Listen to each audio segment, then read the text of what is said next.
Hello, everyone. Good morning. Welcome back to day 2 of the World Inequality Conference. I'm happy to present the session on the inequality question in climate futures, which is moderated by Thomas Bézi, who is a PhD candidate at PSE and a research fellow at the World Inequality Lab. His research focuses on inequalities in the housing market, with a particular focus on adaptation to climate change. So please give him a warm welcome.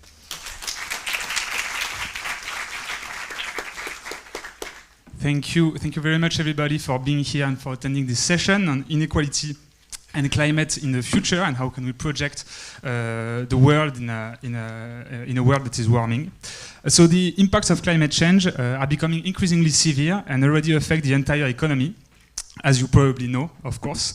Agriculture suffers from droughts, housing and transport infrastructure must adapt to rising sea levels, and global trade faces supply chain disruptions due to climate-related disasters. And these effects are not equally distributed across countries. The burden of these impacts falls disproportionately on the global south, deepening existing inequalities. As a result, reducing income inequalities in a warming world is a challenge. It will be more complicated for low-income countries to grow in a warming world, and even more complicated to grow in an environmentally sustainable way that should be different from the way most countries developed in the 20th century. But the Global Justice Report argues that it's not only a challenge, it's also a requirement. If we want to make climate policy acceptable, if we want to convince population to reduce emissions and invest 3 to 4% of their GDP in climate actions, climate policies should be designed to benefit low-income countries. Otherwise, it would be very hard to convince them to implement these policies.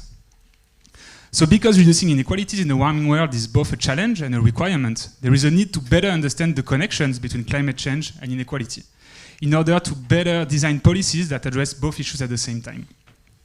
So that's what the IPCC, the Intergovernmental Panel on Climate Change, has been doing in the recent years, and is planning to do in its 7th report.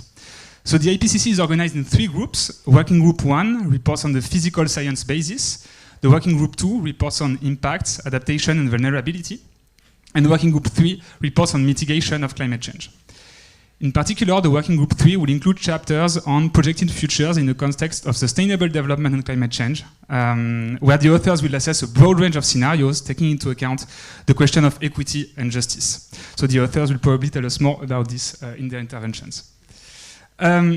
So we're very happy to have today this great panel of researchers. So Geoffrey Carnisset, who is senior researcher at CREAF and professor of ecology at the University of Barcelona. Since 2018, he has contributed to the IPCC, including the 6th assessment report released in 2022, and currently involved in the writing of the 7th report. His research focuses on climate impacts on ecosystems, forest resilience, and adaptation pathways. We're also very happy to have Céline Guivarch, who is climate economist and research director at École des Ponts and CIRED. She's a member of the French High Council for Climate and the coordinating lead author of the IPCC's 7th assessment report, working on the Working Group 3 I was telling you about before. She worked on modeling the economic and social impacts of climate change and informing climate policy. We also have Lucas Chancel, who is a professor at Sciences Po, co-director of the World Inequality Lab, and author of several books, including Unsustainable Inequalities and the recently published book Énergie et inégalité, une histoire politique. His research focuses on global inequality, climate change, and distributional impact of the energy transition. And finally, we have Olivier de Chouter, legal scholar and professor of international law at Université Catholique de Louvain and Sciences Po. He served as the United Nations Special Rapporteur on the right to food and later on extreme poverty and human rights. He recently worked on the roadmap for eradicating poverty beyond growth. So to kind of start the conversation, the first question I wanted to ask you in terms just of framing and to better understand why inequality and climate are connected, can you explain a bit more in which context do you see interdependencies between inequality and climate, and why do you think that these interdependencies particularly matter? So maybe we can start by you, Geoffrey. Okay. So thank you. Thank you and welcome everyone. Basically, I will talk more from the IPCC side. And so the IPCC report, we are now engaged in a new assessment, the 7th assessment report. And of course, we see inequality and climate change relationships as structural the assessment of climate change impacts, adaptation, and so somehow the IPCC has been evolving. The first assessment was done in the 1990s, and it was not so in a systemic perspective on the impacts of climate change on societies. But since the 2014, a new risk framework was somehow set that it's actually been used in the IPCC, in which it's more a systemic perspective and in which risk is assessed on the complex interaction on vulnerability, social vulnerability, exposure, and then the impacts or the hazards of climate change. And of course, inequality is a structural determinant of both vulnerability, social vulnerability, as you were commenting, and it's somehow in a sort of feedback loop. So the high-income groups, the IPCC acknowledge that they contribute disproportionately to emissions, but also on the impact sides, there's a strong link. So the more vulnerable groups, as you know, get more loss and damage impacts and more impacts. And there's even more. No? We know that inequality constrains adaptation processes, and even inequality can reinforce through climate change more inequality, and all this is covered in our reports. So. Yeah, maybe I'll talk about IPCC later, and in particular the chapter that I'm co-leading, the one that is titled "Projected Futures in the Context of Sustainable Development and Climate Change," and for which I will need your help, but more on that later. Maybe starting on the question of the relationship between inequality and climate change. I would say that it's in research, the broad field of environmental inequalities, where climate change is one of the aspects. And in fact, inequalities and climate change are deeply interlinked, I think, in 3 dimensions: in its causes, in its effects, and in the responses to it. So in its causes, we know that the most powerful and the richest countries and communities and individuals have contributed and still contribute disproportionately to greenhouse gases emissions that are the cause of climate change, and so contribute disproportionately to the effects of climate change. For example, the increase in the frequency and intensity of heat waves, of droughts, of heavy precipitation events, etc.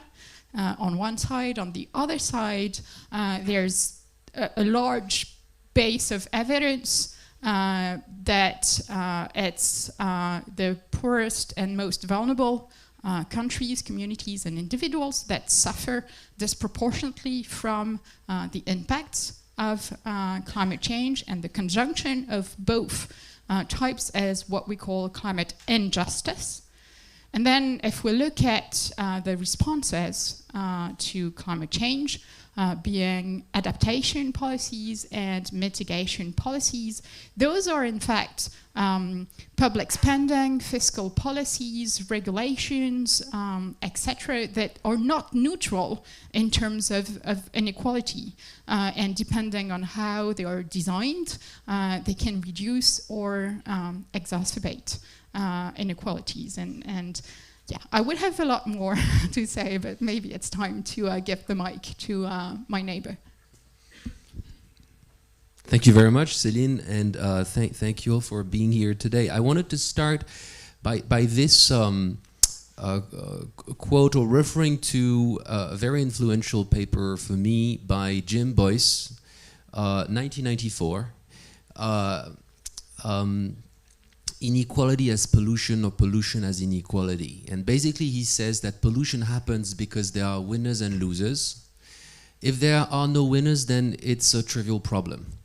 And if there are no losers, we can't call it pollution.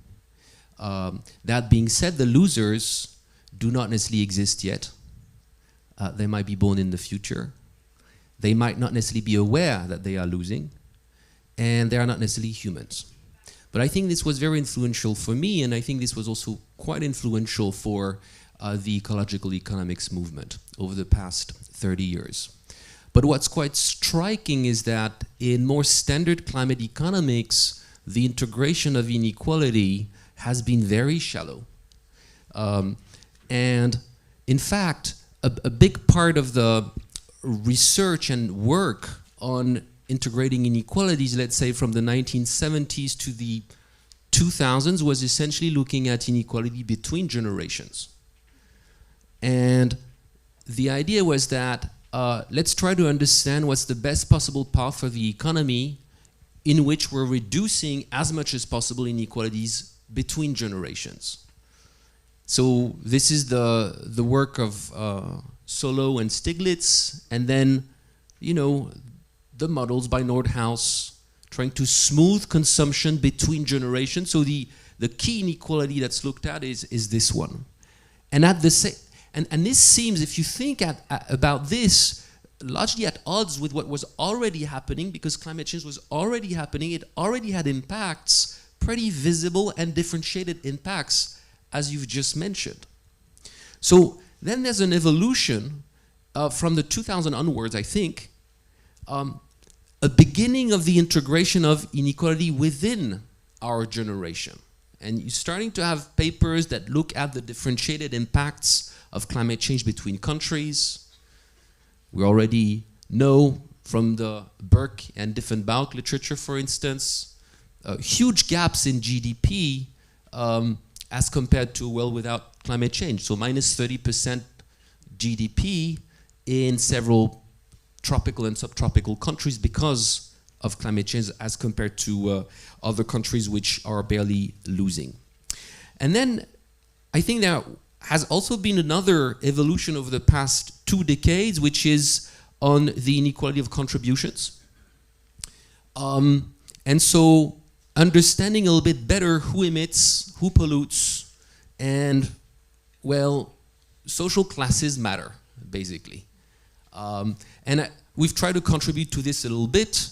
Many others have done so.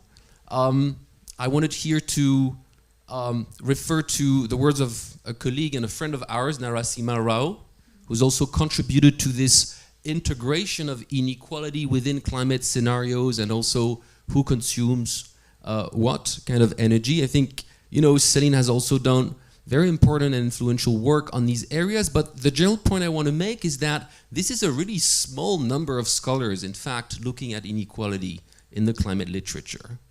And this means that we lacked data, we lacked analytical frameworks, we lacked results to properly assess that. And the consequence is things like the yellow vests, where basically, you know, you have, you know, technocratic answer to something that is inherently a political economy problem of winners and losers.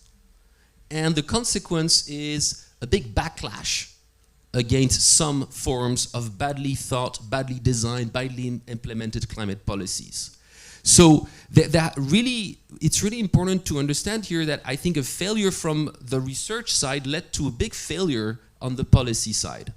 Now, the good news, I think, is that since the latest IPCC report, I think there's a progressive integration of these inequality issues, which reflects an evolution in the research itself.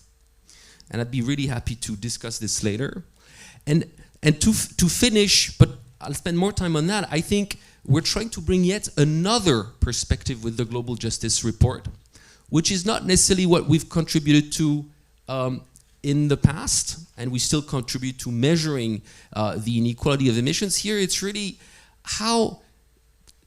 why does the reduction of inequality really matters from a financing perspective, from a political coalition perspective, and from making possible the structural changes of the economy that are needed in the face of climate change.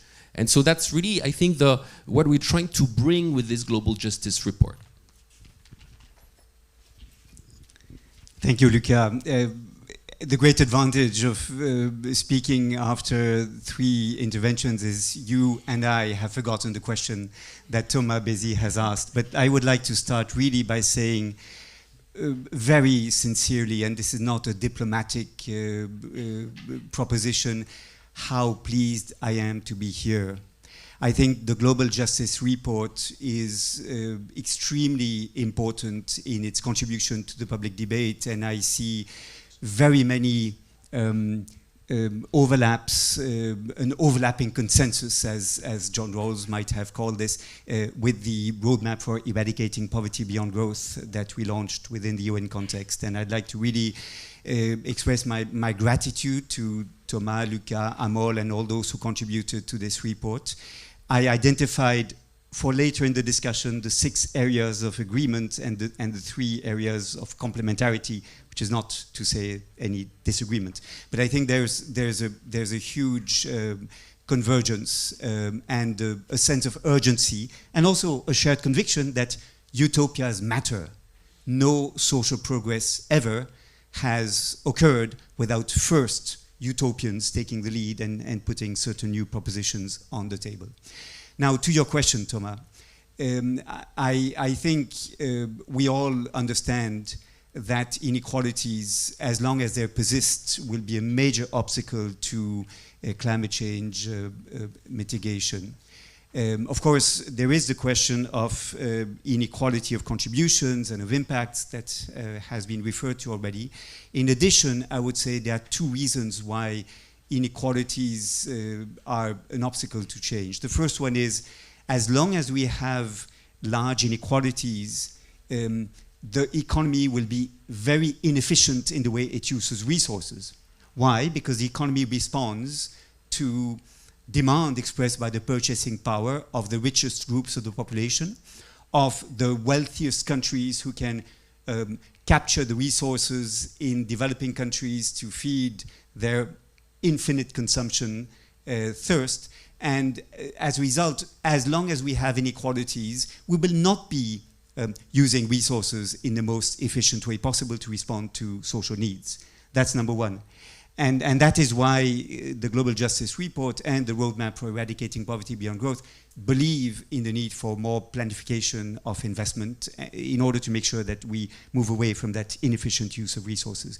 And the second reason why inequalities matter is because we have reached a tipping point in how much inequalities influence political decision-making. We were together, Lucas Chancel and myself, in Johannesburg for the launch of the International Panel on Inequality. And it was very striking that these economists working on inequalities were most concerned about the impacts on democracy of inequalities. Why? Because today, the largest corporations, the most powerful economic actors can convert their economic dominance into political influence, delaying and obstructing change. So for this reason, too, inequalities are a major problem.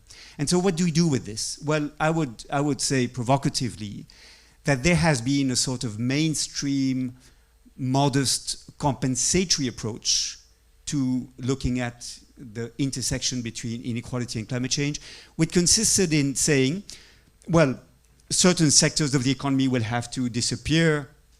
We must compensate the workers employed in these sectors. We must compensate the regions, for example, highly dependent on coal. And we have to, of course, compensate low-income households for the introduction, for example, of a carbon tax. And so that approach was basically to allow transformation to take place whilst reducing the problematic social injustice impacts and making change acceptable to avoid the yellow vest syndrome as it has come to be called. Now, that approach to me is not sufficient. We need to be much bolder, much more ambitious, and move from a compensatory approach, compensating workers, regions, low-income households, to a much more preventative approach in which we think about the ecological transition in ways that will incorporate social justice from the start. In a report I presented to the UN in October 2020 on Building Back Better, I propose that we look at the measures in areas such as energy, mobility, building, food and agriculture that produce triple dividends. reducing ecological footprint, creating jobs, and ensuring that goods and services are affordable for low-income households. And I could give many examples, but I think if we conceive of the ecological transformation taking into account the need to create jobs, particularly for people with lower levels of qualification, and the need to ensure that goods and services are affordable for people in poverty, I think we will have a very different view of what it means to transform the economy for sustainability. And we can do this, and many examples could illustrate that idea of triple dividend measures. And the second direction, I think, in which we have to think, and that's the ambition of the roadmap for eradicating poverty beyond growth, is to make the economy inclusive and sustainable by design. In other terms, rather than implicitly accepting that the objective of the economy is to grow total economic output and to increase profits by investing in what will create the highest revenue for the minority of the shareholders in the economy, we must shape an economy that is sustainable by design by ensuring that we invest in the right things, by ensuring that we democratize the economy, by ensuring that we make choices that are not guided by the obsession with growth, as if growth were the precondition for everything else. And I think, and I close with this, Thomas, I think one major problem we face, which is both intellectual and political, is that we need to finance the ecological transition, but then we are tempted to see growth as the solution rather than the problem. And as a result, those of us who are, progressive thinkers in the economic debate, we are caught in this trap, right? Do you want growth to finance the ecological transition, or do you fear growth because green growth is a myth and has never been shown to be achievable? And so we are caught in this dilemma. I think we have to overcome this dilemma by making the economy sustainable by design. Thank you very much for all these very inspiring interventions. I think what you just said is also very complementary with what Nick Stern said yesterday about some investments that are both development, adaptation, mitigation, that they're the third way, basically. It's not only like green growth or degrowth, they're the third way, basically. I think it's very inspiring to hear all this. So the second question I wanted to ask you is, now that we understood how climate and inequality are interconnected, how do you address these questions in your research? How do you try to bridge literatures, bridge disciplines to address these issues at the IPCC and in your own research? So thank you very much for this opportunity, and in fact this is the main reason that me and possibly Celine as well, as member of the IPCC, we are very happy to be here, because we would like to somehow inform you on the ongoing assessment, and more importantly that inequality research is important. We do not produce in IPCC new research or new data. We just assess, collect what is known in the scientific community and which is the state of knowledge. And there are at least two ways, and we would like to translate this to you as important researchers in inequality field and climate change field, in which you can somehow make the IPCC assessment better, more inclusive, more representative. The first one is that the IPCC next autumn and spring there will be an open review process, and there's also a public outline that you can check on the contents related to inequality, and there are good news. So this new outline of the IPCC, in many chapters there are topics that are fully related or devoted to inequality issues. So most of the contents related to inequality are on Working Group 2 report, which is adaptation, vulnerability, case risks, and sustainable development, and also in Working Group 3 that it's more based on mitigation processes. But in both, in next autumn and spring, there will be an open review process, and you can somehow provide. So normally, in each review process, we receive thousands of comments, and we are forced, or it's our job, to provide a response and a detailed assessment of each comment. So we will devote hours to do that, and it's a very nice process to ensure that all the inequality new research that Lucas was summarizing, and that it's a new frontier, it's now well assessed, and the IPCC process is more inclusive and representative. So there's also, and maybe Celine will explain you later, an open call for new scenarios, and this is a new challenge for the new IPCC report. So it's possible to, if you have well-designed scenarios, to contribute somehow and we will say later in a few minutes more on that. So to finalize, maybe I will summarize the basic contents that you can contribute on this new assessment report. So basically, they are in working group 2. There's a first chapter in framing, in which inequality must be central as a key determinant of vulnerability. And new issues in the new assessment is that there are 2 finance chapters in working group 2 and working group 3. So finance will be now more central in the structure of the 2 reports. And then in working group 2, you have a specific chapter for inequality issues related to poor, low-income groups and poverty. And finally, there's a specific chapter, also very important one, in working group 3, one dealing with sustainable development pathways, scenarios, and so there are many parts in which you can effectively assess and provide reviews that will improve all the content. Yeah, maybe I'll first say a few words of my research and how climate change and inequality is connected there. And it's not my research I will talk about, it's rather the research of other people I work with. Some of them are here. So at CIRED, my research lab, the International Research Center on Environment and Development, that is based in the east of Paris area, and that was founded in the 70s.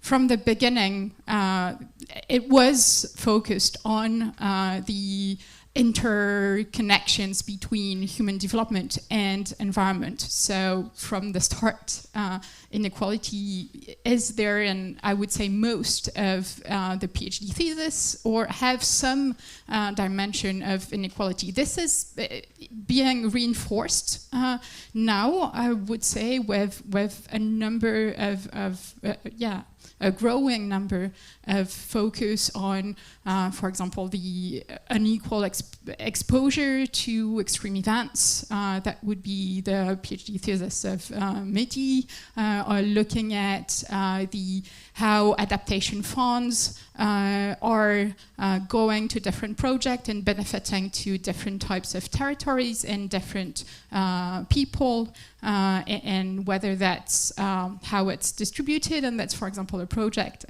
from Colin, who is here. Gabriele Dabagian is looking at future scenarios where inequalities between countries is strongly reduced, with sufficiency levers being pushed quite far in looking at the multidimensional inequalities, not only in terms of income, but also in terms of access to good way of living, like materially. And there are many others. Then I must acknowledge, as Lucas said, that this is a small bubble and still a small community. And we probably need more links with people working on inequality per se, and not with an entry point on climate change. So I would like to invite you to also reach out to us and also take sometimes in your work a climate change angle. And then talking about IPCC, just to clarify, IPCC is not doing research. IPCC is assessing the state of knowledge. And so we need papers to be published to be able to assess that knowledge. As Geoffrey said, the equity and justice topic is strongly present in the approved outline that we have. So maybe I need to explain that. So IPCC reports are mandated by the IPCC panel that are like the country members of IPCC, approve the chapter title and give some bullet points of topics to assess, and then scientists are selected to apply and are selected to be authors of those chapters. I'm co-coordinating a chapter that is on futures in the mitigation report, and futures in the context of sustainable development and climate change. Sustainable development understood as broader than the sustainable development goals, and really they're the question of human development, of well-being, of equity and justice is strongly present. And I would say in Working Group 3, most of the chapters have in their approved bullet points somewhere the word equity. And so even in chapters that look at transport systems, that look at human settlements and buildings, that look at even carbon dioxide removal, there's a chapter on that, and even on such potentially technical question, the underlying question of what it means in terms of equity is strongly present. And so, yes, we need literature to assess on all this. And I would like also to share with you that for the chapter I work in, so Projected Futures, we just issued an open letter to invite research communities to inform us about their scenarios and underlying papers. I would be extremely grateful if you would send the articles and the scenarios and even share this scenario data with us so that we can integrate it in our assessment and have a much inclusive and diverse set of scenarios that we'll look at. So to do so and find that open letter, you can drop me an email and I'll try to answer, or you can look on Zenodo and look for open letter projected futures in the context of sustainable development and climate change, and you should find that letter that gives how to send us your papers and scenarios. Thank you. Thanks. Thanks to the both of you. I think the work of the IPCC is truly remarkable, and the fact that countries and scientific communities were able to get together to produce this kind of institution, collecting, harmonizing a very diverse set of research works is truly, in line with the kind of utopias that we're projecting in the World Inequality Report. It is, in a way, a form of utopia, highly imperfect, but this kind of coordination between researchers around the world, I think, is really what we need. And a little later on, I think, on the panel, I'd like to say a few words on what Olivier referred to earlier as the International Panel on Inequality, which is an initiative which seeks to reproduce some of the characteristics of the IPCC. Now that I've praised the IPCC, and I believe in this praise, I can talk about some of its limitations. And I wanted to refer to what Tanjel Kanitkar was saying. She was sitting here yesterday on the panel with Nick Stern, and she has this influential paper where basically she shows that by the end of the century, in SSP1 scenarios of the previous report, so the sustainability scenarios, the scenarios we would like to believe in, well, the poorest countries are still 30% the average income level of the richest countries. And clearly this is at odds with all the demands of low-income, middle-income countries in the world. They can't accept that. And so how come do we have scenarios that are supposed to be those that are, shared socioeconomic pathways? Supposed to be shared. Actually, they're not shared by a big part of the world population. And so, but again, I don't think this is not the issue of the IPCC. It basically reflects the fact that research had not been produced with scenarios with socioeconomic convergence that the IPCC could then integrate in the reports. So it's also a limitation and a failure, basically, of us inequality researchers. We were looking at the past and before, and we were not contributing to these future scenarios. So really, again, this speaks to what we've been trying to do here to address some of these key limitations of our representation of the world and of the missing key elephant in the room, which was, we can't think that inequality in desirable pathway of the future will be there forever at huge levels. Because poorest countries, just 30% of the average income of rich countries is barely, any form of convergence. So that's the first point that I think we're really trying to contribute to. And of course, to do that, well, we need to do things that we're not doing in the past. These projections. We need to represent and model the world, and also speak the language of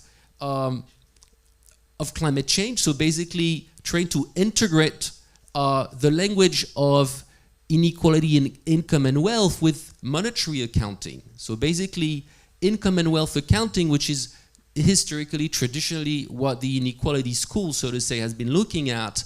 Well, we didn't have this other form of language of material accounting. Not enough. We had some elements of it with our work on the inequality of emissions, but we didn't have the other elements of it, which is, well, what happens to consumption of energy and to CO2 emissions when we reduce work hours, when we're going to compress wealth inequality levels, et cetera, et cetera. And again, this is the kind of work that we've been trained to do. Now, let me say that we think we've done some work over the past 2 years, but there's so much more to be done. In particular, we're very detailed in the report on the structure of income, of wealth, who earns what, who owns what, of savings in the economy. We're also quite detailed on our representation of the energy sector, of the economy itself. There are material, there are less material sectors, etc. But we're clearly not as detailed as an integrated assessment model of IMACLIM that has been developed at CIRED, for instance, is on the energy side, on the detailed transport side, on the different types of goods that you can consume and that consume energy and that emit CO2. And so, to me, the next step of the work is really to try to integrate this detail on the inequality side. And we started to work on the detail of the energy side, but we're still very far from where you are. And at the same time, the reverse works that needs to be done from the IAM community is that it's not really possible to just have some, exogenous growth rate of the economy where all sectors are going to grow at the same rates and with a very limited representation of who works in which sector to produce what exactly, to serve what needs exactly, and what impacts on inequality. So I think from a research perspective, it's truly exciting what we can do in the next few months and few years. But of course, time is limited because the climate crisis is already there. Now, I just since you mentioned a few of the works done at CIRED, I also wanted to mention a few of the work done on climate inequality at the World Inequality Lab, at the Paris School of Economics, at Sciences Po. So the work we've been doing with Yannick Rem, for instance, on trying to represent carbon footprints, not just from the consumption perspective, but also from the ownership perspective. So basically the standard approach to carbon accounting of individuals is that you emit because you consume. But in fact, this is a fairly limited representation of responsibility. It's a fairly limited, from my perspective, representation of capacities to act. Often consumers are constrained by technologies, they're constrained by their income levels, etc. I'm not saying that these approaches should not be done. I think they're important, but they're really not enough. And so with Yannick, for instance, Rem, we've developed these ownership-based accounting frameworks. So how do you measure emissions related to the wealth you own? And this really is related to the kind of work that we can do then after also in the Global Justice Project on ownership patterns, etc.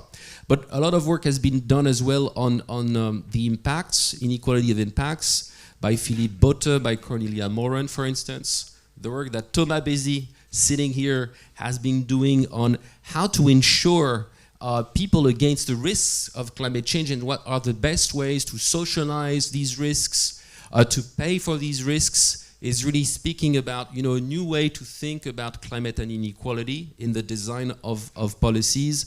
Eulalie Cessé is also working on inequality and land use, for instance. So I won't be able to mention everybody, but on impacts, on contributions, on capacities to act, it's becoming, I think, a rich field to work in, and I think this is truly exciting. But there's much more work to be done, as we've seen. It's not okay to have SSPs that structurally reproduce inequalities of the future. And so again, this is what we're trying to address with this new kind of work. Yeah, of the past. Yeah.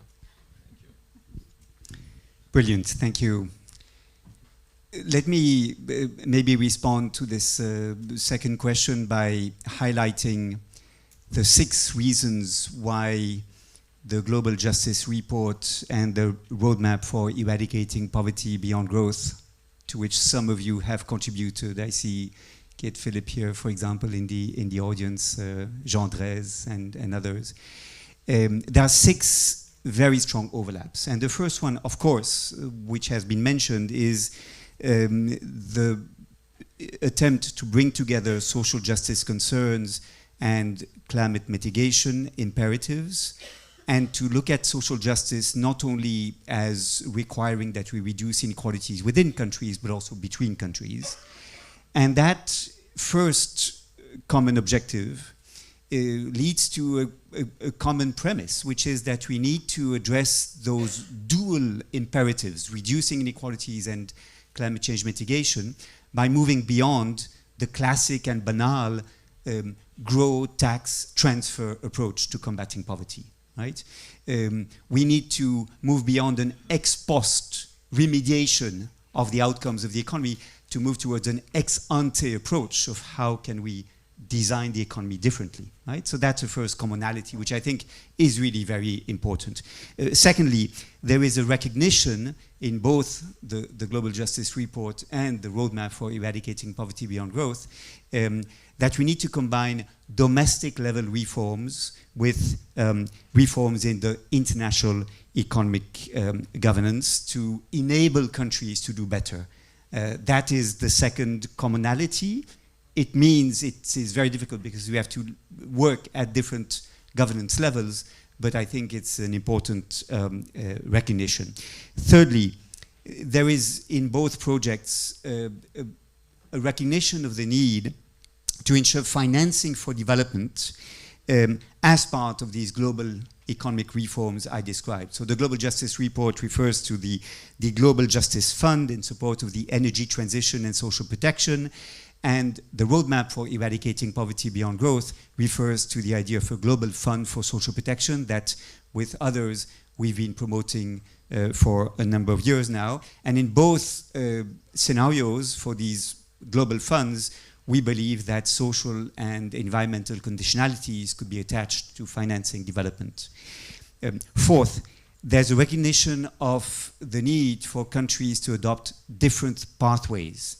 There's one economy, perhaps, and there's maybe one economics as a science, although that may be questioned, but there are different countries with different development pathways that are needed, and we agree on the need for a contraction convergence scenario. The Global Justice Report ambitions that by the end of the century, in all countries, the average income will be around 5,000 euros per month per person. That is the convergence to move beyond the existing gaps that are huge. And we both recognize the need to reduce total economic output in the global north, combined in particular with the reduction of the working time, for better work-life balance, for reducing the carbon footprint of each individual, but also in order to have healthier communities that will be less work-centered. Fifth, there is a recognition in both scenarios of the need to transform economic systems by tax reforms to ensure that we move towards a more progressive taxation system, taxing less labor and more wealth and inheritance. And in both scenarios, we agree on the need to have much more investment going to the provision of universal basic services, particularly healthcare, education, that can provide the conditions for future economic prosperity. And so we believe that there's a need to reform, in that sense, how the economy works. Sixth point of convergence, it concerns governance. We recognize the need for long-term planning to overcome existing path dependencies and existing lock-ins. And we recognize the need for strategic planning of investment to invest in the right things, a bit in the spirit of the mission economy of Mariana Mazzucato. So there's a strong overlap between these proposals. There are no disagreements I can see, but there are at the same time three differences that can be a source of mutual fertilization. The first one, the Global Justice Report covers a more narrow set of tools, but provides a much more in-depth examination of each, in particular by quantifying, calculating the benefits of increasing the incomes of the lowest groups in the population and of lowering greenhouse gas emissions. In contrast, the roadmap covers a larger set of proposals. 80 policy measures are proposed in total, but not quantifying in the same way the impacts that could result. That's the first difference. The second difference is that the roadmap on eradicating poverty beyond growth is much more explicit on issues related to accountability, to non-discrimination, to participation, in the spirit of the human rights economy promoted in the UN human rights system. And the conviction we have when we developed the roadmap was we need to strengthen economic democracy, which is essential to build the economy in a way that is truly inclusive by design, based on the expectations of social actors and people in poverty in particular. And the third difference in approach is that the roadmap for eradicating poverty beyond growth is participatory. It involved unions, non-governmental organizations, social movements, with the explicit aim of building an alliance of progressive forces to create more accountability and push governments into action, or should I say, shame them into action. And without uniting anti-poverty groups, unions, NGOs working on social justice, and environmental NGOs and climate scientists, we will not be able to develop this progressive arc of alternatives that will put pressure on governments to deliver. And we'll continue to have those advocating for combating poverty first, and those advocating for saving the planet on the other hand, and the two competing for attention and for policy priorities. So I think I see many commonalities. I am here to understand better how we can work in the future together, but really the bottom line is congratulations for this fantastic work put into the Global Justice Report. Thank you very much. It's very helpful to understand the connections between all this research, the Global Justice Report, the IPCC, the work you're leading as well, and the differences and common points. So yeah, thank you for underlining all this, and I can only encourage you to submit your work as well to the IPCC. So we are going to now open the question for the public. So if you have any question. Yeah, I see here, for example. So we're going to take 2-3 questions and then we'll let you reply. Yeah. Thank you very much. If you could stand up as well while asking the question. Thank you. Good morning, everyone. I'm Gabrielle Kohler from the UN Research Institute for Social Development. I'm a groupie of the roadmap. Thank you for this arc, this idea about the arc. And I'd just like to inject something that I already said yesterday also. In the UN circles, we're working on beyond 2030, meaning beyond the 2030 agenda. And it would be really important that all of the findings from the Global Justice Report and from the roadmap, etc., are actually fed into this process, which is meant to be state-led, but of course has to be pushed by civil society, trade unions, and academics. Thank you. Yeah, maybe here. Oh, yeah, sorry. Yes, good morning. My name is Daria Ciberari. I work for Public Services International Global Union. So we're a global trade union federation. First of all, our congratulations to this work, because we really welcome a global report on social justice that gives hope to people, and we'd really like to work more closely with you, as well as with Professor Deschutter, whose work is equally remarkable.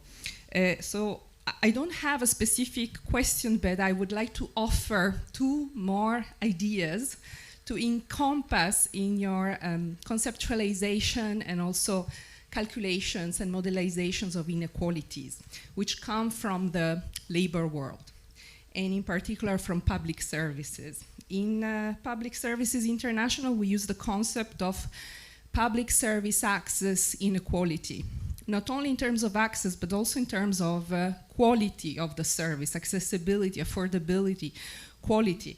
So that is something that is not quantifiable, but we can anecdotally tell you a lot about. So this is just the first suggestion I'd like to offer as you move forward in the deepening of your analysis and model. The second is related to climate. Climate outcomes have a really heavy impact on occupational health and safety and on public health.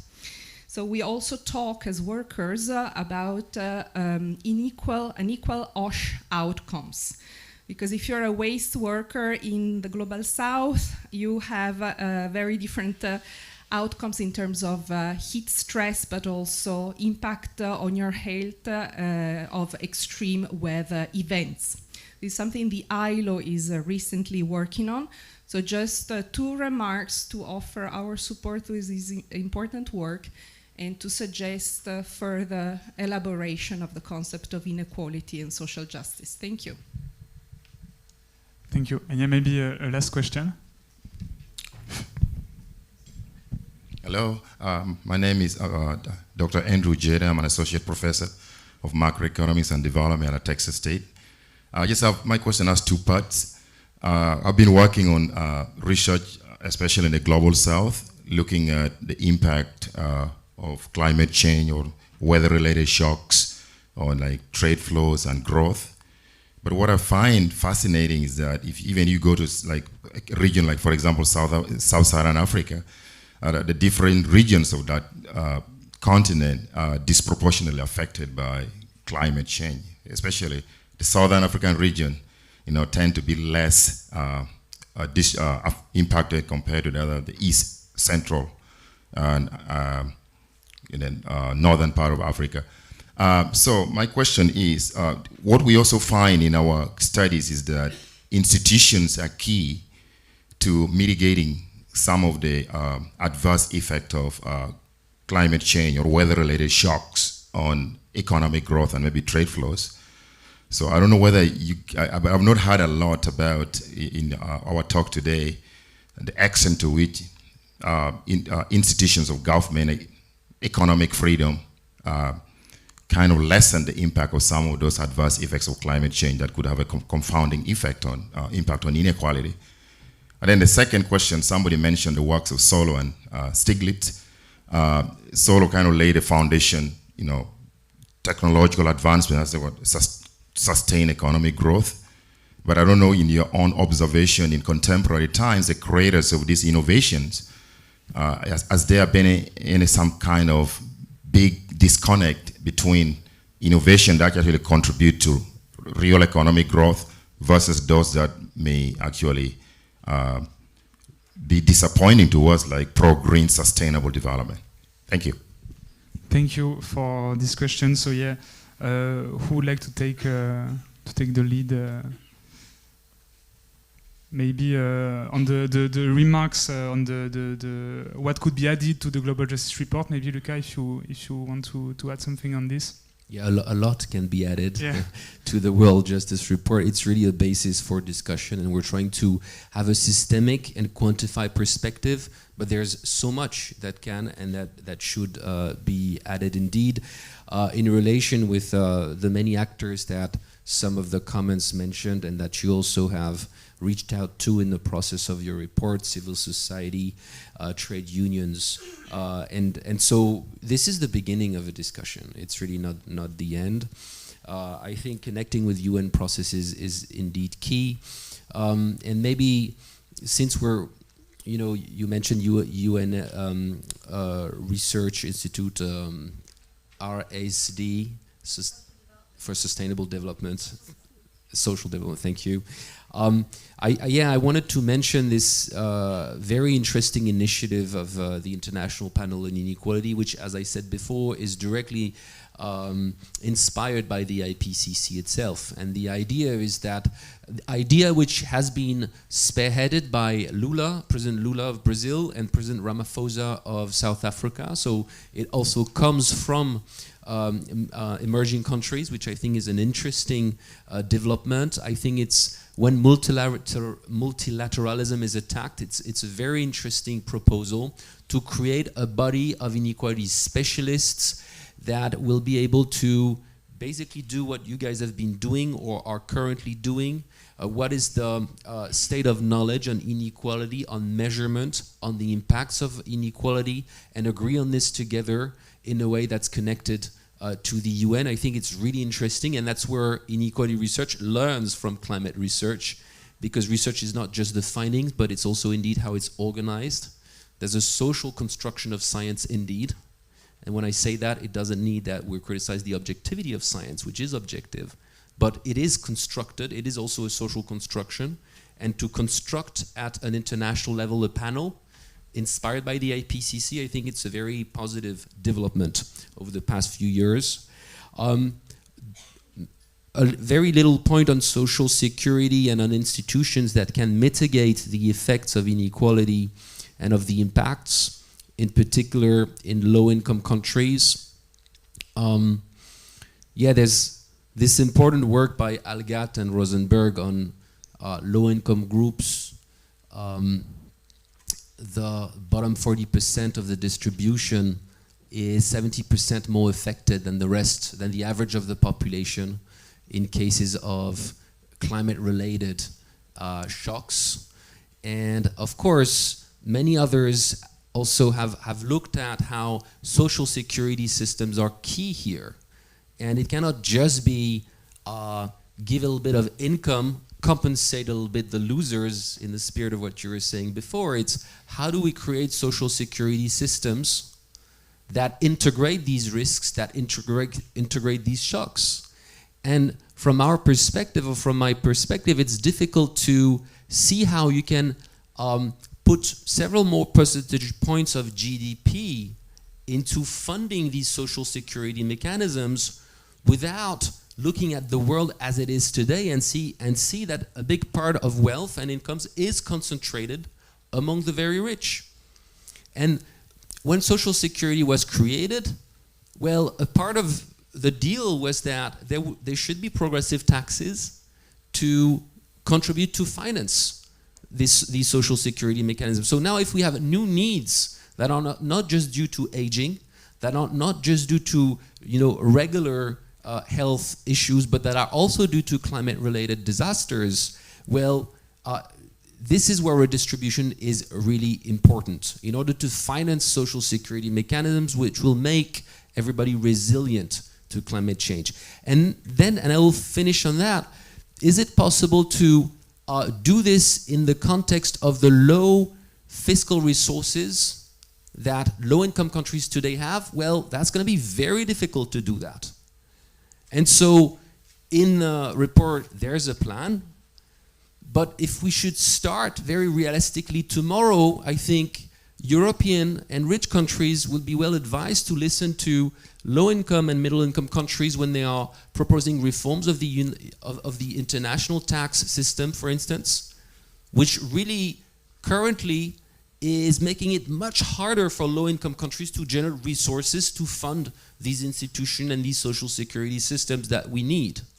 And the starting point is reforming the world tax system, and actually there are negotiations at the UN currently on this. It's called the UN Tax Convention, but rich countries are currently blocking it. So a concrete step forward is actually, engaging positively, constructively in these negotiations. And here we do see that taxation, inequality, and climate are really tightly connected. Yeah, maybe I want to echo what you said, and I think you put an important word on the table. It's health. So you entered from the health of workers, and that's one point. What seems a way also to have multiple dividends, as you were saying, is putting health at the core of the objectives, because we see that many of the measures that do improve health also have some benefits on the environment. That's very much true to bringing back more vegetation in the cities, for example, that are good for mental health and for health. But also have some environmental benefits and some climate adaptation benefits. Changing diets in countries that have heavy meat-based diets are good for health and good for the environment, and there are multiple examples like this. So bringing health and well-being at the core of the objectives, I think, is important. And I would also bring researchers from the health field and looking at health and inequality and health and environment, and that triangle is, I think, a promising way to go, and some people are already doing that. I could cite the work of Kevin Jean, for example, together with some colleagues at CIRED as well. I think that point is very important. Then I wanted also to react maybe on your point on institutions are key, and absolutely. And maybe also advertising a little bit another chapter in IPCC Working Group 3, and two chapters actually, one that is new for IPCC, and that is titled Enablers and Barriers, which is very broad. And in their chapter, the literature looking at inequality as, a barrier, rather, or reducing inequality as an enabler, but also institutions and governance as factors currently acting as barriers in some instances, but also transforming institutions as enablers of action. So that is also, I think, an important field. Maybe Olivier, you want to react? Sure. Well, thank you so much. Very rich comments from Lucas and Céline. Let me make 3 remarks. Firstly, Gabrielle, thank you so much for the work of UNRIST and for your comments. I do think it's important that we organize to inject into the discussions on the post-2030 agenda these ideas. There are many opportunities to do so. The Sustainable Development Report, it will feed into the high-level political forum and the SDG 2027 summit. The Just Transition Mechanism agreed at COP30, which will benefit a lot, I think, from the work done here and from the work done in the roadmap for eradicating poverty beyond growth process. And I think we have to be strategic in using these opportunities to make sure we are much more imaginative than in the past. I think that's really important, and I welcome this advice. My second comment concerns the idea of public service access inequality.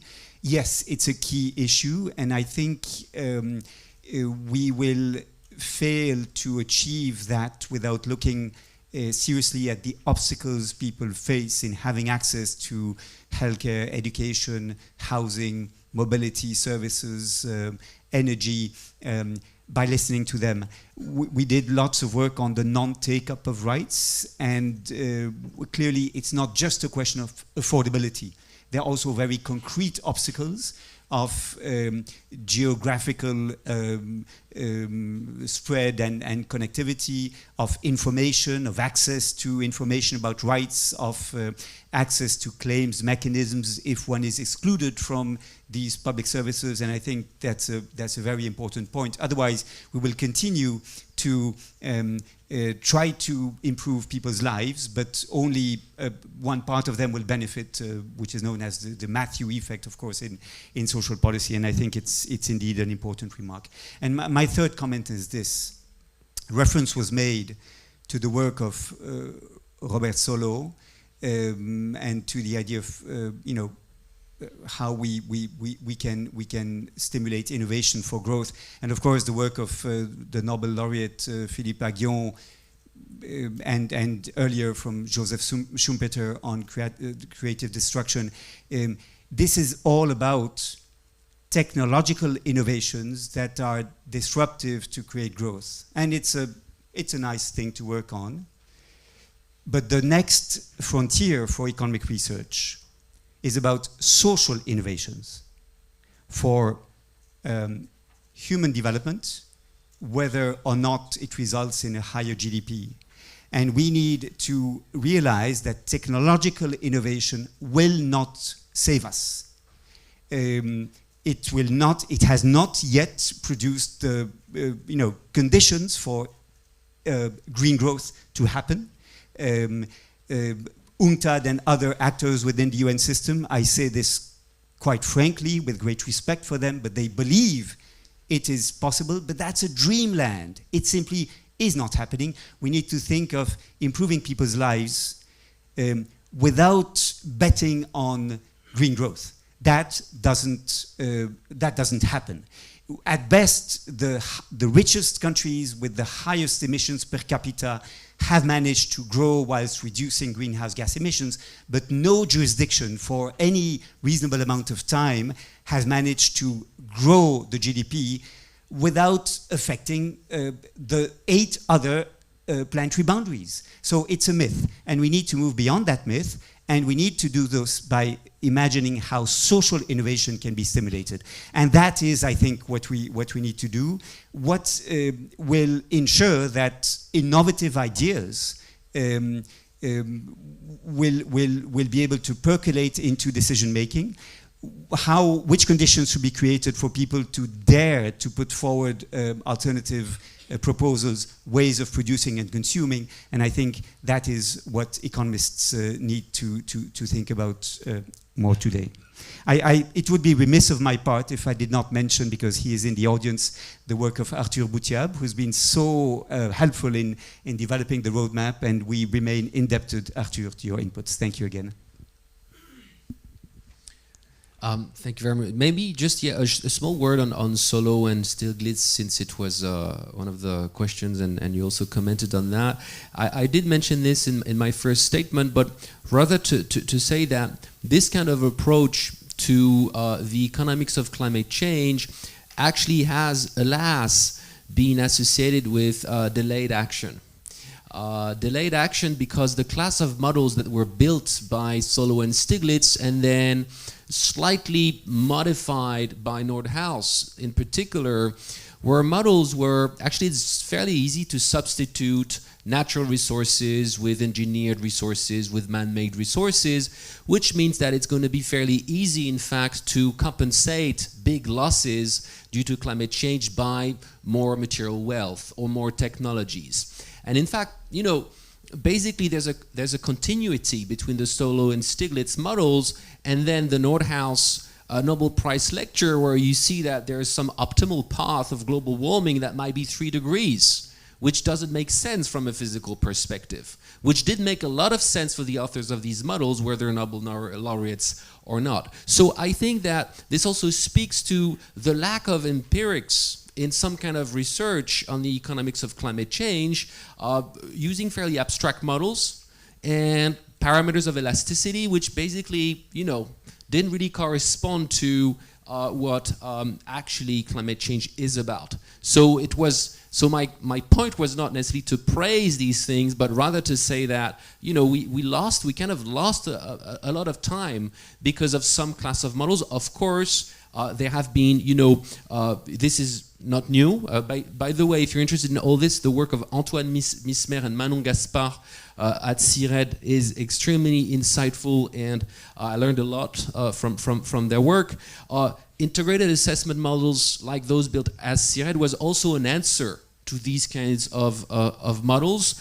But yeah, what was needed was basically looking at the real world, more data, more empirics, and also, of course, the inequality question, which was completely away from that, and delayed action, more climate change, and the first to be hit by this more climate change is the world's poorest population. So again, inequality kicks in.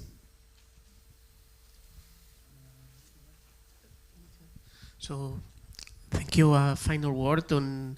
I agree in the key role of institution, and also in that we need to focus in new concepts.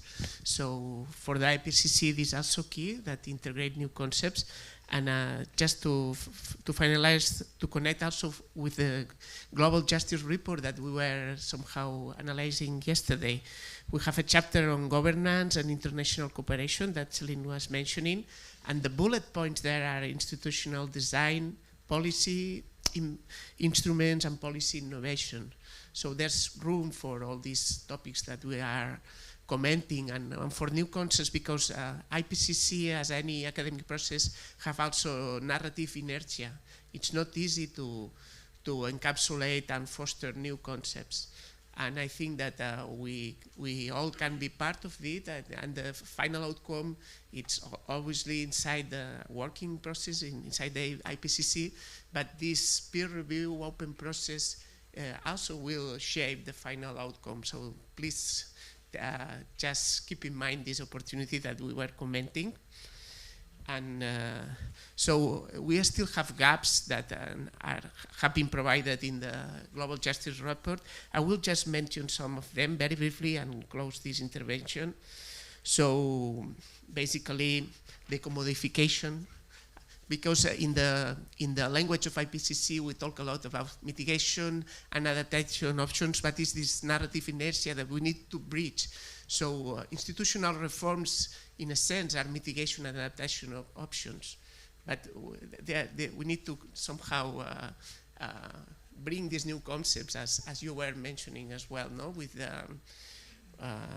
these concepts. So let's do this job together. Thank you. Maybe we're going to take 1 or 2 more questions. I don't have much time. Yeah, sure. Oh, no, sorry. We have this one first. Okay. Hello, thank you for this panel. I'm Rowaida. I work for the French administration and doing economic analysis. And you mentioned that emission inequality looks very different if you look at the ownership level lens compared to the consumption lens, especially with Lucas Chancel and Rem's work. But the international climate instruments we're building are like the carbon border adjustment mechanism or climate clubs are almost entirely evaluated at the country level. Do you think there is a blind spot, like a distributional blind spot in how we are evaluating these instruments? And how would the picture change if we applied the ownership lens to the countries that are most affected by the CBAM, for example? And then a follow-up question on that. Maybe Céline Guivache will have a comment on this, on how these models are constructed. And then second follow-up question on this is, what about the geopolitical cost of these instruments, and how do we account for this, especially considering the current situation? How do we account for example, the EU acting on these the countries that have the fossil fuel rents? Yeah. Okay. One last question. Yeah. Thank you. I'm Pradeep. I teach at Jawaharlal Nehru University Development Economics with a focus on education. So thank you for offering several interesting points, food for thought. My concern is I am a teacher, and many of us are here in the teaching group. How much discourse we have created in the classroom on this? How are you actually integrating that with the pedagogy, the curriculum that we teach, not necessarily in the higher education settings, but also in the school education, who are actually looking at it in future? So they are the one who will be actually discussing these things ahead, and it's our duty. I must say this is our duty being teachers, to create a discourse, a new discourse in the classroom settings to take it ahead. I see the social science books, textbooks in the classroom because I have a kid who is in grade 9. Often the discourse on inequalities are social, economic, political, not necessarily climate or environmental. So why this is? What I think in that sense, that in particular in developing countries context, is it that we have a hierarchy of inequalities, and we see that inequality, income inequalities, economic inequalities, caste inequalities in Indian context are so prominent that they are actually hiding the climate inequalities that is there in the country's context. So we should actually leverage this point very clearly to create a parallel discourse in the teaching space, in addition to what we are doing in the research space. Thank you for this. Thank you. Can you reply quite quickly, because we need to wrap up soon? Yeah, I'm not sure I completely understood your question, but we can discuss afterwards if you want. Maybe just to say that indeed a lot of climate policies are enacted at national levels or European level for CBAM, but have effects on countries outside of the country deciding, and indeed the border adjustment that Europe is taking has some effect and that is something that is studied in the academic field, but maybe doesn't go so much, doesn't feed so much into the thinking of the policy design, and probably strengthening the links between research and policy design is something that is needed. And then, if I can react a little bit on school curriculum, and there's a lot of work to do. I can maybe give an anecdote example. So I teach with many colleagues. It's an interdisciplinary course at elite engineering school here in France, and it's interdisciplinary on sustainable development and the strong meaning, and we introduced one course on inequality and the links between inequality and sustainability. And it was first, I had a lot of reactions of engineers, students saying, but we're engineers, we shouldn't, inequality is not a topic for us.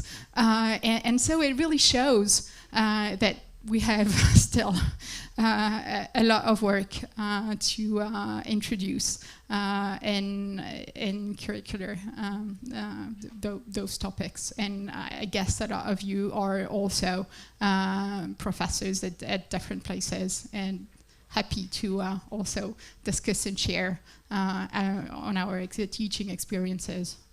Yeah. Maybe you look on the ownership-based approach, if you have something to add. I take the ball by saying it would be great to share these experiences among professors, and I really share your call for teaching more these issues. On ownership approaches, CBAM, good in theory, but way too low as compared to the damages of our imports.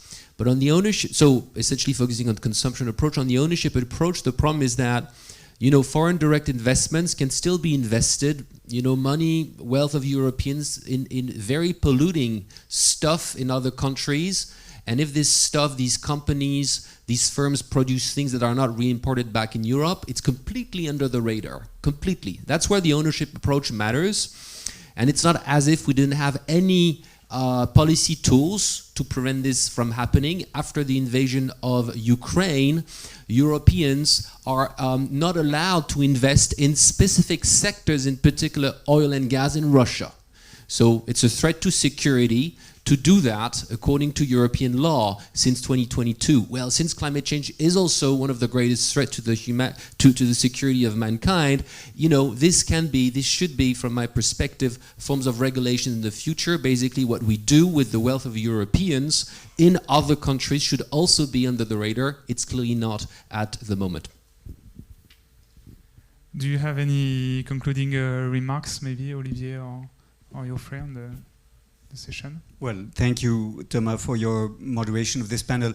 I would like to just note that there are two blind spots until now in our discussion, and we would need more time to look at them too. The first one is the question of debt, both public and private. I think unless we address that issue, all the discourse about the redesigning of the economy to move beyond growth dependencies would be extremely difficult to make progress on. And Luca mentioned the question of taxation, which is one big part of the puzzle, but debt is the other. And there are also negotiations on debt restructuring and forgiveness at UN level, but also similar obstacles are being encountered. And the second is the role of monetary policies. I think one major reason why we may be failing to make the right investment choices is that most of money creation is by commercial banks that want to be reimbursed and thus to invest in what is profitable. So we create money by that tool without agreeing to see money as a tool to direct resources towards the right ends. And I think we need much more work on how we can use monetary creation for that purpose without creating inflation.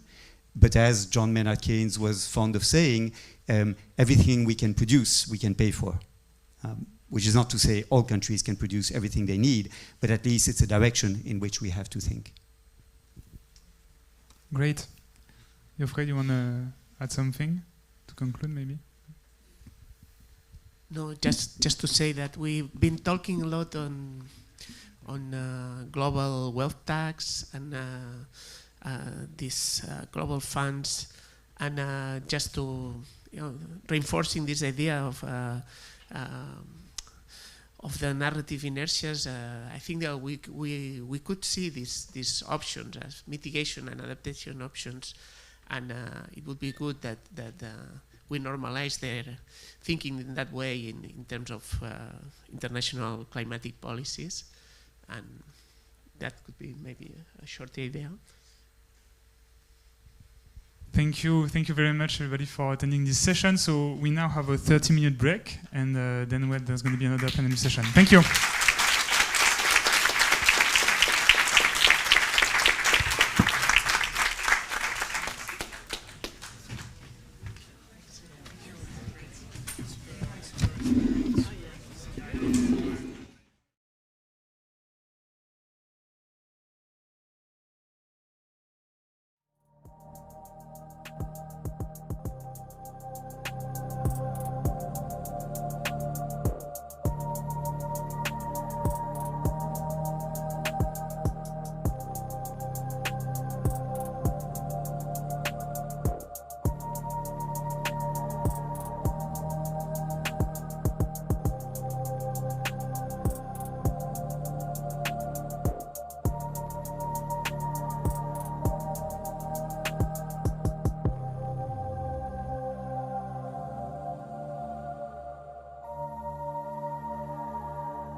So before we continue with the next session, I'm happy to ask Lucas Chancel, co-director of the World Inequality Lab, to come here on stage to introduce the Global Inequality Research Award.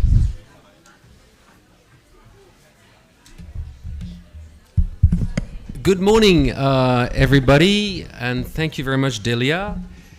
So we launched the Global Inequality Research Award 2 years ago between the World Inequality Lab and the Center for Research on Social Inequalities in Sciences Po and several colleagues to award and to praise outstanding work on global inequalities, work that is not only exceptional from the academic side, but also that shows real engagement with the great discussions of our times on inequality, and that can have some impacts on how policies are designed and how social movements might be formed. So 2 years ago, Jim Boyce, Amherst University, and Bina Garval from Delhi and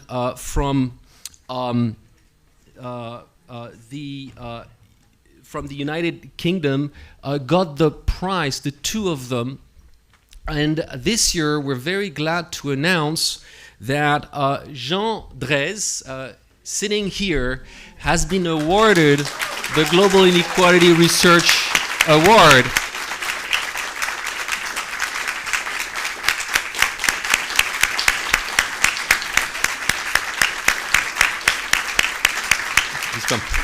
So Jean, please come and join us for his outstanding work on poverty and inequality measurement in India in the campaigning for the National Rural Employment Guarantee Act and REGA. We might hear Jean tell us a few words on this for those of you who don't know that's a very important scheme in India, and for the National Food Security Act. And so more than anyone, Jean has combined research with action and has actually contributed to establish a rights-based social protection framework in India, but also with insights for many other countries around the world. He's been very influential to many of us sitting in this room. So congratulations again, Jean, on behalf of the Global Inequality Research Award Committee.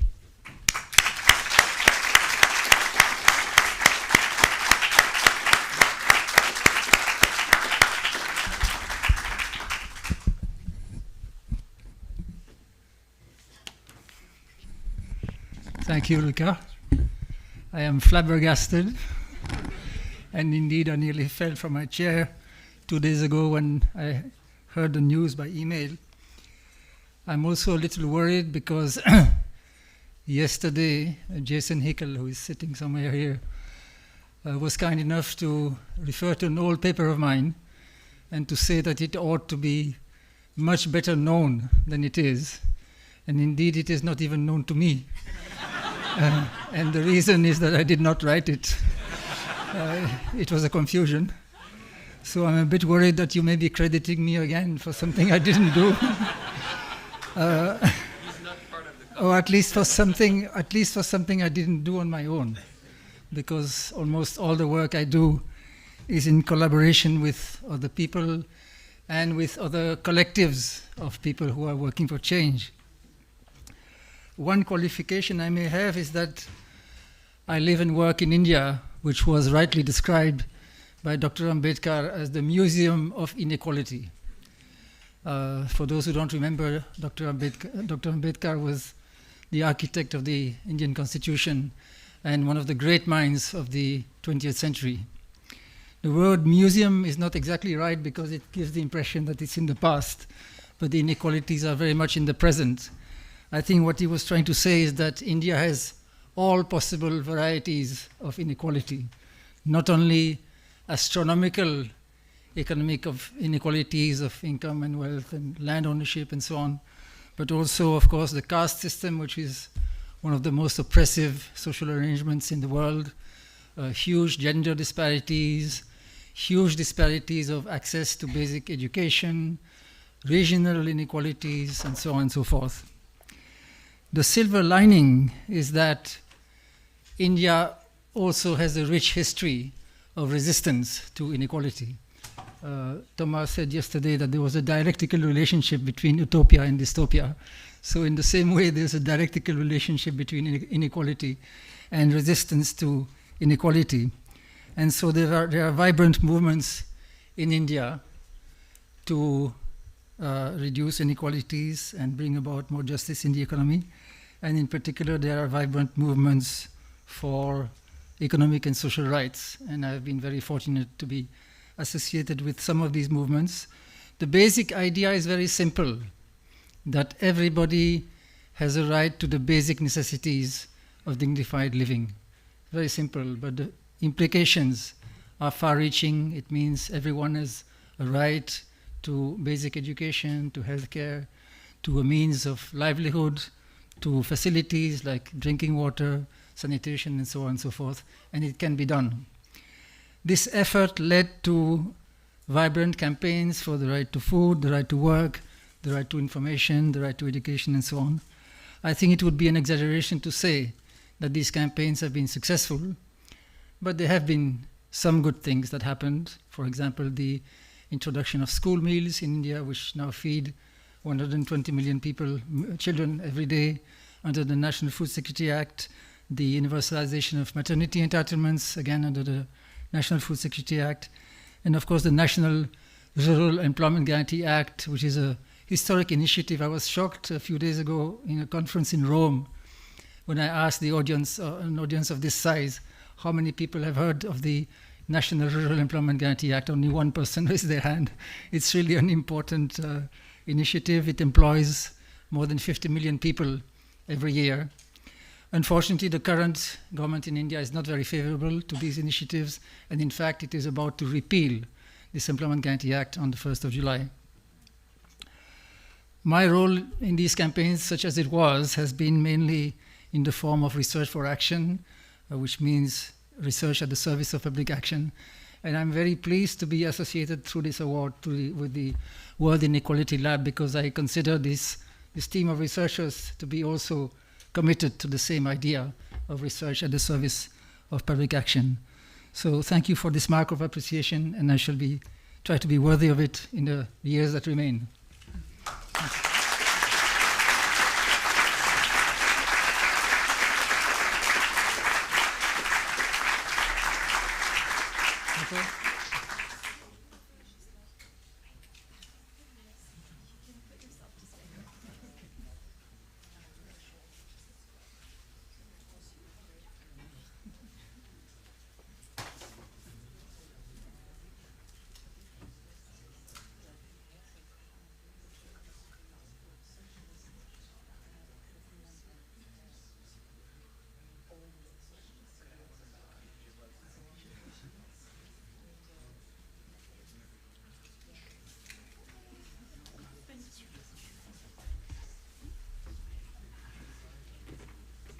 Congratulations again.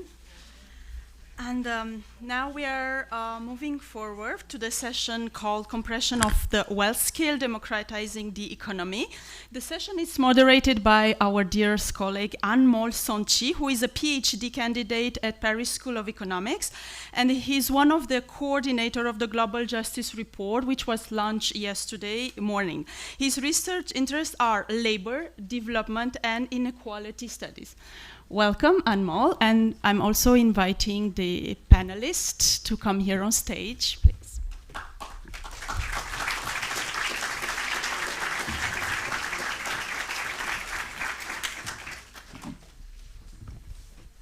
Thank you, Delia, and welcome to all of you from my side as well.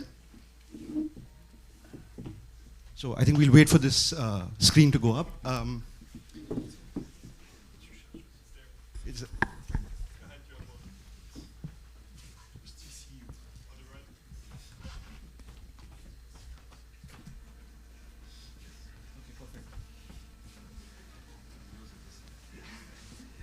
So just to sort of, so we'll have a 45 minutes of moderated discussion here, followed by 30 minutes of Q&A.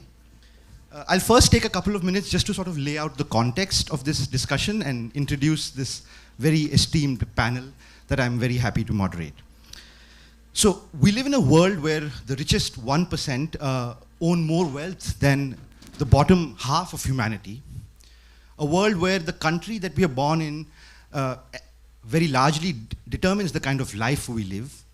And a world where institutions, including who sets wages, who governs firms, who decides how profits are distributed, how fair tax systems are, have arguably not caught up with the levels of inequalities that we are seeing in many parts of the world.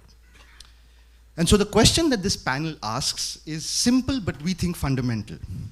What would a fair and just economic system actually look like? Is it about narrowing the gap between the top and the bottom? About guaranteeing every person access to health, education, and a dignified life? Giving workers a say in the decisions that shape their livelihood? Or is it something else? And if we can envision such a system and fairer, just economic system, how do we get there? So with that sort of context, I'd just like to introduce each of the panel members. I'll start with Mark, who's on my immediate right. So Mark Florbe is a CNRS senior researcher, professor at the Paris School of Economics. He's the author of Beyond GDP, a theory of fairness and social welfare. And he is a former editor of Social Choice and Welfare and Economics and Philosophy. And he's currently associate editor of Free and Equal. He is one of the initiators of the International Panel on Social Progress and lead author of its Manifesto for Social Progress. He was a coordinating lead author for the IPCC fifth report and a member of the United Nations Committee for Development Policy from 2016 to 2021. Can we please have a round of applause for Mark?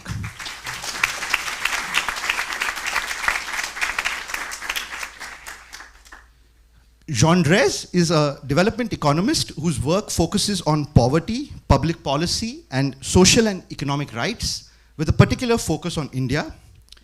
He completed his PhD at the Indian Statistical Institute in New Delhi and became an Indian citizen in 2002.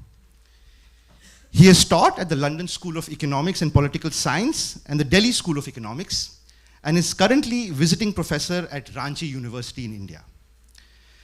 His books include An Uncertain Glory, India and Its Contradictions, co-written with Amartya Sen, and Sense and Solidarity, Jholawala Economics for Everyone. And he's now also the winner of the 2026 Global Inequality Research Award.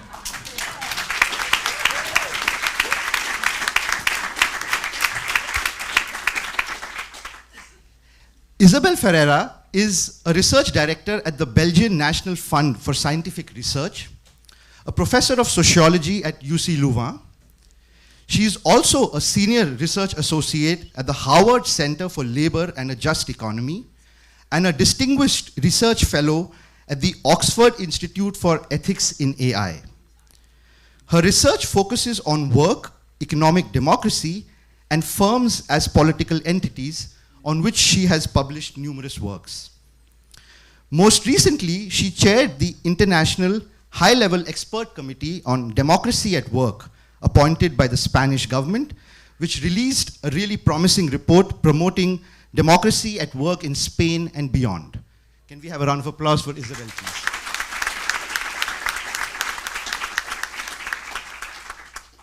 And last but not the least, Ingrid Robbins is Professor of Ethics of Institutions at Utrecht University, Affiliate Professor at the Utrecht School of Economics, and Visiting Professor at the London School of Economics and Political Science.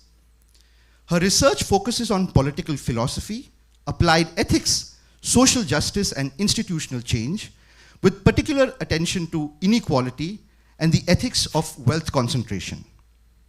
She is the author of Limitarianism, The Case Against Extreme Wealth, published in 2024.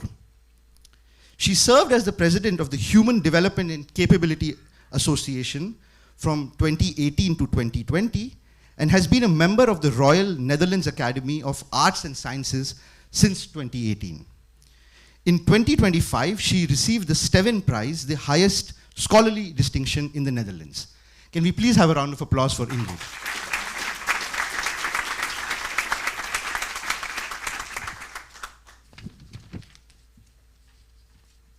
Okay, so so the way I'll do this is I'll pose 4 questions, hopefully within this 45 minutes, and I'll request one of you to open and then bring in your interventions. The first question, which I'd like to begin with, is in the spirit of the Global Justice Report, which tries to think of and put forward a vision for a more fair, just, and equitable 21st century, what, in your view, are the non-negotiable elements of a fair and just economy? Is it compression of wealth and income distributions, universal access to health, education, nutrition, guaranteeing equality of opportunity rather than outcomes, democratizing decision-making? Or is it something else? And which of these elements do you think are the most foundational? I'd request Mark if you could start, please. Yeah, thank you. First, I would like first to thank you for being part of this panel, and I would like to congratulate the team that made this report. I think really it's very, very good. And since I represent the International Panel on Social Progress here, not just the PSE, I really want to say that it's very important what you do, because we have to change the narratives. We have to really change the conversation in the public debate. And offering utopias, offering path to a better future is one of the most important jobs that we have to do as researchers, as thinkers. In the International Panel on Social Progress, we try to do it in collaboration with international organizations, civil society organizations, all of that, all these initiatives, and we heard about the roadmap by Olivier de Schutter earlier. All these initiatives really, I think, are pushing in the same direction, so we should work more together, and this is, I think, a very, very important work, potentially. About non-negotiable elements, I mean, let me start with a joke. I wish we were in a position to negotiate with the powers that be. We are not exactly in that position. But nevertheless, I'd like to make 3 points. First, it's true that, especially given the lot of the rise of violence and wars and so on in recent times, the topic of sheer security and human rights in the most basic sense, but including subsistence rights, is becoming more and more visible and important, more and more salient. And it's, unfortunately, except for a few measures like on extreme poverty, but even then, we have a lot of difficulties of documenting that. So documenting human rights violations is not an easy job, of course, for reasons that you can understand. But I think we need to do a lot of more work on this aspect. So Jean was talking earlier about dignified life, right? So dignified life, so that really is the most basic thing that we should guarantee to everybody. That should be the non-negotiable aspect of our social contract.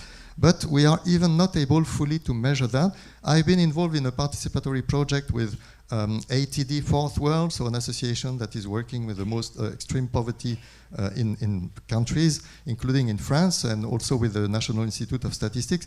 And that was super interesting, because we realized that the surveys that the statisticians construct to understand the living conditions of the various categories of the population are ill-suited for the poorest people, including in our country. So we don't really know how they live, what are their problems, their conditions, and so on. And so our measures are not well adapted. And it was really great to hear them to tell the statisticians how things should be changed in the survey. So this is just a little example, but just to tell you that we need to make, I think, more effort to better document this non-negotiable, if we may say, aspect. The second thing I wanted to say is something that is great in your report, and that was one also of the messages of the work we've done in the International Panel on Social Progress with our text a few years ago, is the importance of the core engine of the economy, which is the business company. Okay, the corporations. This is really where a lot of things are happening, a lot of social battles, but also a lot of framing of the economic discourse. And here I would like to plead for something that is, so we'll may have a discussion here in this panel, to go beyond democratizing the corporation and to really think in terms of changing the purpose of the corporation. So the corporation should not be designed for the sake of shareholders, but not even be designed for the sake of workers. It should be designed for the sake of the whole service it gives to society, which is to connect resources, labor and other resources, and needs, right, and demand. And so this work is very important, but needs to be done for the purpose of maximizing the value to all society, all the stakeholders, and of course taking account of the externalities. It's not just the internal stakeholders, it's also the environment, the future generations. And so this is really a change in the purpose, and I think it's super important to think of that, because a lot of what is happening now, for instance, with innovation, the direction that technological innovation is taking, for instance, for artificial intelligence, is driven by corporate interests. And if we don't change the purpose of the corporations, we will still be stuck with innovation that is going somehow in the wrong direction for the planet, but also for society, for the future of workers who may be completely disempowered by the new technologies. So that's the key aspect I wanted to mention. I don't know whether it's non-negotiable, but I think at least in our minds it should be something that is salient. And finally, the last point, very quickly, is that you said what is a if I understood well the question, what is non-negotiable element for just economy? I would say, well, the economy is not just the economy, it's embedded in the society, it's embedded in a political system, and it's embedded in the environmental system. And so we need to take account of all the interdependence between all these things, and we cannot think of reforming the economy without reforming the political system and without reforming our relation to nature. And that's the hardest part. So yesterday, I think Thomas talked about a cultural struggle that we are engaged in. It's not just about fighting the authoritarian ideas of the extreme right. It's also about fighting them ideas that were embraced by the left in all the times, which are materialistic ideas, consumerist ideas, extractivist ideas with respect to nature. We have to get out of this culture if we want to go to a sustainable future. And of course, this is something that is much harder, especially hard for economists, but so it cannot be just the job of economists to think about these cultural shifts. Ingrid, maybe do you want to follow up? Yes, actually I agree with everything. So this may be a problem with this panel, that we're going to agree too much. But listening to what Marc was saying... It's because we're all Belgians, or former Belgians, except Anmol. So we're all on the same page. So Jean, I don't know whether I want to go to nationalist explanations of our political or preference, but I just want to mention one thought I had listening to Marc and how I would look at this.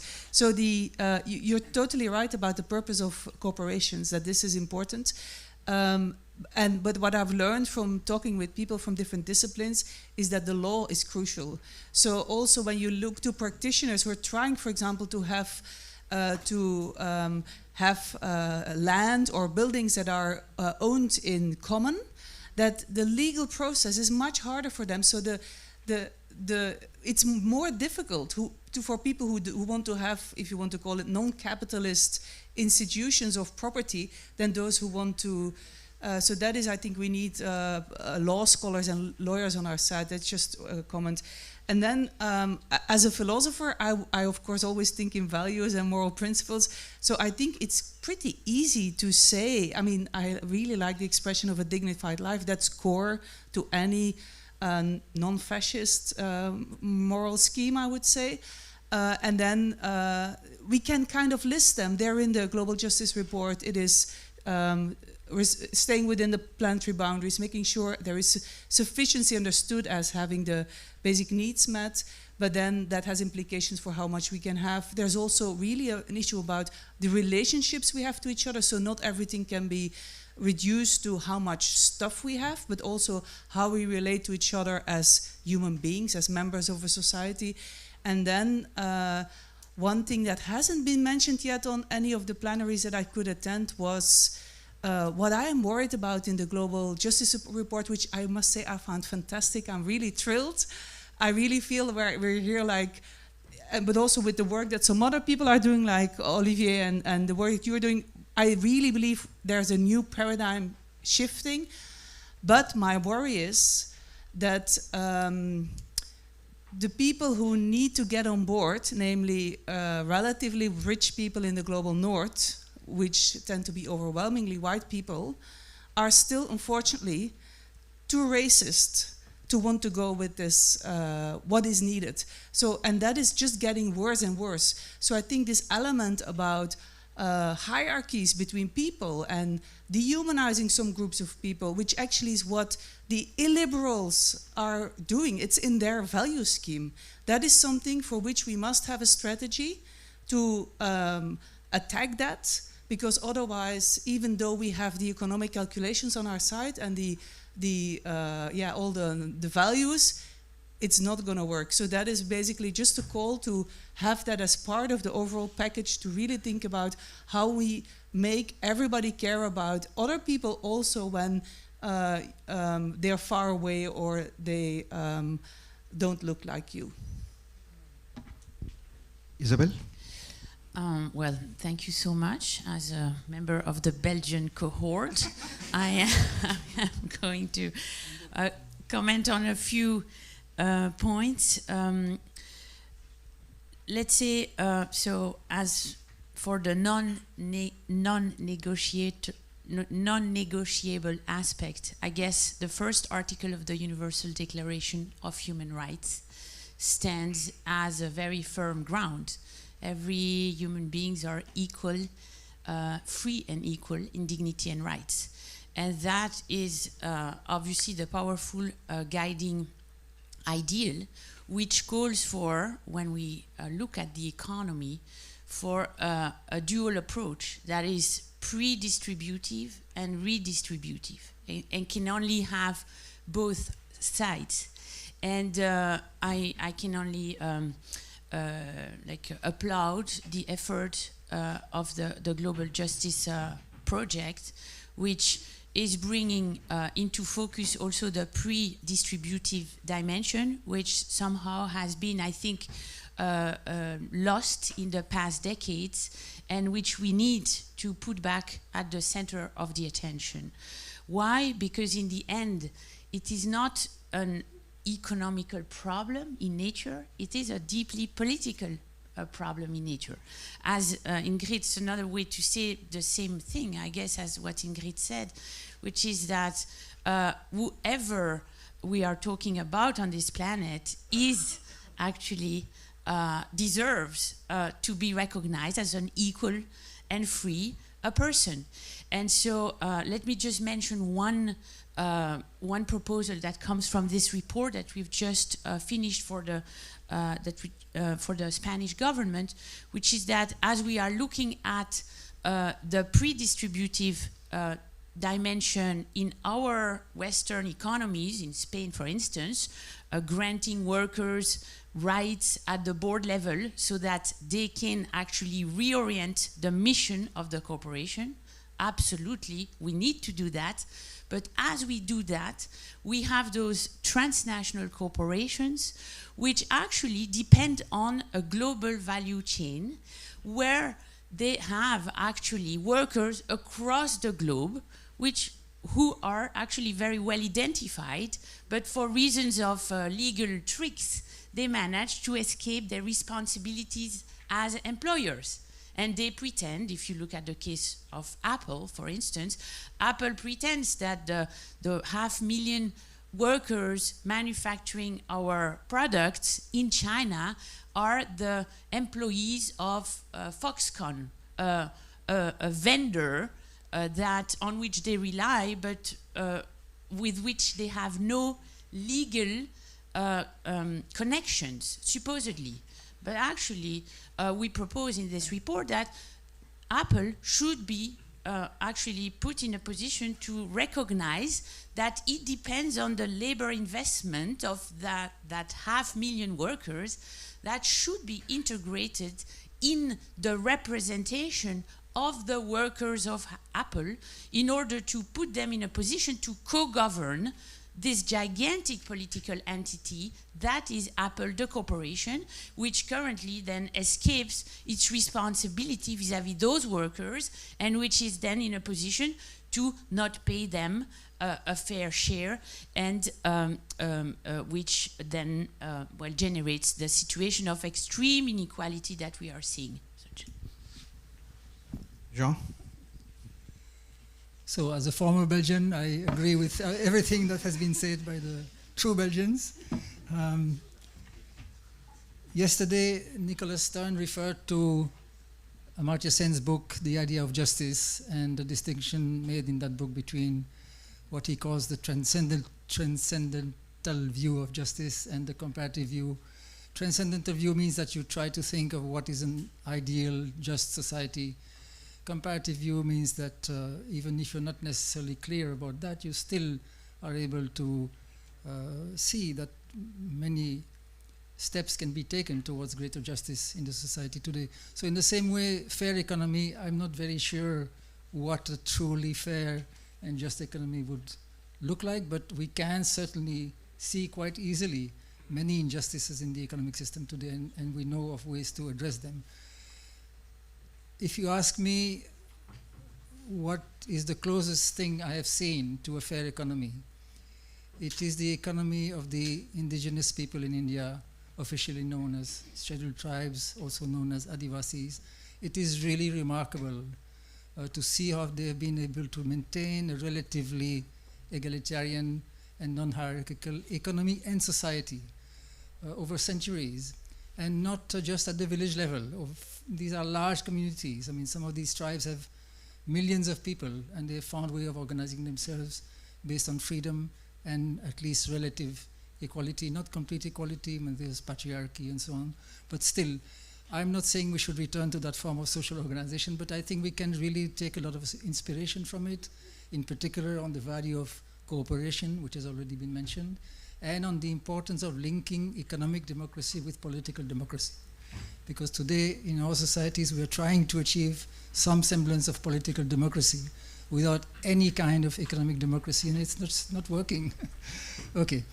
Now, coming back to the comparative view of fairness and justice, everybody has already mentioned the importance of dealing with gross inequality, not just economic inequality, but also other kinds of inequalities. I think that goes without saying. Another quote-unquote non-negotiable for me, if not the first one, is, as I said, ensuring that everybody has the basic necessities of dignified living. And it can be done. In this report, as part of this plan, if I understood the numbers correctly, the idea is to introduce a global wealth tax that will collect 10% of GDP, of world GDP, from 2026, and that would generate, I think, 15 trillion euros. Okay, now we all know this is a little bit optimistic, but even a small fraction of that could go a really long way.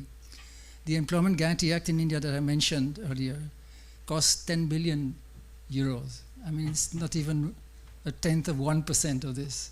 So the resources are there. And we know that there are means of eliminating deprivation. Nobody should be hungry. Nobody should be deprived of education. Nobody should be deprived of healthcare. We know how to ensure that. Lastly, if I can take one more minute, another non-negotiable for me is an end to the abuse of power on the part of the rich countries. The rich countries are still behaving like imperial powers that reserve the right to destabilize, bomb, invade weaker countries, and sometimes even destroy them, as we have seen in Gaza in the last few years. I think the biggest injustice in the world in the last few years is this genocide, if you call a spade a spade. Now, in the report, there is a kind of implicit acknowledgement of that and some sort of step towards greater equity in international affairs, because you have this convergence of per capita incomes and a little bit more democracy in international institutions. But that may not suffice. I mean, you could have equalization of per capita income without equalization of power. The United States is very explicitly committed to remaining the most powerful country in the world. There's no question about it. Europe is not quite in the same boat, but I think it has embarrassing history of complicity or indifference towards what is happening, and it has a certain amount of introspection to do. So I think that is also for me a very important negotiables. We can non-negotiable. We can continue the list, but I think the time is up, so I'll stop here.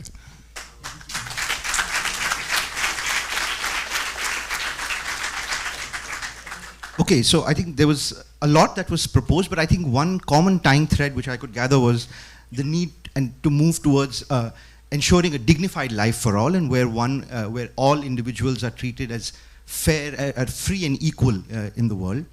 But is that really possible when economic inequalities remain that large? Can individuals really be free and equal in a society where income and wealth and income translates to power in some ways, to continue from what Jean said? So with that sort of frame in mind, the Global Justice Report has explicit inequality targets for the end of the century, where income inequality, where the income scale compresses to 1:5, so the richest person is only 5 times richer than the poorest, and the wealth scale is compressed to 1:10. This target is in part motivated by historical experiences in, for instance, Nordic Europe. But the question is, are these targets reasonable? How far can we go? Should we go even further? And on what basis should we be deciding? Efficiency, fairness, ecological limits, when we think about defining such targets? And lastly, should such targets be global, like they are in the Global Justice Report, or should they be more tailored to be local? And maybe Ingrid, if you can start with this.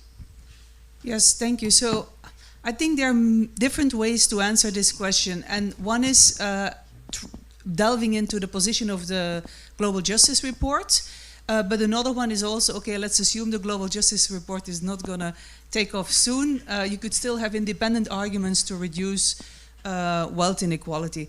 And I think even then, so even though you can have different kind of conversations, there's still another distinction to be made that I think is relevant, which is what I would say, like, okay, pragmatically, and pragmatically I think the answer is actually pretty easy, namely move as far as you can get towards equality, because I don't think we're going to get to what's in the Global Justice Report. I also don't think we're going to get to what I've been arguing, which is a hard cap. I suggest in my book 10 million, which I was pleased to hear that Stan yesterday in the session on Utopia said that the workers who work for the billionaires also suggest.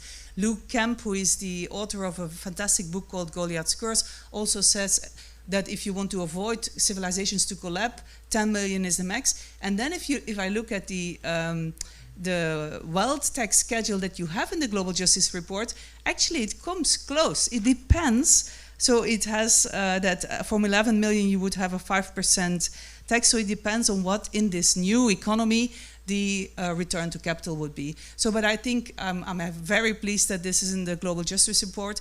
But in order to get there, I think the question to ask for us as people here together and the academics and thinkers is why? What is the reason we want to reduce wealth inequality? Because I think the big intellectual battle with the outside world and the people who have power is that they still don't see that wealth concentration is a problem. So we are at square zero. And what I would propose is to start to mainstream the notion that extreme wealth does harm. And that is alien to mainstream economics, because the notion of harm is related to the notion of rights, and mainstream economics is in the utilitarian tradition, which is about utility. And of course, we can make utilitarian arguments for wealth reduction, but if we talk about the harms of extreme wealth, we basically, that brings together a broader group of, you could say, political views, because also the liberals would actually, they have as their first, and I mean the political liberals, they have as their first principle, do no harm. The only ones that I think are difficult to reach would be the illiberals, so the authoritarians. They would just say whoever has power can do whatever they want. I don't know quite how we're going to argue with them.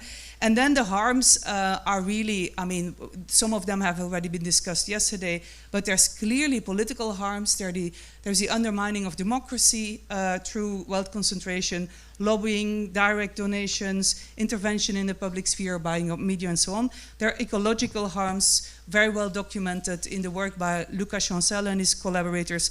There's social harms, because of course often the rich lobby for deals, for fiscal deals or loopholes that means that there's less tax revenue that then leads for less money for, and so we scale down the welfare state and we also scale down international assistance and so forth. And there's also economic harms, namely you get an economy with monopolies and where, for example, housing, which should be related to the human right of housing, becomes an investment commodity. So I think we should have that rich texture of arguing why extreme wealth concentration is harmful, not just bad, but harmful, therefore unjust. It's also unjust for historical reasons, especially internationally. And that is, I would suggest, the kind of analysis and narrative that we should mainstream. And then there is, of course, the I really disagree with what Nick Stern said yesterday, that we should not talk about reparations. I do think we should talk about reparations for slavery, for ecological damage, and so on. And that should be the first thing to think about if we think about a global scale. But of course, you can also ask, if you think about all the wealth flows that has been going on from the global south to the global north. I mean, if we were to really pay compensation for all that extraction, there is a question about political feasibility, but the first thing to do would be really to educate the broader public on those harms, including the historical harms. Isabel, do you want to add to that? Maybe two points to follow up on this theme. The first one is to look at what large-scale worker cooperatives are doing.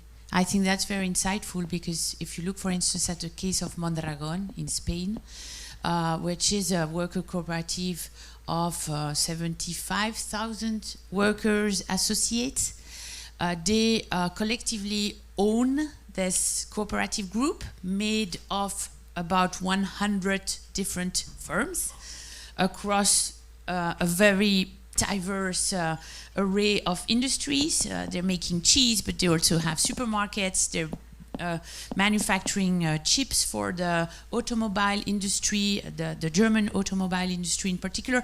So a very diverse, diversified portfolio of businesses, actually, but controlled by the workers and democratically governed by the workers. They have a wage compression of 1 to 4.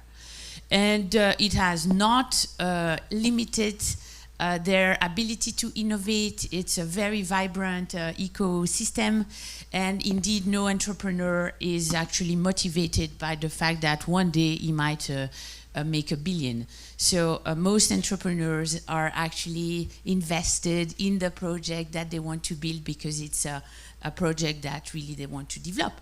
So that's, I think, insightful, and it speaks also to the what we experienced in the COVID crisis. I think to refer to this most recent period where basically the world realized that we were all depending on these essential workers who were the least compensated but the most essential to our survival, and yet they are indeed making the least of compensation, and this is very unjust.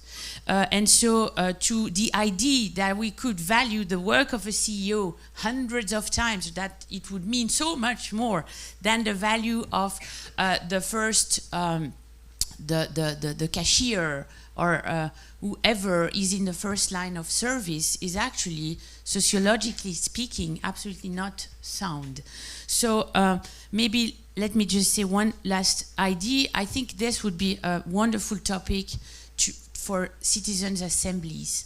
We would need around the globe and at global scale citizens' assemblies on the theme of extreme wealth and what would be a decent ratio here. And the response would be very decent, I think. I mean, it's good to know. So 1:4 is very similar to the 1:5 target that we have. And it's good to know that that's what workers are collectively converging towards. And I think when we present these results, sometimes people think these targets are a bit crazy, but we should be making the narrative that it's not. And that's what we should be moving towards. Jean, do you want to say something? Well, I agree with what has been said. I think extreme wealth is something on which we have to take a principled stand. I think that the toxic aspects of extreme wealth have been very well documented in Ingrid's book, Libertarianism in particular. I like the metaphor of manure for wealth, that if you pile it in one place, it stinks, but if you spread it around, it allows a lot of things to grow. The inequalities of wealth are truly unimaginable. I mean, that point is known to a lot of you, but maybe not everybody. So I'll just illustrate with a simple example. The richest man in India is someone called Gautam Adani. You may have heard of him. So sometimes I ask my friends the following question. Suppose that 100 workers worked at the minimum wage in India, non-stop, day after day, saved all their income, and continued working until they have as much wealth together as this man has. How long would it take? I'm not asking you because Thomas may get the right answer. But the highest answer I have got so far, some people say 100 years, 1,000 years, the highest answer I've received so far is, and that was from a professional economist, development economist, 10,000 years.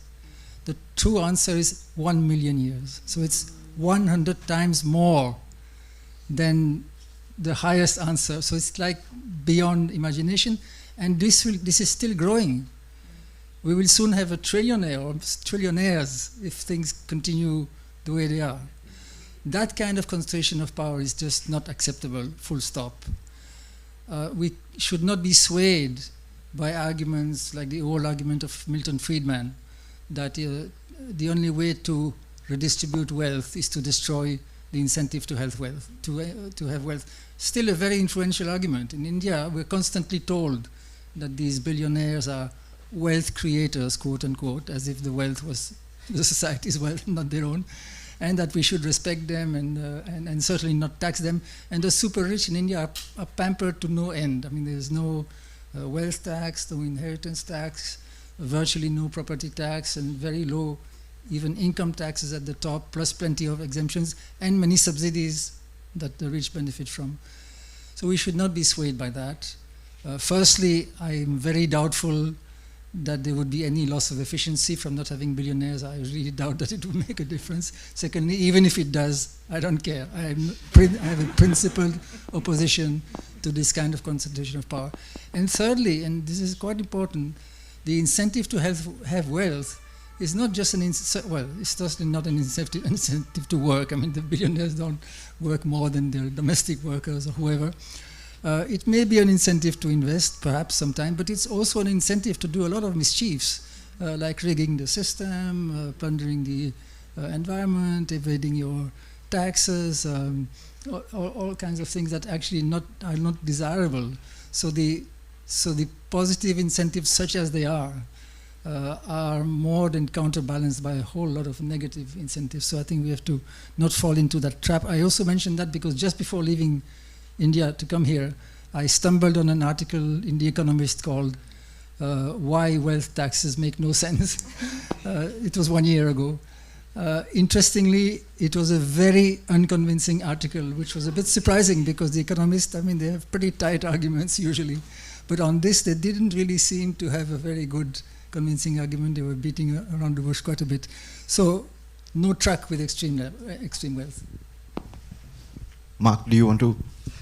Yeah, so I'd like to jump on the idea of citizen assembly. I think it's great indeed to make the public think about these issues and to get answers. There have already been surveys about people's opinions about what would be the right spread of income or wealth. And I think 1 to 5 or 1 to 6 is a typical answer that people give actually in this survey. So you are completely in the ballpark of this popular view of what would be okay. There has been another report that has been published in France by the Observatoire des Inégalités this week that is looking at the rich side of the distribution, and they take 4 times the median wealth as the threshold. So they don't advocate eliminating the wealth above that, but at least they take that as a threshold. This is less than 1 million in France. Okay, so it's quite ambitious, but we have about 11% of the population above this threshold in France. I wanted to mention, so very much like the twisting of the efficiency versus fairness discourse by saying, extreme wealth does a lot of harm, and we have in economics a way to discuss that, which is to talk about the externalities, right? It's really an issue of externalities. People accumulating, they are creating not just environmental externalities, but also political, social externalities. One of them, Morten Stostad also has been documenting that. I don't know if I think he presented some work on that in this conference. I'm not sure he's in this room, a former student of ours. And I think it's one of the issues is the way in which the shift from public to private consumption is linked to the inequality level. We have seen a lot of things being privatized, including in our personal life now. Communication is something completely private. We no longer have telephone booths in the public square and so on. So a lot of things have become more and more privatized. And so this reduction in public goods and public good provision compared to private consumption is, I think, directly connected to the general tendency to have increased inequality. But on the other side of the scale of inequality, one argument that I've heard yesterday, which I think is very true, especially at the global level, is that cooperation from the whole of society really relies on acceptability of the social contract, and especially on the lower scale. So the poor countries, they will never accept, I think Thomas said that yesterday morning, but maybe you as well, right? The poor countries will never accept social contracts at the global level that are not respecting their aspiration to development.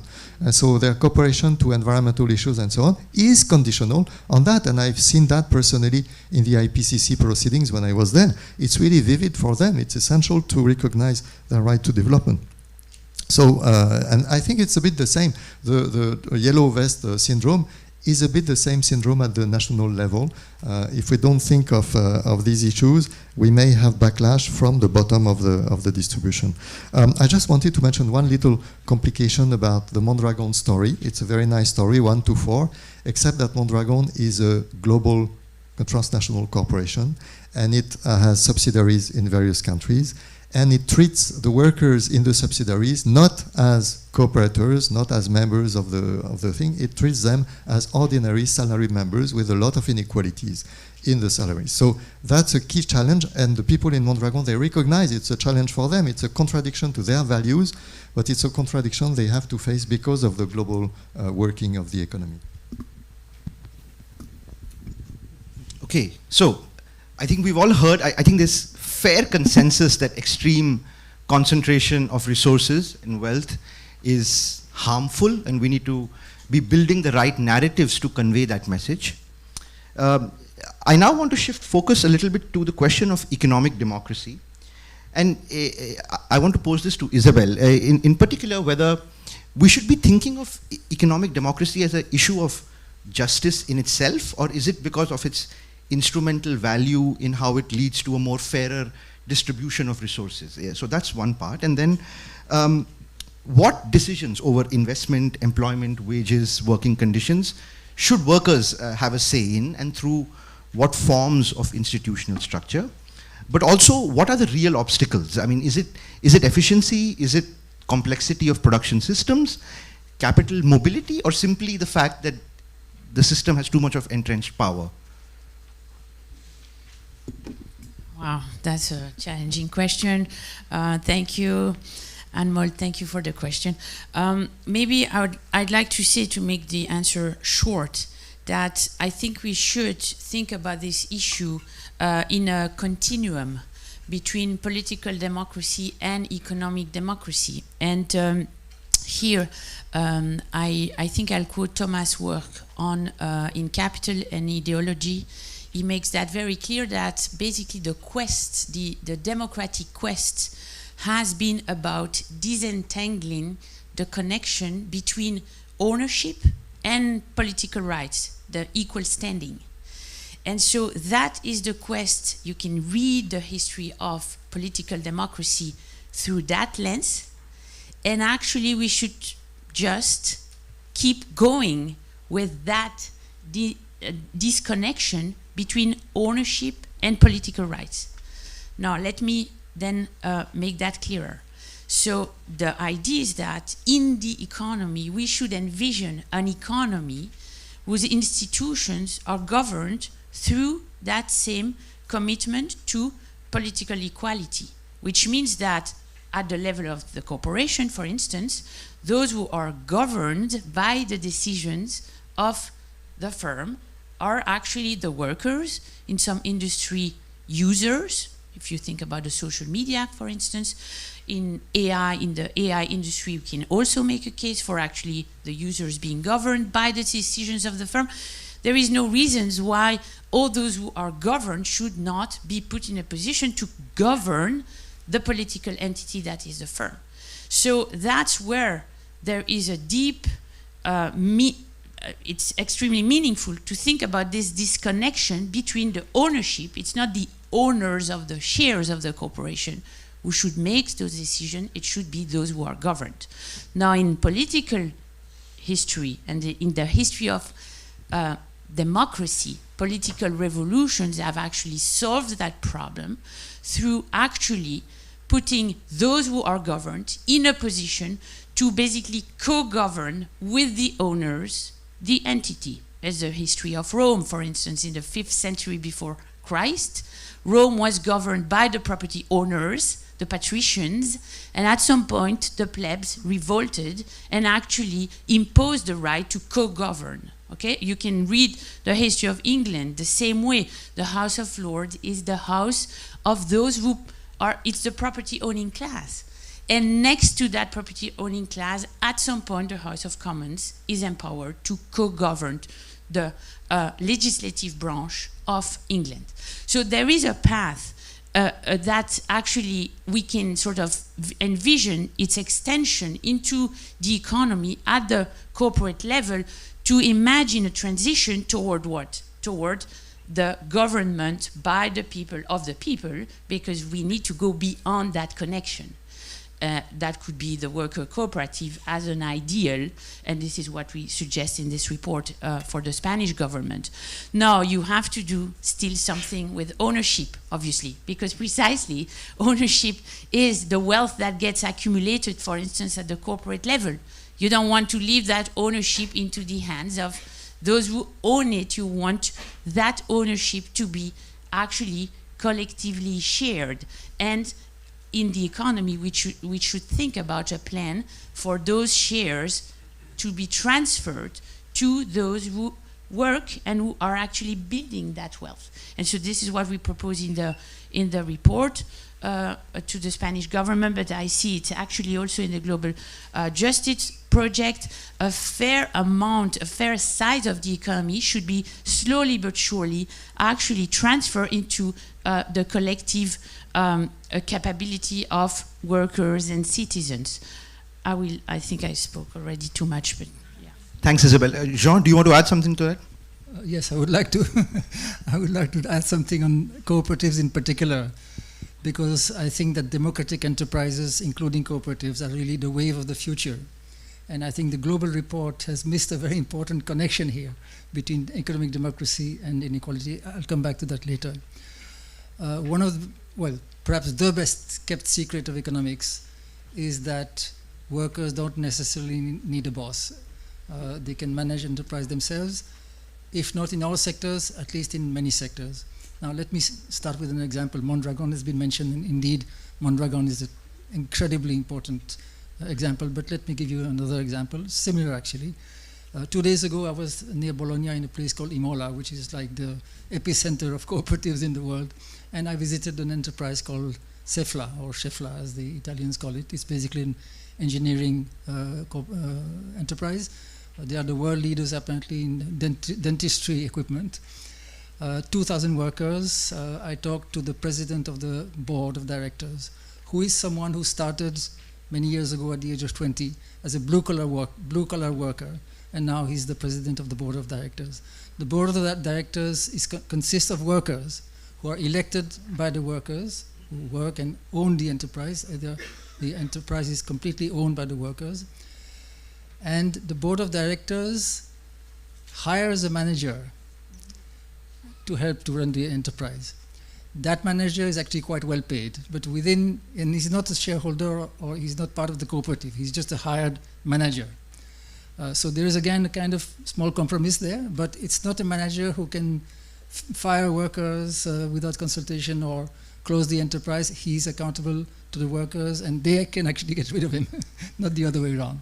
Okay, it's a flourishing enterprise. They started in 1932. They have a turnover of almost 1 billion euros. They have profits last year of some 65, 70 million euros, doing extremely well. It's a very modern enterprise. Mondragon is quite similar in its organization. Mark is right that they have subsidiaries, and even CEFLA, they have subsidiaries abroad, which are not cooperatives. If you look at any cooperative, you will find a fault of some kind, whether it's some kind of lack of internal democracy, subsidiaries, whatever. But at the end of the day, they are still much better forms of economic organization than the capitalist enterprise. Now you will say, oh yes, okay, Mondragon, we know, CEFLA is another example, but these are the success stories, and for one success there are 10 failures. This is not true.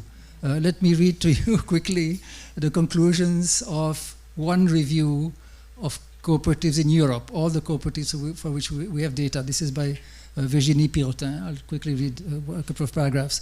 Worker cooperatives represent a serious business alternative and bring significant benefits to their employees and to the economy. There are thousands of worker-run businesses in Europe, employing several 100,000 people in a broad range of industries, from traditional manufacturing to the creative and high-tech industries. The main findings of this review are, number one, worker cooperatives are larger than conventional businesses and not necessarily less capital intensive. Worker cooperatives survive at least as long as other businesses and have more stable employment. Worker cooperatives are more productive than conventional businesses, with staff working better and smarter and production organized more efficiently. And pay differentials are much narrower in worker cooperatives than other firms. You said 1 to 4. This is quite typical of many cooperatives. To this list, you can add many other benefits of cooperatives. They are more environmentally responsible because the environment is the workers' environment. They have less corruption because all the accounts are open. They are more resilient in crisis, because in a crisis like COVID, for example, they don't fire workers. They all take a salary cut and the employment continues. They have more space for pursuing social goals as opposed to just maximizing profits. And very importantly, they foster a democratic culture. This is an argument that was made a long time ago by John Stuart Mill, and then after that by many others, that the workplace is also a kind of school where you learn values, you learn principles, and if you work in a democratic enterprise, then you learn a democratic culture, and that's a benefit for the society as a whole. Today we have a completely schizophrenic society where in politics and society we try to practice liberty, equality, and fraternity. And once the enterprise opens, then we accept a completely authoritarian system where these values are forgotten. Okay, now I want to come to what I feel is a small gap in the Global Justice Report, because I think unfortunately you missed a very, very important argument. According to the scenario that you have presented, by 2100, 66% of the economy will consist of health, education, and leisure and cultural activities, 66%. And these are precisely the kinds of sector where cooperatives have a huge comparative advantage. They can literally wipe out capitalist enterprises, and they should. So we really have an opportunity there to develop the democratic enterprises, the cooperatives in particular, and move to a very different kind of economy. I'm not saying that every sector can be managed by a cooperative. Typically it works better in the more labor-intensive sectors where there is less capital, less risk. So it's not something that can necessarily be expanded to the whole economy quickly. But we do know from both theory and a lot of experience that cooperatives can flourish in large sectors of the economy, and in the future these sectors may actually be, you know, the bulk of the economy. So I think this is really the wave of the future. Yeah, I'd like to come back to this issue of schools of democracy. This has been illustrated by a recent study in France by HEC colleagues who have shown that surveying workers, that those who are the most disenfranchised and have the least autonomy in their work are the most attracted by the extreme right ideas and by become potential voters. So that's quite a confirmation of this general wisdom. Very briefly, I'd like to come back to the terms of your questions, Anmol. So you said, is it a goal in itself or is it an instrument for something else?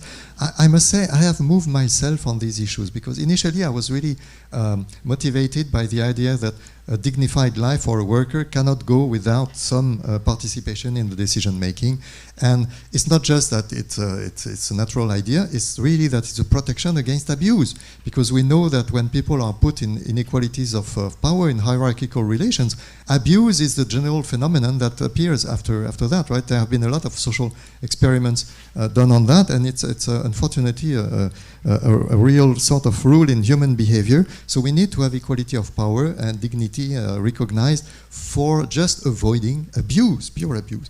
And so that's one motivation, but then I realized indeed that the more democratic firms, they are also a good instrument to benefits for society, indeed. So they are more responsible in many ways, as was described earlier.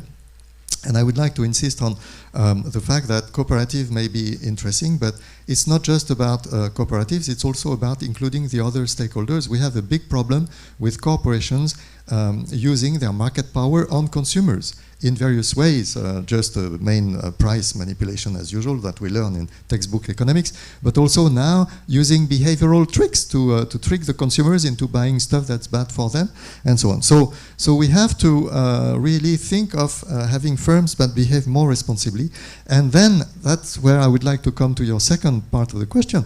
What are the obstacles to see such responsible behavior flourish? Well, the key obstacle is selection on the market. So the selection mechanism is not necessarily selecting the best, okay? It is selecting the fittest, and the fittest is not necessarily the socially best. And there is a lot of evolutionary work done in economics showing that the firms that maximize profit are the ones that are the fittest to survive in the competition of the market. And so it's no wonder that the capitalist firms that maximize profit are the most spread form of firms because they are advantaged in this competition. If you want to be a responsible firm and behave well, of course you'll have slightly higher costs than the other firms, right? And so the shrewd companies that try to externalize at most as much as possible all their costs, they will beat you in the competition. And so that's why we need, and I'd like to come back to the issue of the law, we need to have indeed regulation, incentives, a lot of structure that has to be put by the public authorities to make competition, to tame competition, to avoid that the least scrupulous agents win the competition. So before we open to questions, Isabel wants to respond, and maybe Ingrid as well. Thank you so much, Marc, for that trailer for one tool that we suggest in this report, which we called the Corporate Democratic Development Index. So we suggest to the Spanish government or to any government who would like to actually support a democratic transition for every firm to put in place this index, which would actually rate every firm on a 6-point index, surveying the access to voice and the access to ownership from workers' perspective, and actually tie all the incentives that the state still today has in its array of policies, so corporate tax rate obviously, but also access to public procurement, also subsidies, to that precise rate that every firm would get. And that would actually set in place the incentive landscape, which would reward the firms who actually integrate much more concerns, and as you say, those who are actually externalizing, producing all those negative externalities onto society,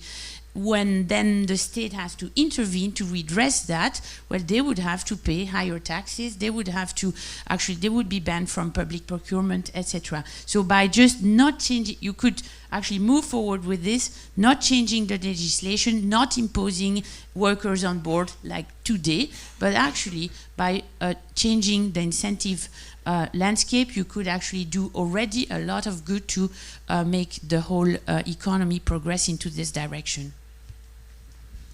Yes, I'll be quick so that because we have already heard a lot, but I just want to pick up on one thing that Isabel said. You said at some point, those who are building that wealth, so in the company. And I agree. But this reminds me of the fact that, definitely this panel is like too many Belgians with the same views, but also there's of course, many people will disagree with this.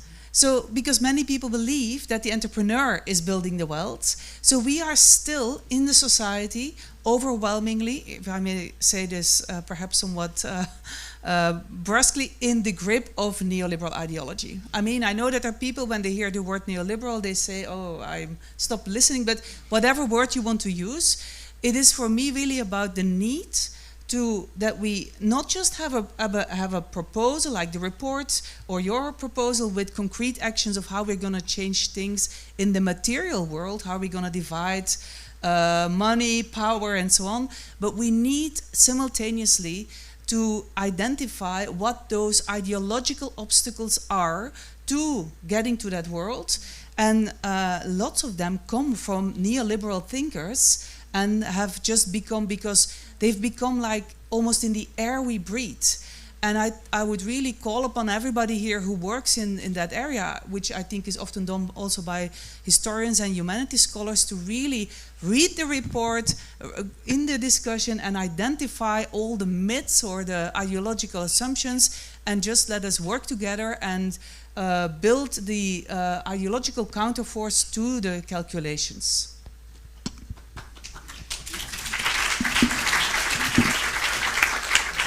Okay, so we have 20 minutes for question and answers. We'll try and collect 2 or 3 questions. Do we have microphones roaming around? Please introduce yourself. I saw one hand there first. There are a lot of hands, so we have a lot of questions. So we'll try to be short and quick so we can cover as much. Maybe one here. You can start. Hello. Hi. My name is Sylvain Aubry. I work for, My work is Sylvain Aubry. I work for Human Rights Watch in the economic justice team. I was very happy to hear a lot about human rights this morning in the first 2 panels. And I have a couple of questions about how to try to operationalize a bit more that link between rights and the issues we're talking about. So first of all, I heard the point you made in grid that law is often a problem. It is an obstacle to make, is one of the key obstacles to make progress that we're trying to achieve, and often acts as a guardian of the status quo. Lawyers do, and I apologize on behalf of the community of lawyers, but I don't think it has to be that way. Actually, there's a whole body of law, especially human rights law. There's existing law that demands a lot more, like issues like right to food, education, healthcare, social security. They are rights, not only they are rights that are intuitive to us all, but they are rights that are in the law. We already have legal commitments, and we know very little about it, but like pretty much all constitutions in the world guarantee those rights. All countries in the world except the US have ratified the Convention on the Rights of the Child that recognize many of these rights. 173 countries have ratified the Covenant on Economic and Social Cultural Rights that guarantee these rights. So those are legal obligations. But yet we see the law as an obstacle. So I'm wondering, we discussed a bit about already this morning about potential interlinkages and alliances and connections. I'm wondering about your thought about how we could better make that connection, turn the law from an obstacle to a support, because it supports a lot of the claims made here. And I would say a lot of the proposal in the social global justice reports are supported by the law. So one question, and the other question very quickly is, you mentioned we need to move on. You mentioned, Mark, it's very, very quick. You mentioned, Mark, it's hard to make progress on rights because it's hard to measure. I'm wondering whether it's an issue about having more mixed method. It's not just quantitative, but also qualitative. So maybe one here. Okay. Hi, my name is Camila, and I'm a researcher on the topic of perceptions of inequality and beliefs around inequality. So this pertains to my question. Talking about the more sociological aspects of the problem of compressing the wealth scale, such as shifts that need to happen relating to beliefs and structures of division and othering that fuel inequality, such as racism, do you think there will be a problem of sync relating to timing between the change promoted in the institutions and economic level in the Global Justice Report and this change on social representations and social structure that is not so simple and could take longer than the other levels mentioned in the report, and would, adding this consideration in the report, move the goalpost on the targets? Okay, we'll take one last question, maybe here, and then. Hi, thank you very much. I'm Morgan, I'm a PhD student in economics. Sorry, I need to write it. Okay, so just a quick question maybe for Mark Fleurbet more, but it's how the dignity can be integrated into an economic framework, and especially when we connect it to the reparation question and the question of historical liabilities, do you integrate these aspects into your definition of dignity? Thank you very much. Okay, so maybe some of you can answer now. We would like to take a few more questions, so I'd request you to be as brief as possible, but not too brief, of course. Maybe I can start with a question on measuring human rights and actually dignity. This is a similar question. Yeah, so mixed measurement is an interesting idea indeed. But even, I was just thinking of, even if you want to characterize certain basic things, it's very hard to document it just because it's hidden. A lot of the crimes are hidden. And so that's just a sheer difficulty in collecting the data. But it's true that mixed methods can help counterpassing some of these difficulties. I don't have a recipe to measure dignity, unfortunately. I wish I had. We've been working on that actually in the panel on social progress, and we are thinking in terms of at least identifying the proportions of the population that are suffering different conditions. So it's a very simple kind of dichotomous approach to dignity violations. But yeah, it would be better to do something more refined, and I'm sure that Jean will be able to say more about that.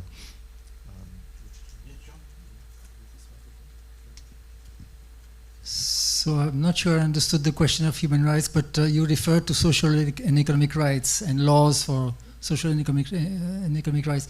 So we have quite a bit of experience of this in India, and quite a few laws have been introduced in the last 20-25 years to try to put social and economic rights in a legal framework. So like you have for example, the maternity entitlements now are a universal right of all pregnant women. If you're pregnant, you have right to a certain amount of support.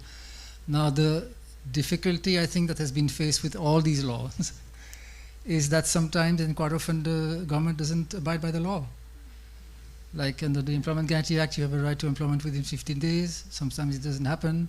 If you're not employed within 15 days, you're supposed to be entitled to an unemployment allowance.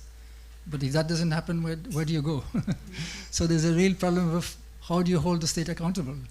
Now the answer in principle is that if your rights are violated, you can go to court. That's the purpose of the law, that you have a legal right enforceable in court. But the interesting thing is that in 20 years of this Employment Guarantee Act, not a single worker has ever gone to court to affirm their rights. And that's because the court system is just beyond their reach. The last thing they want to do is to be entangled in a court case. 1 or 2 NGOs have done it, but that's a different matter. So then what else? I mean, how do you hold the state accountable? I think that has been the big difficulty.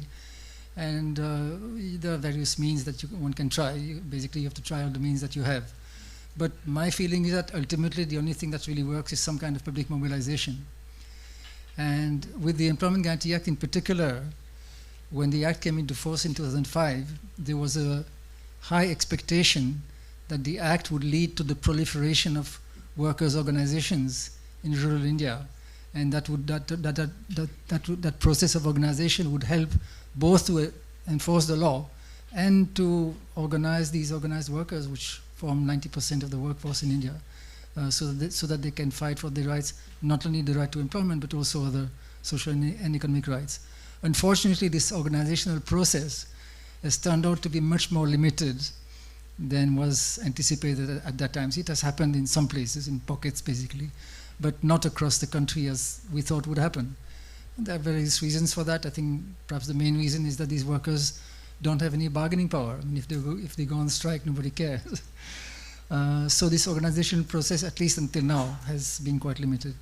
But there is a problem with all these laws of how do you make sure that the government implements them, because the government is not really with the people in a country like India.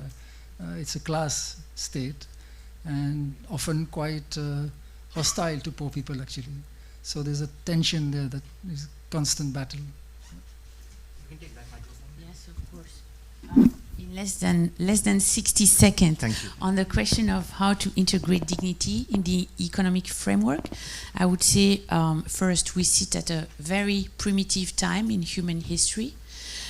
So second, at the former level, I think the best tool to be true to the ideal of equal dignity is to provide equal standing in decisions. So it's a political issue.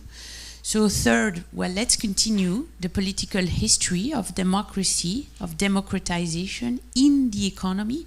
And so we should stop thinking about firms as economic organizations, but as truly political entities. And so fourth, that's about a democratic transition in every firm and in the whole economy that we are actually we should be thinking of. And I should mention the website that we have for this report we just delivered to Spain. It's report on democracyatwork.org. So if you want to access the report on democracyatwork.org. Thank you. Let's go back to the room. Okay. We can take at least 2-3 books. So I think first hand here, then one over there, and one over there then. Hello, my name is Rachel. I'm a former doctoral student, I guess. The economies that I study are very low-income economies in Africa, predominantly, and so I deeply agree with everything that workers' rights, lame. I deeply agree with everything that everyone has said. But I think that policymakers in places like Ethiopia just face like very, very different considerations. Like I even think India is in a much stronger position to actually have an economy to work off of. And so I just wonder, like when you're an Ethiopian policymaker trying to attract industrial, whatever companies to your industrial park to provide like 70,000 jobs for unskilled workers, which is like nothing to laugh at for people who are coming from like much poorer rural contexts where their life is much harder. They compete on the basis of like having low workers' rights. I mean, that's basically the sort of like thing they have to compete on. And I just sort of wonder, do you think that the things that you're proposing are like the sort of luxuries that you can have when you have an economy in place, or are there ways that we can really integrate this at the start? And just saying the things you're doing would help those policymakers if companies could be held liable in Europe for what they do in Ethiopia. Okay.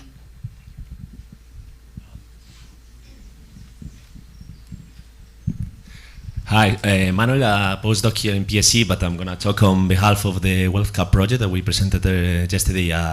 Talk about the initiative of our projects. So we are really happy that you raised the awareness of the importance of citizens' assemblies in order to raise awareness among citizens.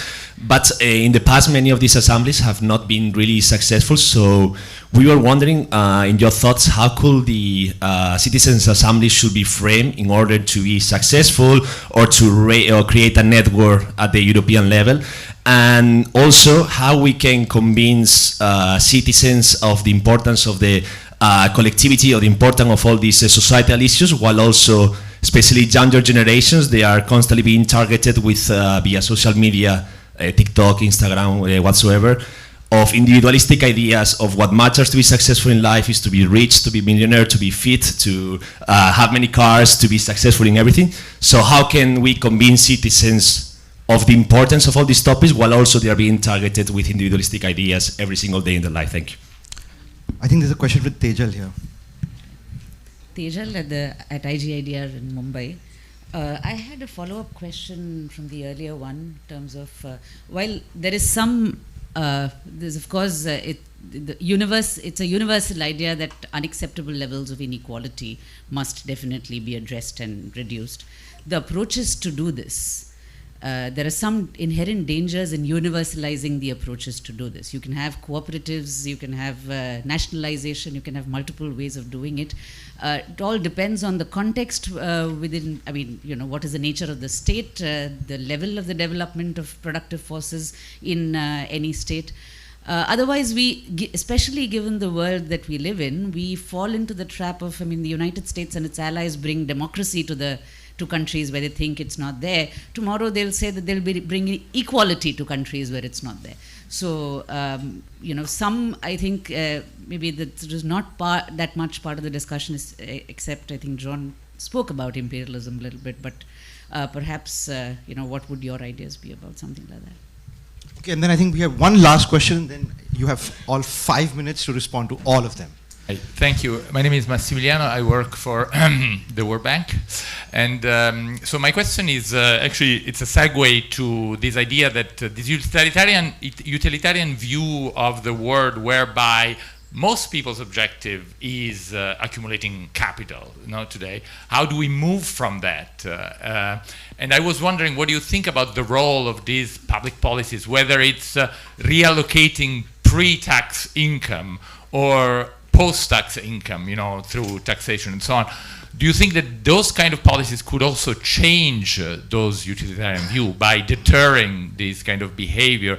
You know, the example I have in mind is my own country, Italy. No one thought that smoking in public places would actually become something of a bad behavior, right? Everyone thought it was great, and then as soon as the ban was put in place, in a matter of 2 weeks, everybody thought, wow, how crazy it was that we were smoking in a public place a month ago, right? So could that be also a way to move behaviors, you know, by using public policy? Thanks.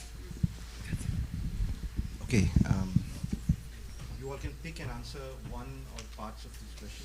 Maybe we start with Mark. Okay, yeah. Yeah, thanks. These are great questions.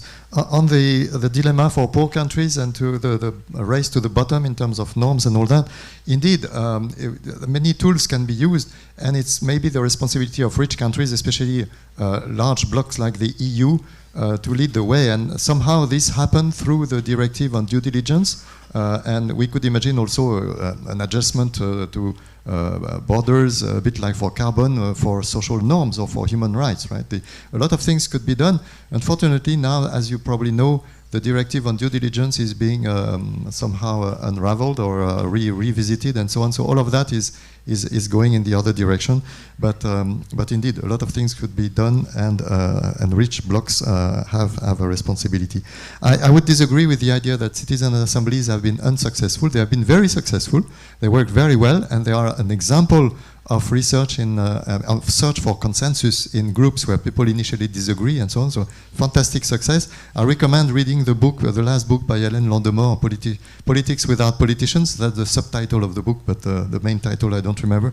And so this is really a good description of how these things work, and they are very successful. What's not successful is that the politicians, the system in place refuses to take their conclusions on board, right? As happened in France with the Citizen Convention and so on climate change. So unfortunately, this is the problem, but I recommend that you connect to Global Assembly, which is a large NGO that is working with us at the panel, and Isabel is also connected to this through our working group on democracy. So yeah, there is a movement, there is a global movement pushing for that, and we should really work in that direction. Finally, changing behaviors, yes, it's possible. There are various tools, and it's a good example what you give. Indeed, norms can shift, and that connects to a question that was asked earlier that we didn't answer really, the long time it takes to change structures and to change norms and so on. Sometimes it can go quick. It went quick on gay marriage, for instance, in some countries and so on. So these things can change, but we need to find the ways, and it relies a lot. I think we are better equipped now with better understanding of behavioral and cognitive processes, how this works. And so there are now, again, I have some material in our panel working on various examples, and we have output that will come soon on this issue. So we can be hopeful, but we have to be smart. It's not something that can be done necessarily easily. Maybe I'll stop here and leave the other questions to my colleagues. Jean, you want to go, Jean?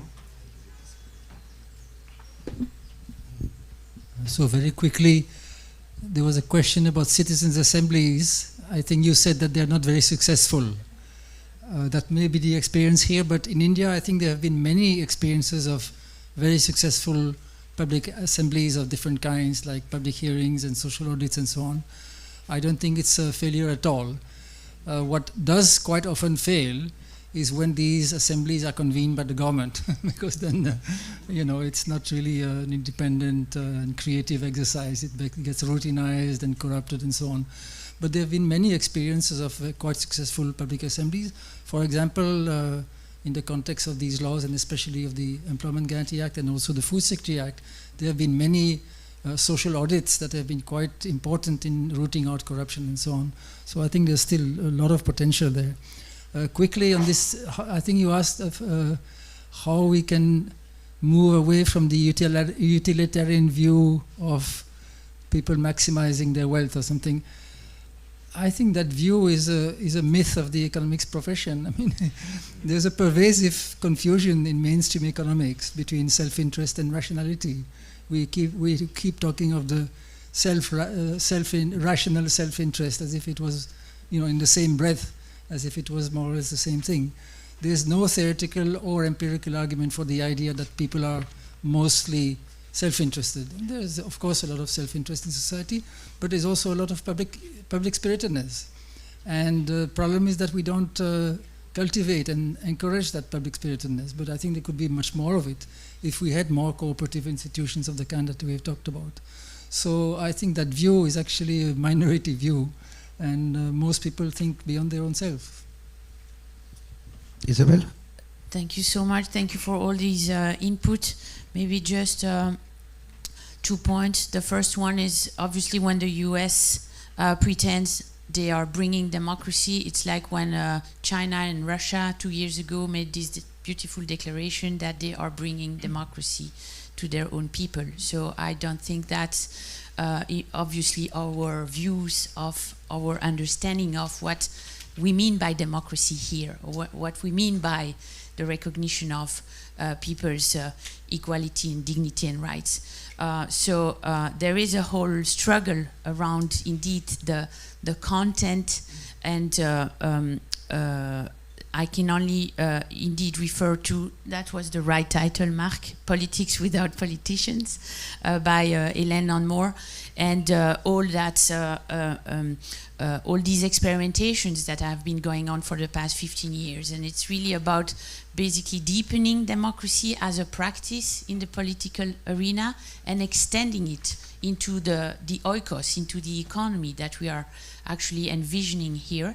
And what really sort of supports my positive outlook at current developments is that people are manifesting a hunger for more democracy. The political system clearly is not capable to take that in, and we see the extreme rights in many places actually winning the battle. But we have to continue our work, which is to actually illuminate the situations, propose a pathway, and that is actually extremely encouraging to people so that they can really orient themselves towards a much better future. So Ingrid, and that'll be the final comments of this panel. Our time is up, so I'll try to be as brief as I can in 2 points. On the Citizens' Assembly, so the Extreme Wealth Line project, which is a academia, civil society project, the LSE, Utrecht, Oxfam, the Patriotic Millionaires, New Economics Foundation. We are going, if we can find the money, to organize citizens' assemblies on an extreme wealth line. I think it's very important, because if I ask the centimillionaires with whom I speak, where would you draw the line? They would say like, oh, 70 million, because otherwise like private jets and those kind of considerations. And also there's been some surveys that just suggest that then the lines are too high. So we need citizens who are informed about the harms then to decide. And then the point about utilitarianism, I mean, this is an open door, but the economics discipline will need to change. And it has, when I was a PhD student, we said this, people have been saying it all along, we need to really embrace multidimensionality, commitments, all the different aspects of life. And I still believe that because economists are so powerful, it is really also the economists themselves that must be willing to be open-minded and broaden their disciplines. And I'm grateful for what happens here in Paris, because I think that's really how we should do it. Okay, well, fantastic. Thank you all for being here. And thank you to this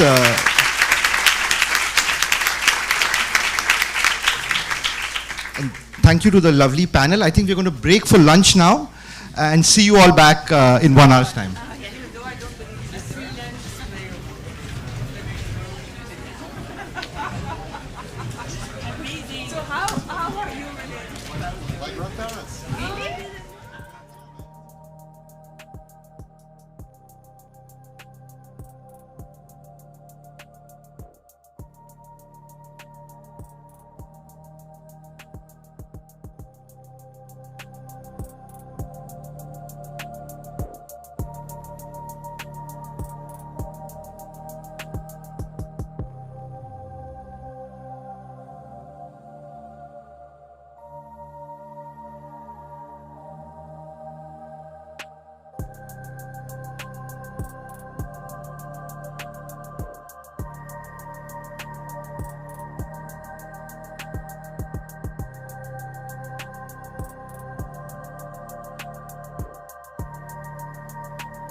Luca.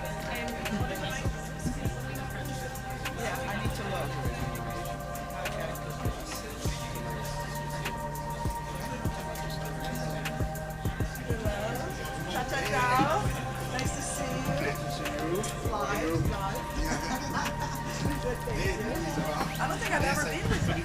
No, but I didn't know if you were tall, short,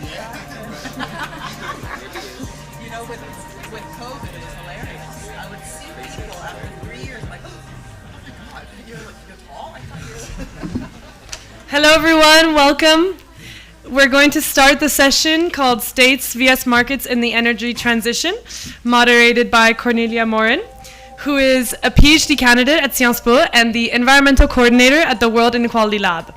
Cornelia has contributed to key reports, including the Global Justice Report, and she's lead editor of the Climate Inequality Report 2025 by The Will. Her research focuses on different dimensions of environmental inequality. So please give her a warm welcome.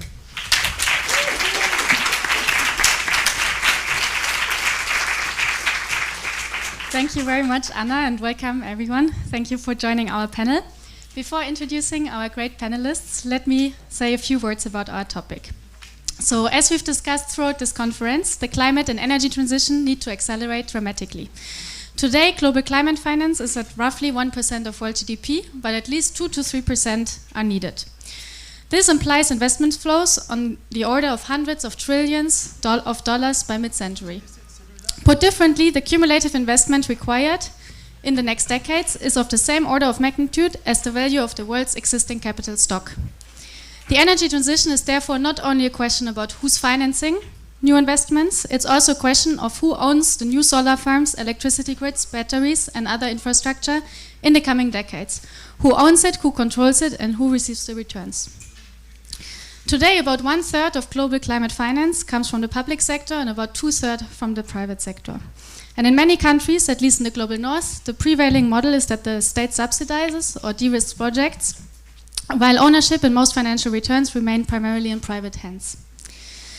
At the same time, the climate finance gap is especially large in the global south. In sub-Saharan Africa, for example, climate finance needs to increase by roughly a factor of 9. Particularly in light of recent cuts to official development assistance, a central question is where this money comes from, and also on what conditions the transition can reduce rather than reproduce extractive relationships between the global north and the global south. One proposal that we've seen yesterday in the presentation of the Global Justice Report is to create a world sovereign fund that would hold, on the one hand, significant public stakes in sustainable assets, and on the other hand, also provide finance to countries in the global south. So to sum up, the questions of states versus market, the public sector versus the private sector in the energy transition is not only about how quickly we can accelerate the transition, but also about who sets the terms, who pays for it, and who captures the returns. And so I'm very happy to discuss these questions with our 3 outstanding panelists, which I will now introduce. First of all, I'm welcoming Mariana Mazzucato. Mariana is professor in the economics of innovation and public value at University College London, where she's the founding director of the UCL Institute for Innovation and Public Purpose. Her work focuses on innovation, public value, and the role of the state in shaping economic transformation. As many of you will probably know, she's written several bestseller books, and one new book just came out yesterday called The Common Good Economy, A New Compass. So please give a warm round of applause to Mariana.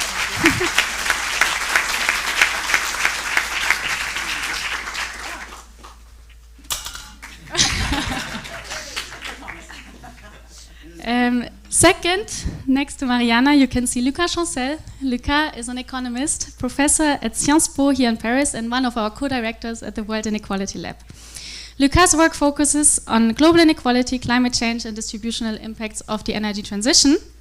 And he has recently released a very relevant book to our discussion called Énergie et inégalité, une histoire politique, where he examines the political economy of energy systems. So please welcome Lucas.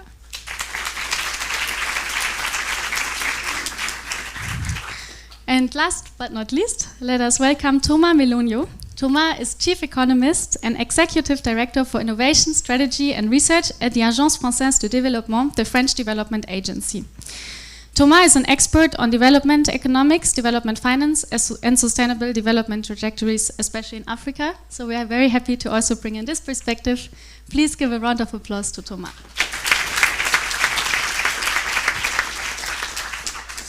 Okay, so the plan for the session is that we will first begin with opening remarks. Mariana will start by presenting her new book, The Common Good Economy, A New Compass, followed by remarks by Thomas and Lucas, and then I will ask a few questions myself to the panelists before we open to your questions. Great. Thank you. Thanks so much to the conference for setting up this session and the whole conference. And I'm not going to really present my book, but its relevance for this question. And I think it sort of begins with the title of the conference. Let me see if I even have it. What was it? States and Markets and the Green Transition. I think that's already, and don't take offense, but the wrong beginning, because it's not states and markets, it's what kind of markets. So markets are outcomes, right? They're outcomes of how we govern public institutions, private institutions, and especially their interrelationship. And that's really what the book is about, that because at best we even talk about good, in terms of public goods as corrections of, say, market failures, something that the private sector is not doing due to non-excludable, non-rival conditions, we're always by design, not by coincidence, in corrective mode. So if we begin with the supposition that actually this is about shaping markets, co-creating markets to be more inclusive, so very important at this conference, more sustainable, but also more driven by actual innovation, so value creation and not value extraction. What does that mean for the kind of states and different types of public entities which kind of define what the state is, from the BBC to a public bank to how we do procurement and a procurement agency? What does it mean for the business sector, so corporate governance? We know there's different ways to govern business, right? Shareholder value maximization since the 1980s, which was his name, Jack Welch said was the dumbest idea ever, has ended up meaning lots of extraction from the economy. Something like $7 trillion have been used just to buy back shares by the largest companies in the S&P 500 to boost stock prices, stock options, and executive pay. That's a choice, right? There's different ways to govern within capitalist economies, let alone non-capitalist economies, the corporate sector.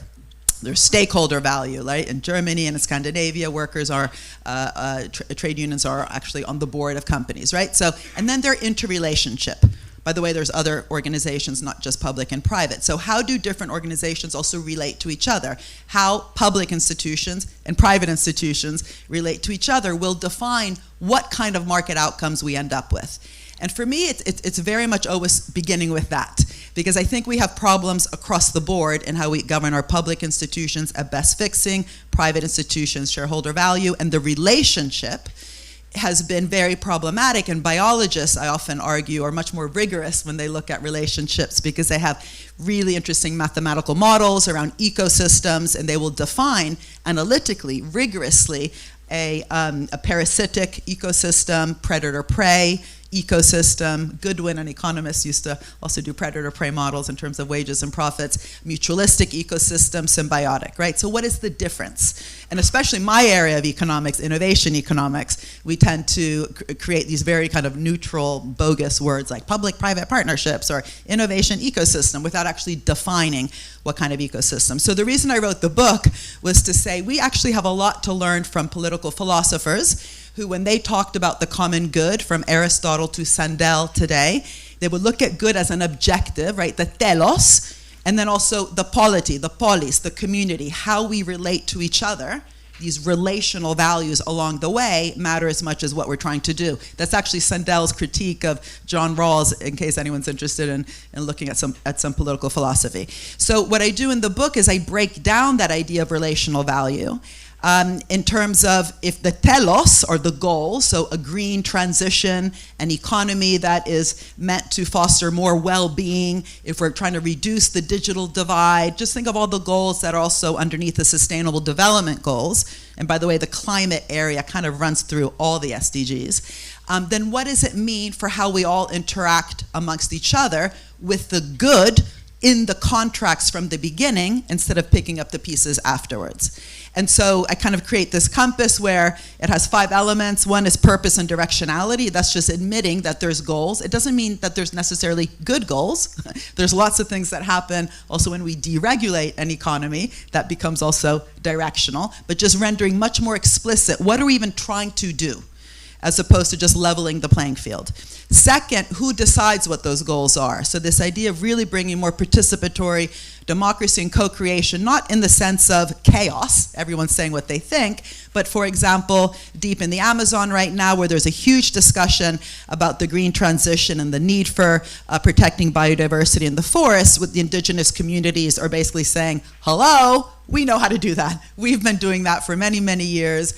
We've been protecting the biodiversity in the forest. We understand the water cycle, the hydrological cycle that's at risk, but we have no voice at the table in terms of actually setting the green transition, to the point that, say, the Amazon Fund, very important fund actually designed by BNDES, a public bank in Brazil, has this important fund, but it has had very little, again, co-creation, voice, governance by the communities, the indigenous communities that are actually, in theory, going to benefit from it. So that's the second, co-creation, participation. The third is sharing knowledge. What's the point of having a, new economy is what we used to call it. Now we call it words like, collective intelligence, innovation-driven economies, Nobel Prize last year, all about innovation, if the way we are structuring and governing knowledge continues to be so extractive.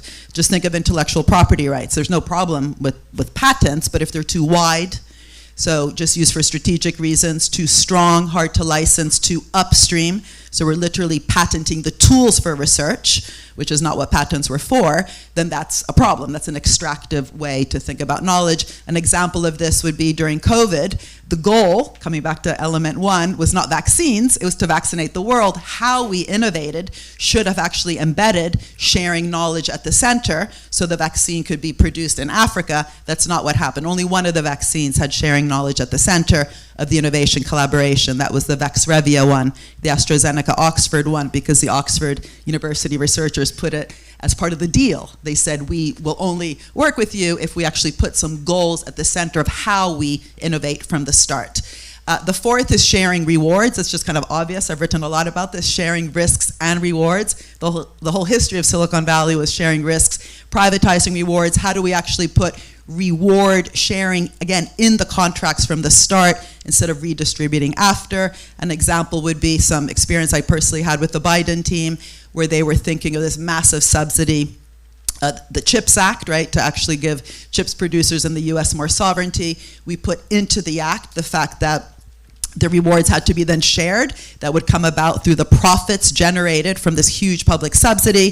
So what does that mean? That workers' wages and working conditions had to improve in those companies as an exchange for that subsidy, that they had to commit to no share buybacks, which is kind of like not rocket science. If you're benefiting from a public program, in the very least, reinvest those profits back in, and use energy efficient supply chains. So again, energy, efficiency, sustainability, not just for the Ministry of the Environment, but also at the center of a tech act as a condition for companies to benefit. In France, there was a good example during COVID where Air France and Renault received subsidies due to the lockdown, conditional that they reduce their carbon emissions, whereas in the UK, where we hardly have any conditionality, EasyJet got 600 million, no conditions attached. So that idea of really putting kind of reciprocity and conditionality at the center of contracts from the start in that pre-distributive way, precisely so we don't have to spend so much time and energy redistributing later. So how to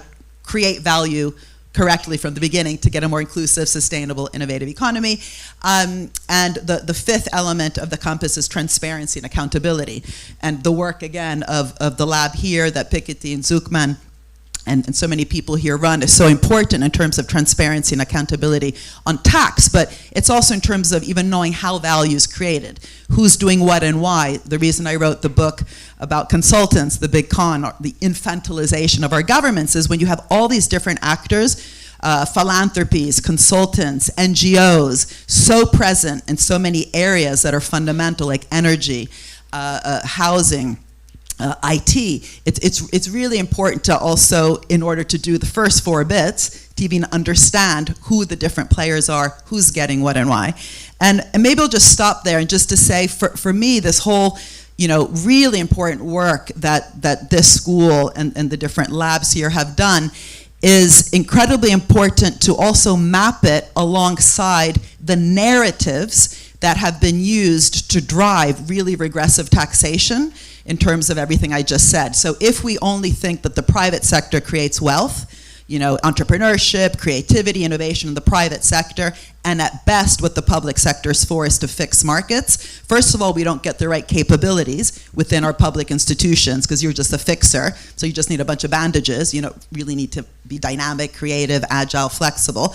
But also the narrative that wealth is created here, and these guys and girls just have to de-risk, facilitate, enable, fix, administer, regulate. It's a narrative, it's a cartoon image of what the public sector is for, but it creates a narrative on lobbying for very specific tax policies, which have then driven inequality. So the way R&D tax credits have structured, the way patent box policies have been structured. The patent box is a reduction in tax based on the profits generated from a patent. A patent is already a 17-year monopoly. There's no reason to then reduce the tax on that. You've already taken care of it through the 17-year monopoly incentive. That has been lobbied for by specific companies in specific sectors through the narrative of innovation and the narrative of who created the wealth. The narrative narrative of where value was created. So I do think that this whole program here about reducing inequality, but getting progressive taxation,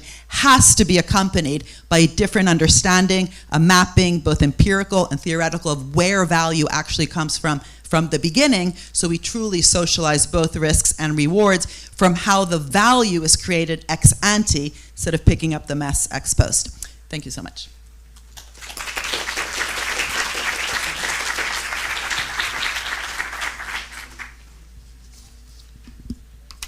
Well, thank you very much, Mariana, and thanks for joining us in this conference.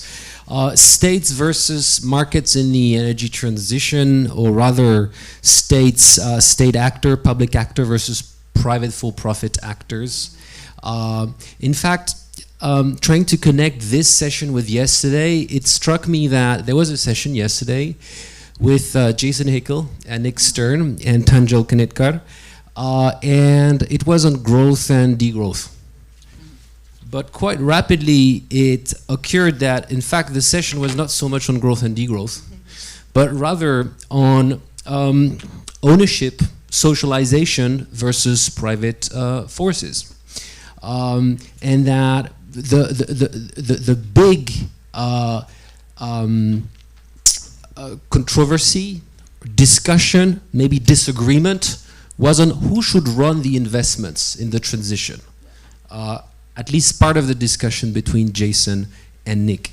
Nick was saying, okay, there are 2/3 of investments in the energy sector, in the climate sector, that are private.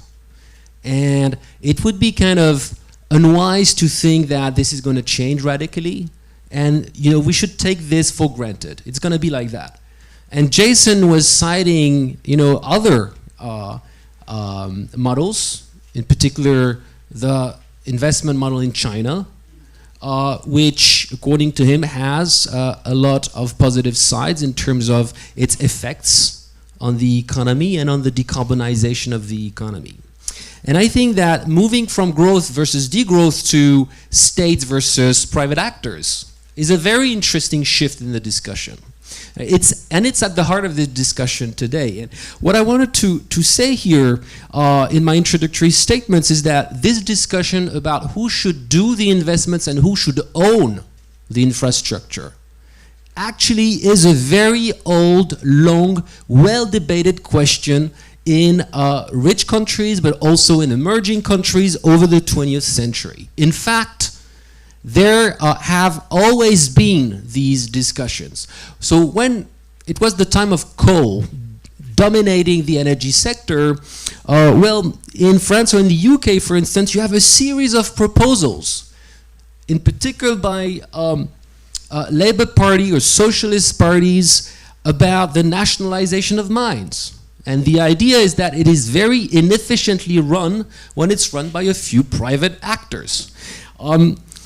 There's this MP from the 1920s in the UK called Mr. William Brace. He leads the Labour Party on his proposals at the time to nationalize all mines in the UK. And he says that he could never believe that God placed all the coal in the UK in the hands of 4,000 people, the rentiers who were benefiting from these mines. And in 1920, the UK is that close to nationalizing the mines. They will have to wait for the end of the Second World War to do this fully, but then they do it, and they're going to do it for 40 years. France is also going to do it till the country almost entirely phases out its coal. And so these questions of transfers of ownership from private to public, from public to private, were at the heart of energy discussions, energy debates in the 20th century. And what strikes me is that they're not so much at the heart of the discussions of this moment, where we need to invest so much, and when we might sometimes take for granted current arrangements, current shares of publics versus private. That being said, it's not just about where the financing comes from, but also what does it finance. Basically, you can have private finance funding public infrastructure. This is how The French, for instance, from the 1970s to the 1980s, completely redefined the electricity system, building a lot of nuclear power plants. Whether we like nuclear or not, that's another story. But basically using a lot of household wealth investments from the US, who basically were buying bonds from EDF and or from the French state, and this contributed to finance the French electricity system, which is publicly owned infrastructure. But what we see today is often the reverse. It's basically public money subsidizing, de-risking private-led and privately owned investments. And this might have very important consequences for wealth inequality. And we did this work with Cornelia, Philippe Botte, and Gregor Semyanyuk. Very simple exercise where we're asking a simple question. If all the required investments in the energy transition between now and 2050 are done by the public sector and then are owned, finances infrastructure that is owned by the public sector by, for instance, taxing the top 1% of the distribution. Then the wealth of the, or let's put it differently, public capital would rise from 80% of global GDP to about 150% of global GDP, almost a doubling of public capital. So these are big numbers, which might have big consequences on the share of what is owned by the public versus the share of what is owned by the private sector. Now, if all these investments are actually owned by the top 1% of the distribution, in another extreme scenario of who owns the energy transition, then the share of the top 1% could rise from 38% today, more or less, at the global level, to 46%. So here again, we see that there might be some very important effect on the ownership of the energy transition on important inequality and wealth indicators. And so I think this is very important to have this discussion of state actors, private for-profit actors, and as Mariana said, basically there are also other actors in between. And this is what was also very interesting for me when I looked at the history of energy, the history of who owns energy over the 20th century, is that there's actually a multitude of actors. There are municipal actors, which also have been so important in actually doing investments, triggering innovations, innovation, managing the energy system, and ensuring that citizens accessing energy, and I'm not saying consumers on purpose, were happy about the service provided. And I'll take another example in Sweden. So by the 1970s, most of their heating systems are actually fueled by petrol. Oil shocks, it's not so good to be in Sweden. You have a lot of heat requirements, and you are actually using a lot of petrol. So what do the Swedes do? They develop municipal heating systems. It's largely facilitated by the state, but who is going to run, operate, own, and build these systems? It's municipalities. And it's still today essentially municipality owned. So you can have not-for-profits, but not necessarily state-level investments, innovation, and ownership in the energy system. And I think this is quite interesting when we think about different forms of ownership, different forms of control. Some were using the term post-capitalism yesterday.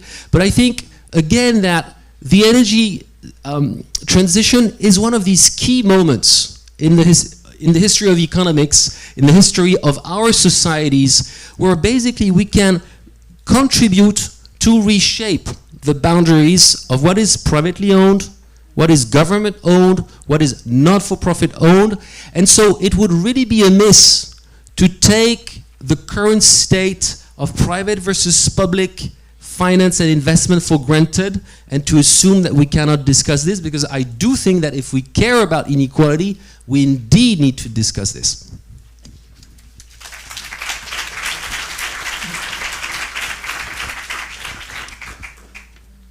Thank you, Lucas. Maybe I will start with a little remark. It's kind of annoying to realize that what we are currently discussing in France, but it's not only in France, it's also the case in Senegal and many other countries. What we're discussing is by how much we're going to subsidize fossil fuel imports. That's what we do. So I don't know how many economists will believe that a good economic strategy is to subsidize imports, but probably not many. How many of you, from an environmental perspective, will believe that subsidizing fossil fuels is a good environmental strategy? Probably very few. But there are not so many people in the society actually debating the fact that we are going to subsidize fossil fuel imports more. That's where we are. And again, it's the case in France. We probably are going to spend a few billions subsidizing imports. In 2022, when Russia invaded Ukraine, we subsidized fossil fuel imports by something between 30 and 40 billion. That's what we've done. So why am I saying that? I think I want to make 2 points to start with. First, when there's a conflict between short-term and long-term, short-term wins. That's what happens in public finance. When we are going to discuss state versus market, I wanted to stress that point because it's not the same to fund transition through states, public banks, public entities. It's actually a very different process, very different set of incentives. So short-term wins over long-term when we are under pressure.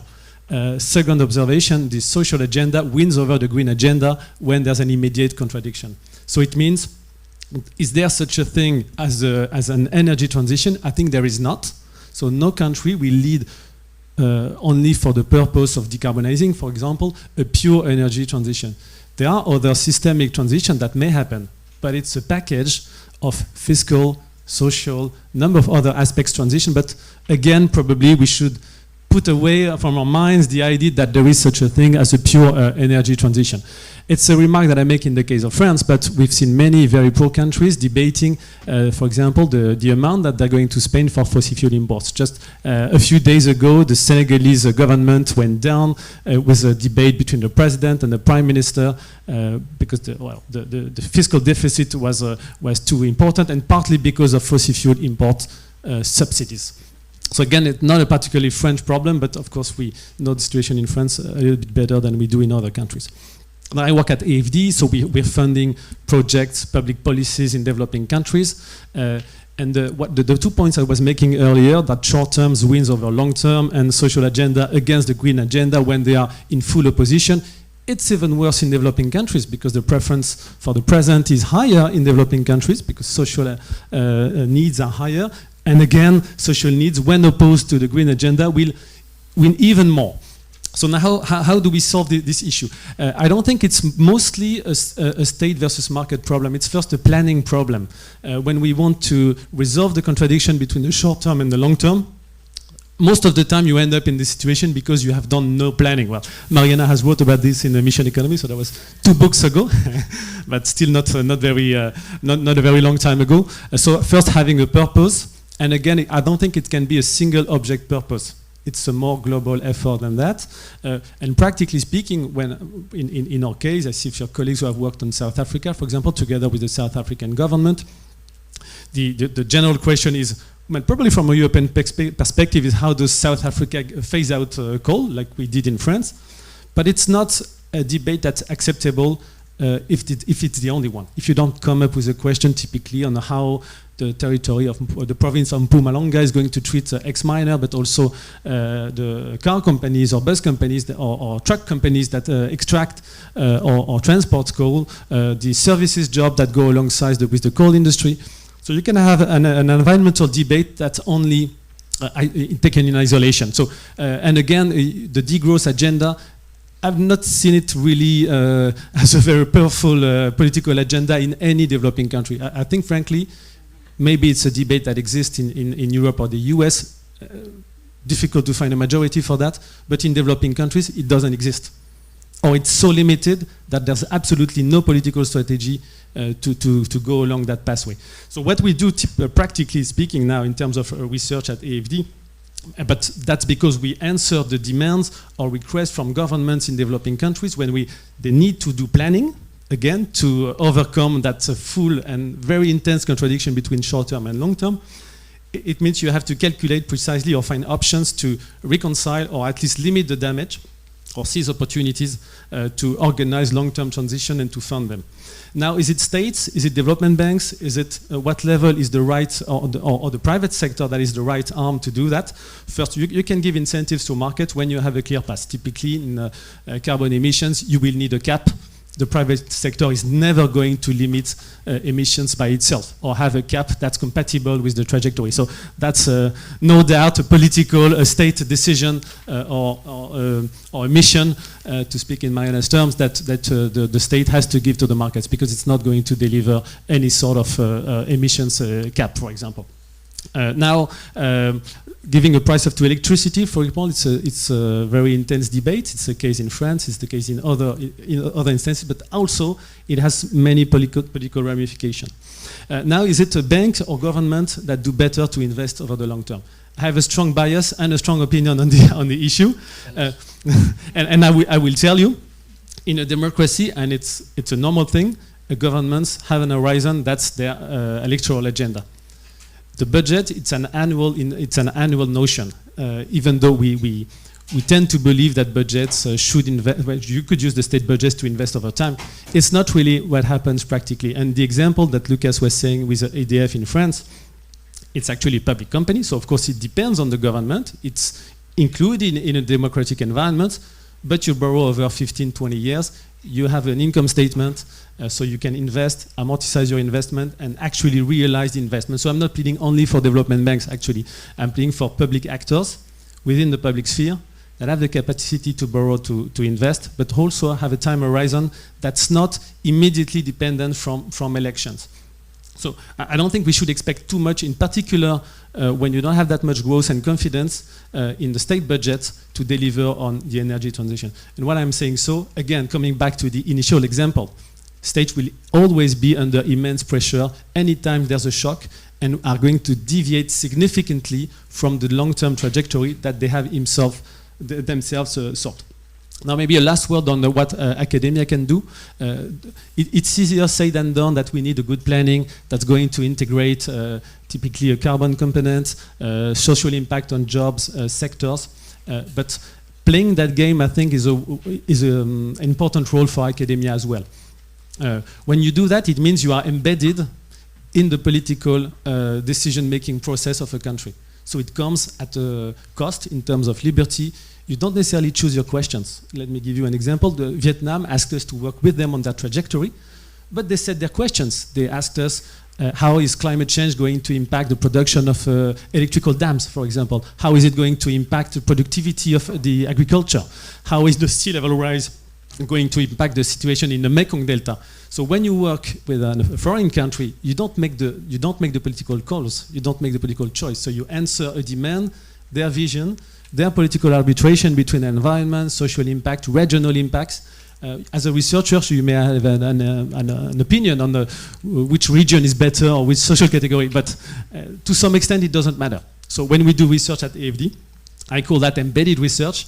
We go and try to answer questions that are asked by our partner countries, provide our capacity to typically couple climate model with economic model, with impacts on jobs, certain sectors. But again, while not denying the fact that the transition is highly political. And part of the job is really to provide the long-term perspective that comes from academia, but also the long-term investment capacity that we find in development banks. So just, I wanted to state this example because state sometimes is used as a substitute for the public sphere or public entities, but it's different to be a public, typically electrical company or public bank or the state. You have different incentives, different capacity. You can borrow from markets or not. Some are allowed to do that, some don't. You have a different time horizon and also a different probably technical capacity. Thank you.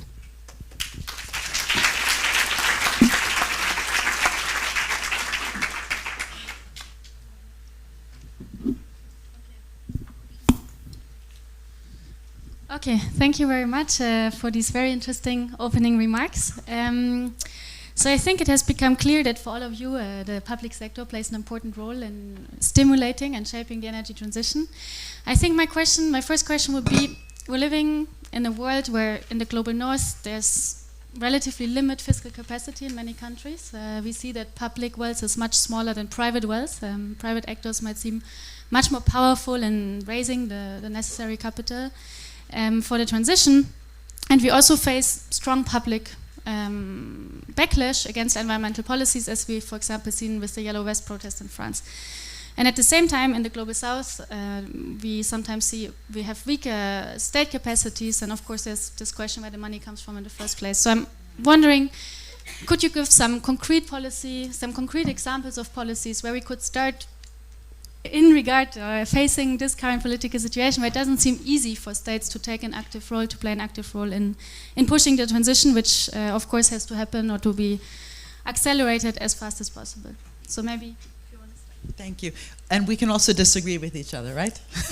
To add a bit of spice. So I want to come back to both the degrowth and the public ownership. But first, maybe just for the question you've asked. So fiscal space, I mean, definitely in the Global South because of how the financial architecture has been structured, and there's the Bridgetown Initiative and the concept of the double jeopardy that Mia Motley has talked about, that the Global South has been hurt by how the Global North industrialized. So, 80% of emissions globally came from the Global North, and yet the Global South, especially small island states, are extremely vulnerable due to things they did not create, and second, the financial architecture then doesn't allow them, right, to actually create the finance and the fiscal space to tackle it. So that's that point. But just on the Global North, that's false, right? Like, we know that fiscal space is an outcome also of how and whether we are expanding productive capacity.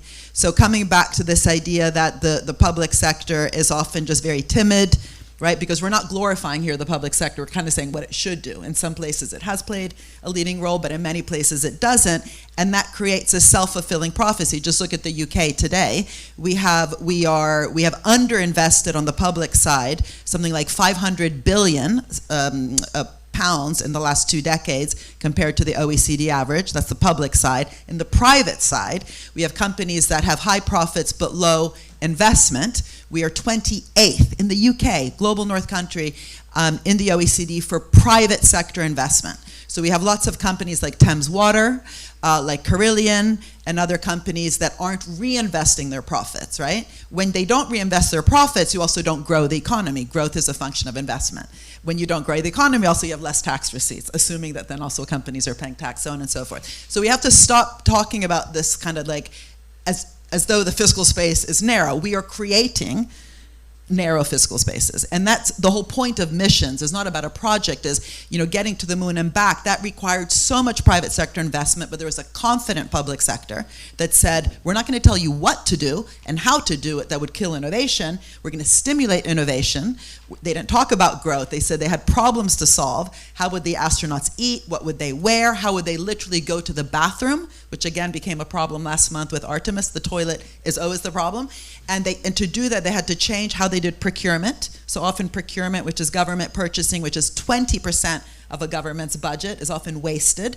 They had to change it from cost plus to outcomes oriented. By doing all that, they stimulated huge amounts of innovation, camera phones, foil blankets, home insulation, software, so on and so forth, which stimulated growth, right? But the way they did it was strong public leadership.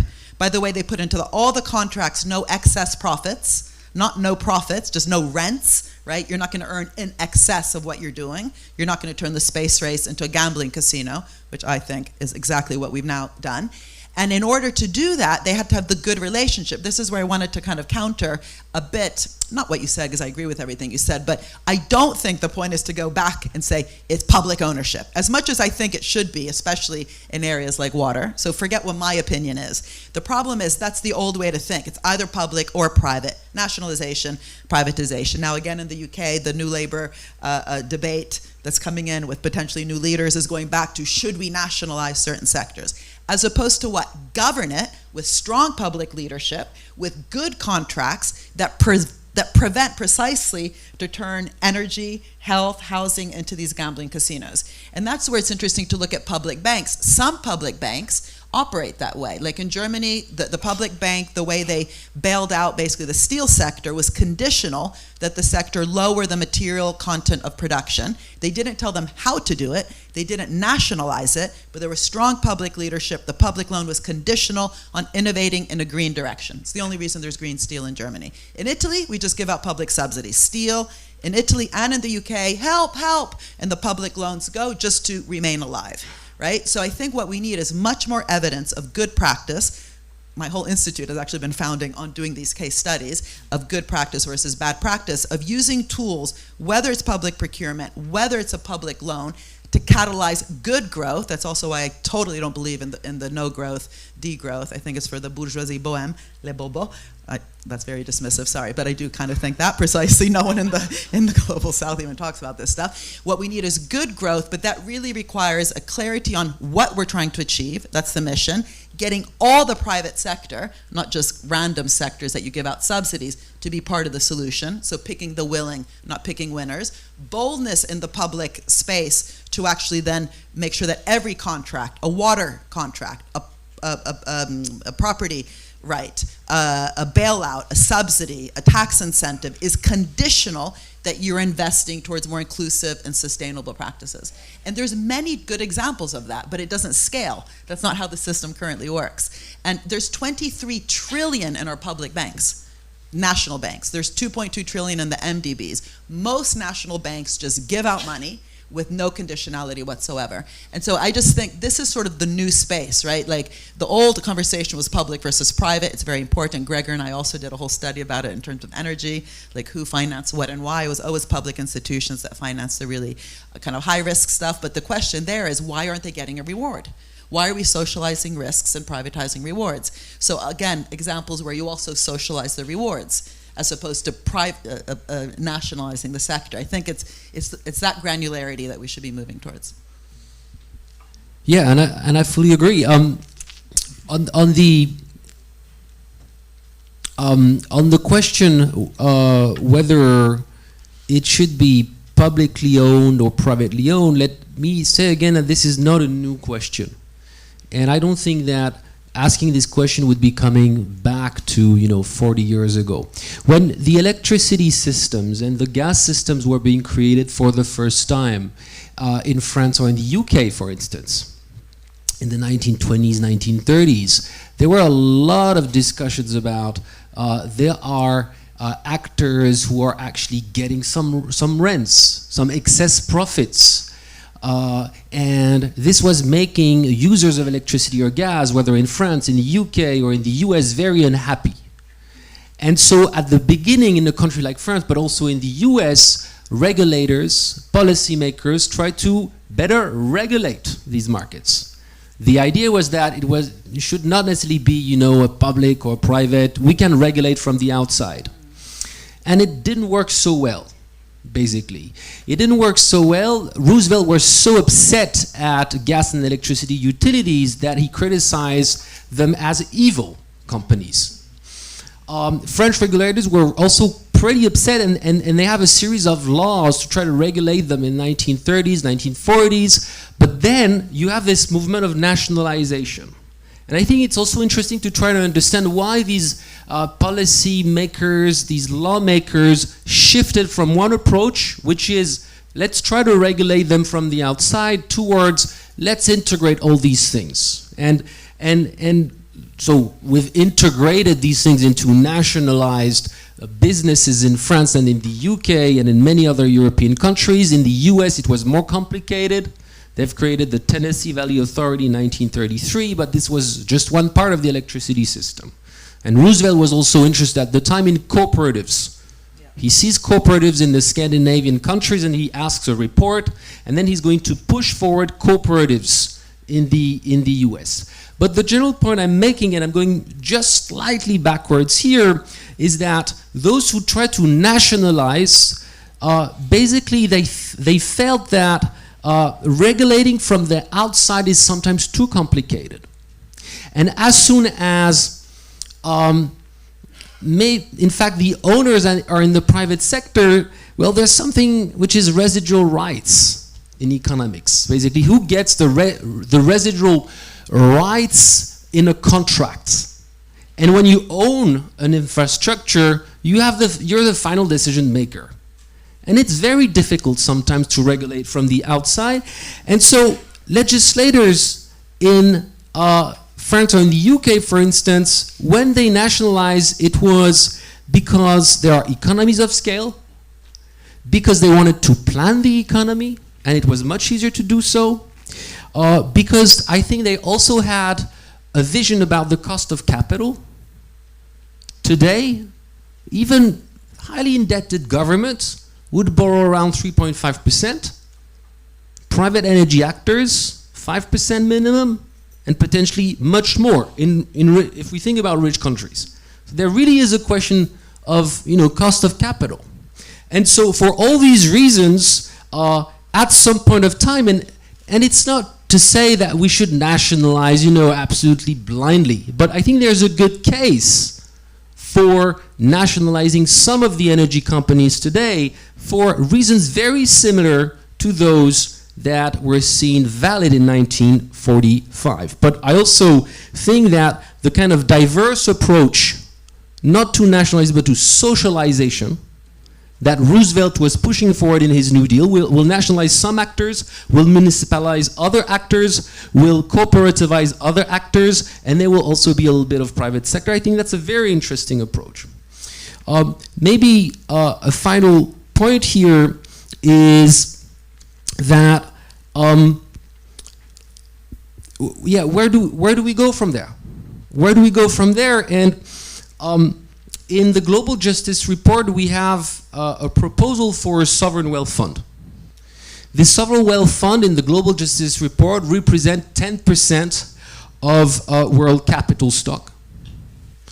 So it's not as if, it's 90%, it's not even 50%, but it's the idea that that's yet another way to control the productive sector by investing in strategic actors.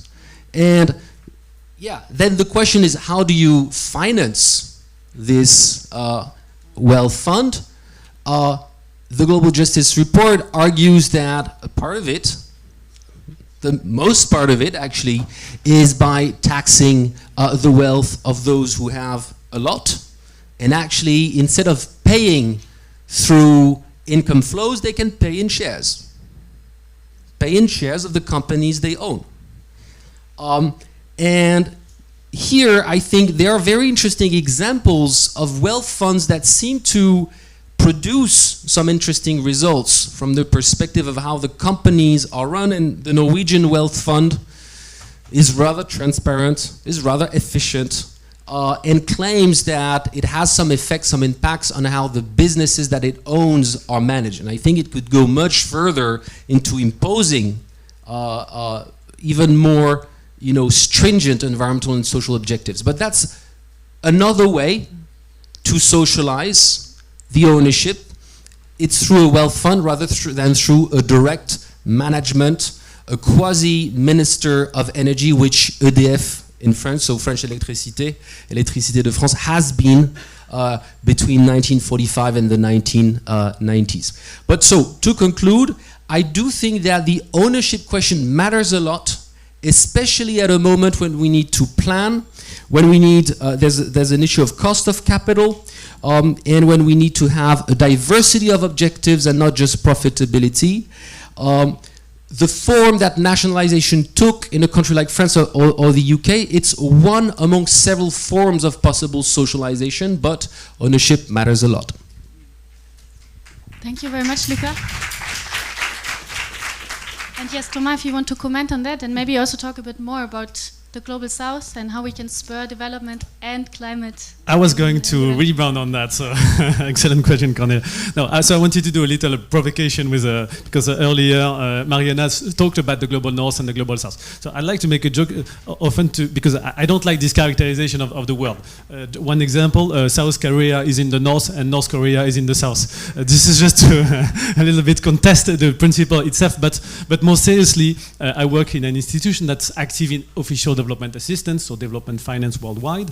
And when we were set up in 1941, but when ODA was set up at the OECD in the 60s and in the 70s, if you look at the revenue distribution in the world at the time, there was really a group of rich countries and a group of poor countries. Not that many countries in the middle. So transferring from, internationally speaking, not nationally, but from the rich to the poor actually made sense because you had density in the rich countries group and in the poor countries group.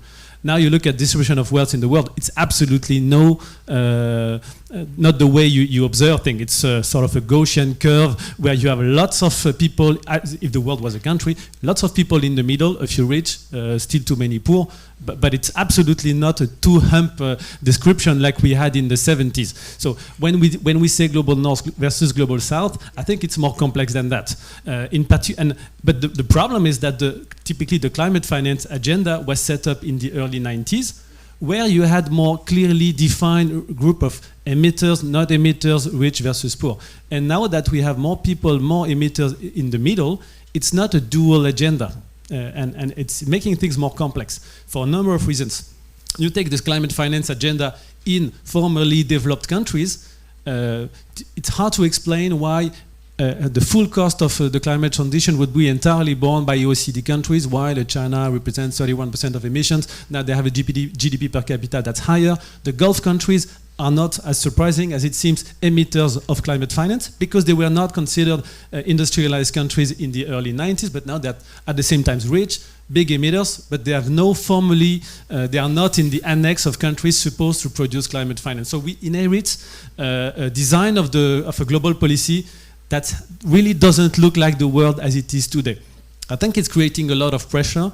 The middle income, in particular upper middle income countries, need to take a bigger role worldwide, probably with the responsibility and the voting and the decision making power that goes with it, but with it that everyone is a little bit stuck in the past, rich countries holding to their powers but not wanting to pay it that much.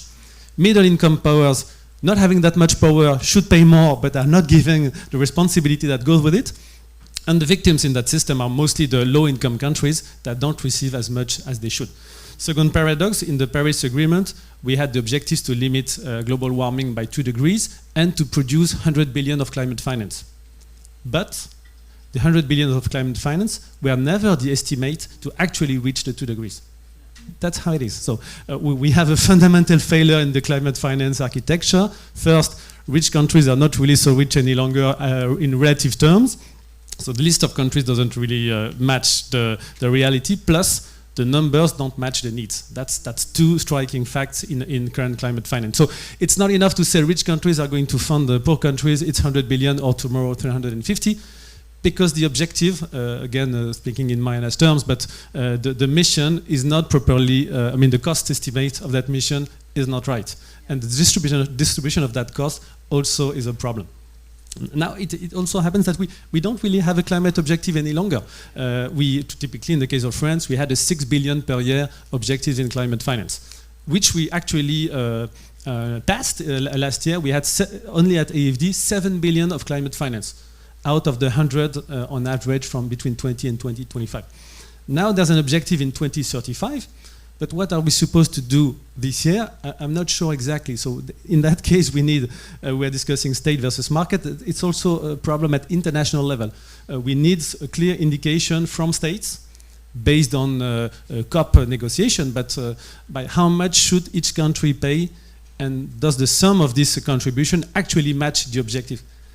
It may seem like a simple problem, but it happens that we don't have answer for either of the two for the next 5 years, for example. So we know where we should be in 2035, but it doesn't tell you much of an indication of what current governments are going to do, because it's so far away. Having long-term objective, I think, is really a must. But you also need you need a pathway. I think that's one point I wanted to make. Just a question. Sorry, a question to you to make sure I heard you right. You had on average 100 billion climate finance, and you dropped to 7 billion. So, in the Paris Agreement, it's not actually part of the text, but it was part of the context. The OECD countries committed 100 billion aggregate terms, so US plus Europe plus Japan and so on. That had to do 100 billions on average between 2020 and 2025. It was lower than that in 2020, and I think the 100 billion bar was passed in 2022, I think, and now it's 120 something, if I'm not mistaken. But that was between 2020 and 2025, and we don't actually have a number for typically the next 5 years. So here, it's again an example of a mismatch between what the government horizon, typically in France, Parliament is elected for 5 years at the National Assembly, but we don't have a precise objective for the next 5 years. So then it comes up to PDBs to try to do their job, but not with a very clear pathway between now and 2035. Now, last word, because you were talking, Lucas, on the cost of capital. It's true that in general, states have a lower cost of capital than public companies. The difference is not necessarily that. No, it's true with public companies and with private companies. In our case, we borrowed last week, for example, so we paid 25 basis points more than the state. So when the state borrows at 3.5%, in our case, it will be 3.75%. So the cost is higher. Now, the immediate question after that is, what's the return to your investment? When you borrow to invest, you should seriously think about exactly the return on your investment. And I'm not thinking in very narrow terms, the immediate financial return, but there has to be a social return that's higher than the borrowing cost. Otherwise, you are snowballing your debt and putting your country in a bad position. So I think we should take that question very seriously. Who's able and in which condition to measure the return to investment?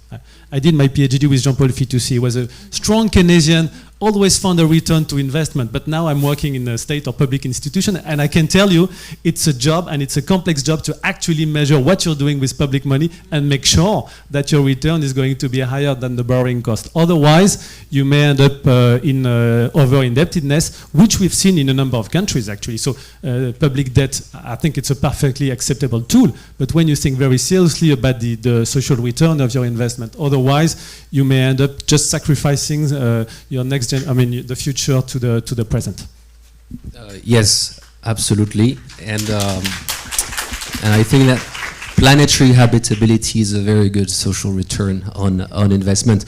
No, but the general case is, I mentioned earlier, taxes to finance the transition, but actually, if there's a good reason to issue debt for governments and public actors, it is indeed the transition, and we should see. I think we should see much more debt to finance these projects, and it can be, and the fiscal rules as well. That should indeed evolve in a region like the EU and beyond. But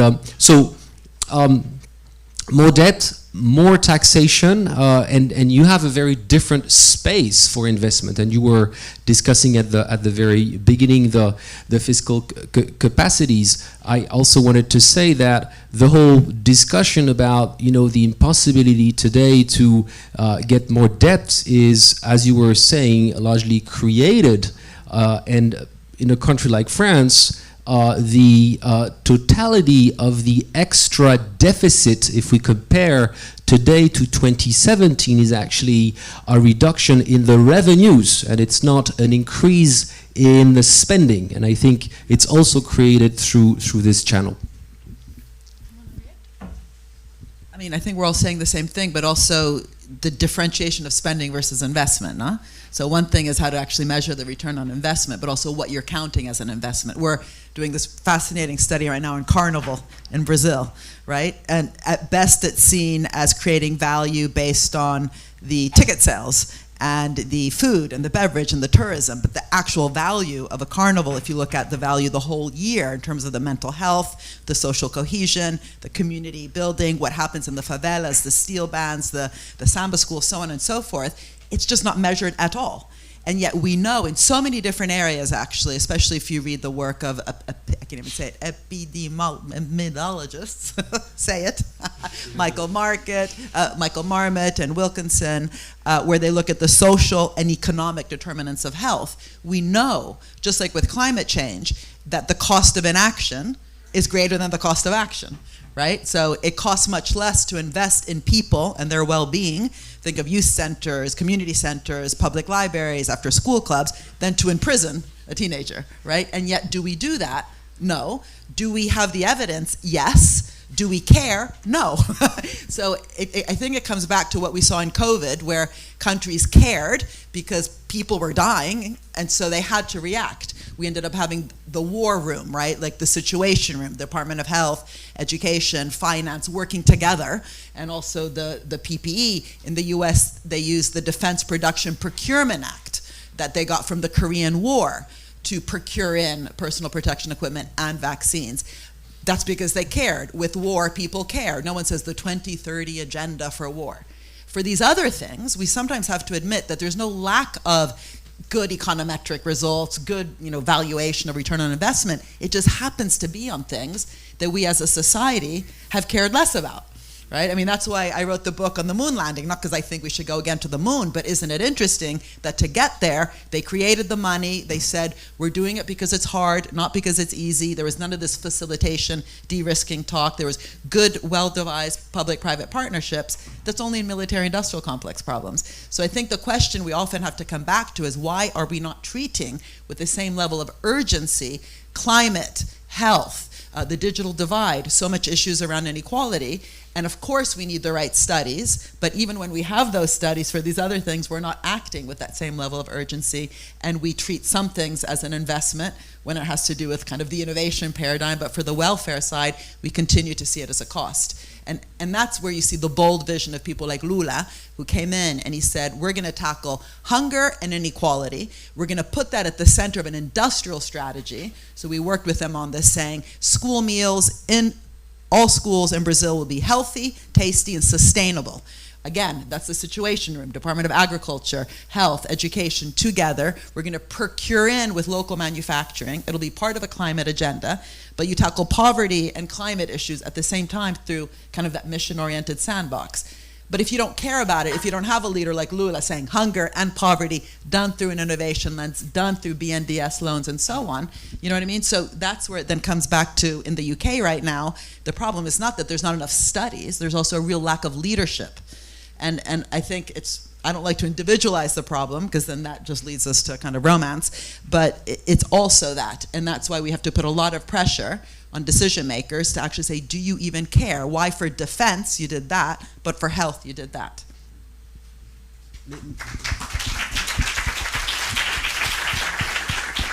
And maybe just picking up on this discussion on cost and profitability and the indicators for making these investments. Yesterday in the discussion, again referring to the session with Nick and Tanjal and Jason, I think Jason mentioned that among top Chinese investors, profitability is not in the top 3 of their concerns. And here I wanted to say that it's not just a China thing. When again referring to the French electronuclear program, when it was launched, if you actually ask the key architects of the program, profitability was also not the top priority. The top priority was energy sovereignty.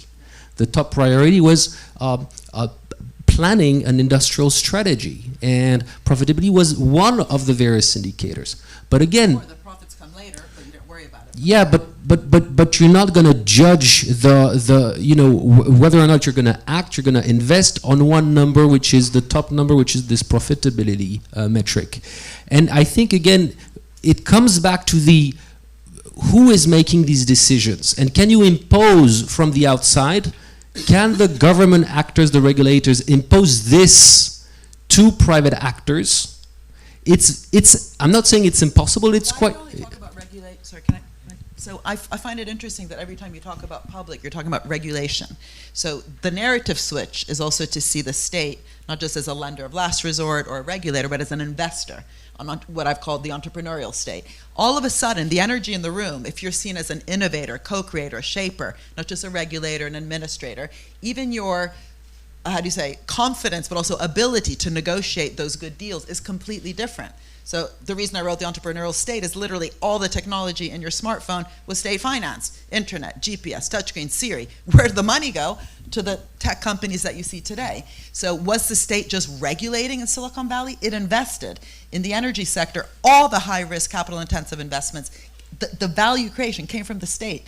On top of that, of course, you need to regulate. But the big change, and I think how we also have to position this precisely to also get the right taxation, is to see these public investments, as innovation, as entrepreneurship. And if you keep using this word regulation, you're kind of buying into this old school way of talking about the state, and yet expecting a new school way to redistribute the finance. Don't get me wrong. The point I was making was essentially that the state should be much more than a regulator, than an investor. It should also be an owner. And yeah, but you shouldn't own it unless you also invested in it. Yeah. an owner through investment. And it is, historically, we have recent and less recent examples in a much better position to think beyond one or two key single metrics to judge on the validity, the importance of these investments. I'm not saying this is easy to do. I'm not saying that in many cases it didn't work, but in the energy sector we do have many good examples where actually it did work, it did produce the kind of results we're talking about.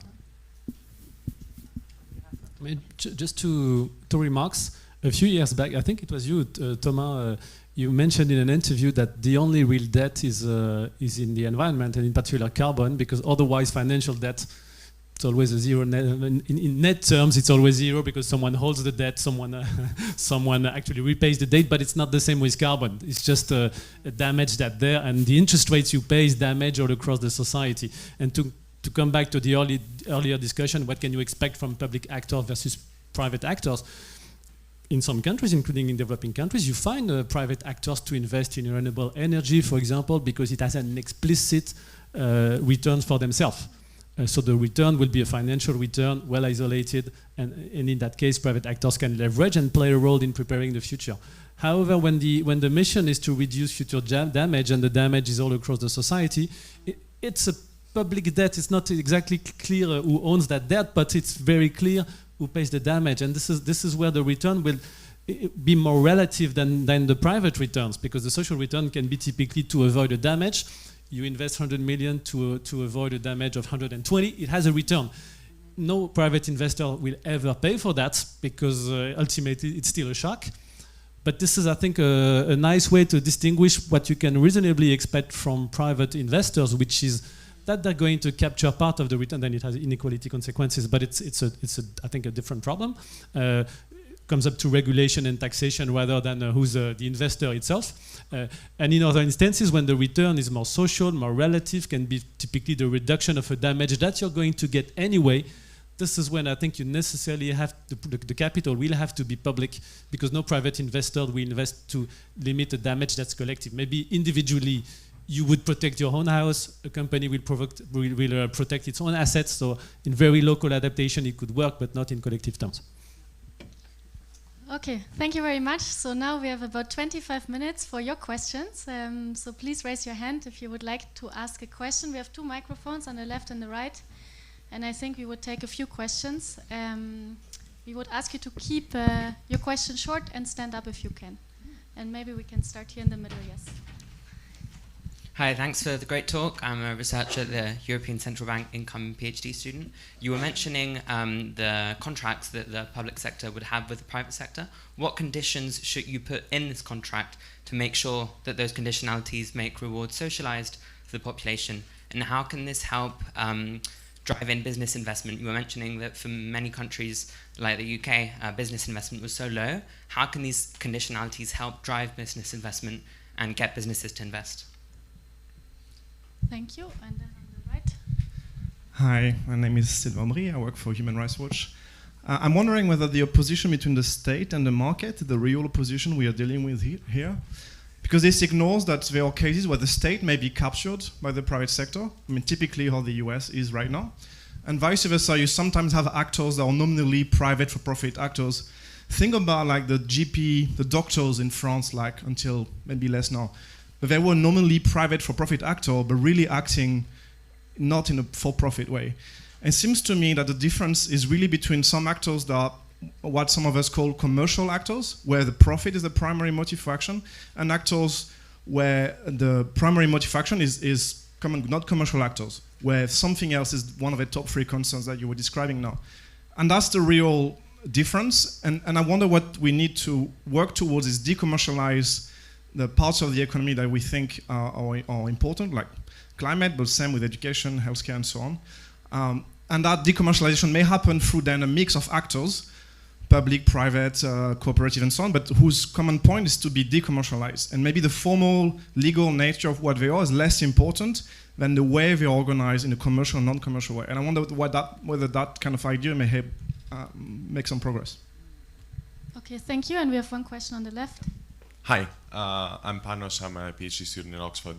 My question is about the strategic and the dynamic dimension of this kind of debate that emerged between public ownership or strict conditionalities.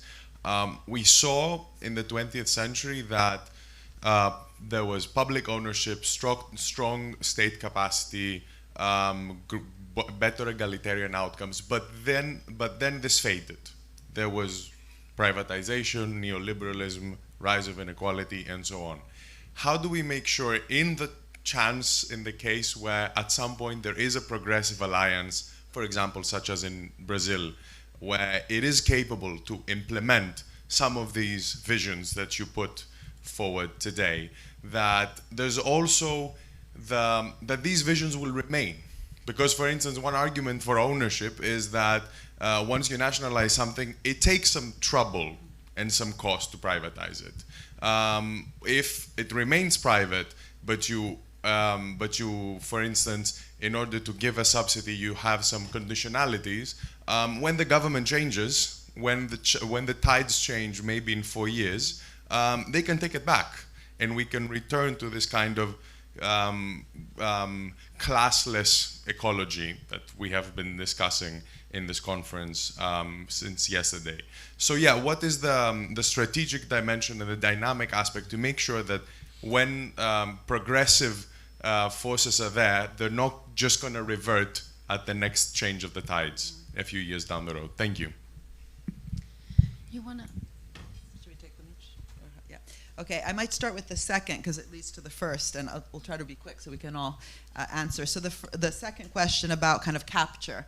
So my view, and again, it's just my view, is that the probability of capture, let's just ignore the word corruption for a second, is much higher when the state actually doesn't know its role, right? So the entrepreneurial state thesis was not about big state, small state. It was about a strategic state that was, again, outcomes oriented, and then created the capability inside to be flexible, agile, and so on, and also made good deals with the private sector based on what it was trying to do.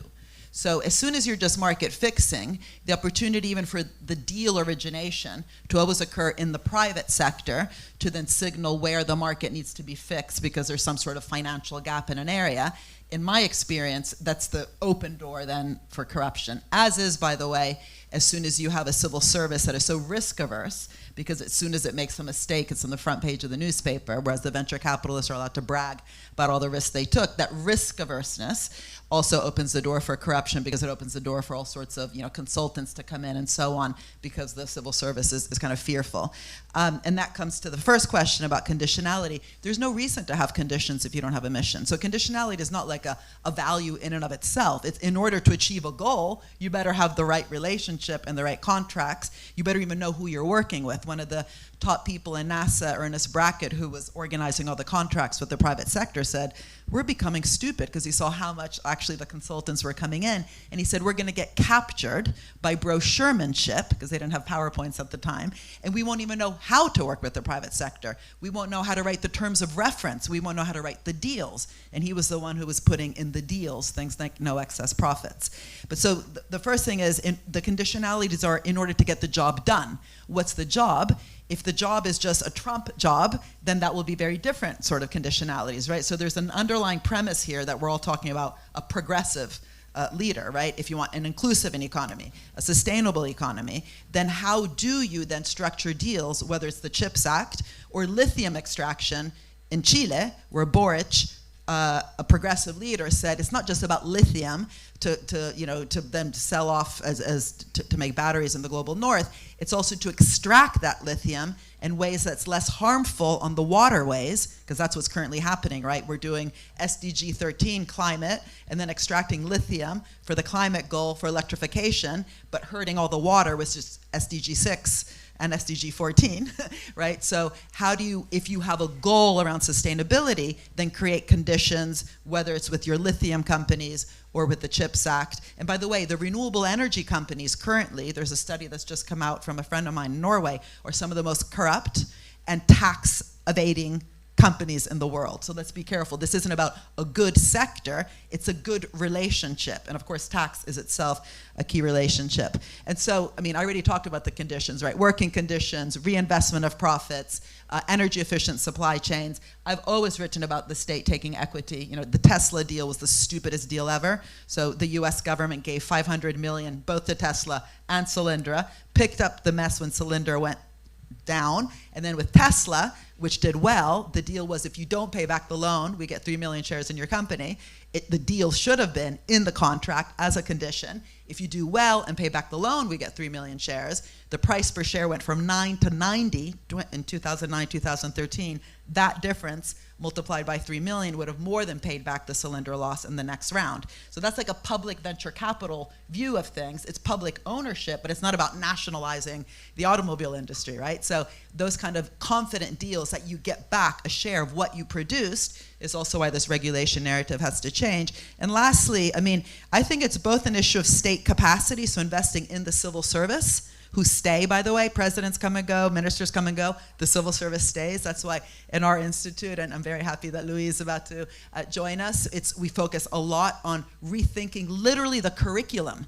If you look at the MPA curriculum, it's such bullshit. It's literally not only market failure stuff, even worse, it's government failure. Just compare it to an MBA curriculum. It's all about like strategic management, organizational behavior, strategic, decision sciences, rejuvenating the mature corporation. Why? If corporations get big and bureaucratic and slow, they ain't going to do too well, so they rethink them, whereas we just roll our eyes about state bureaucracy, you know, red tape and so on. So we need to literally rethink the curriculum. You know, Che Guevara talked about a new man, a new woman, the curriculum within the civil service. And the other thing is these organizations like DARPA or ARPA-E, which have been so critical to funding some of the most revolutionary technologies, their organizational form is very different from most public entities.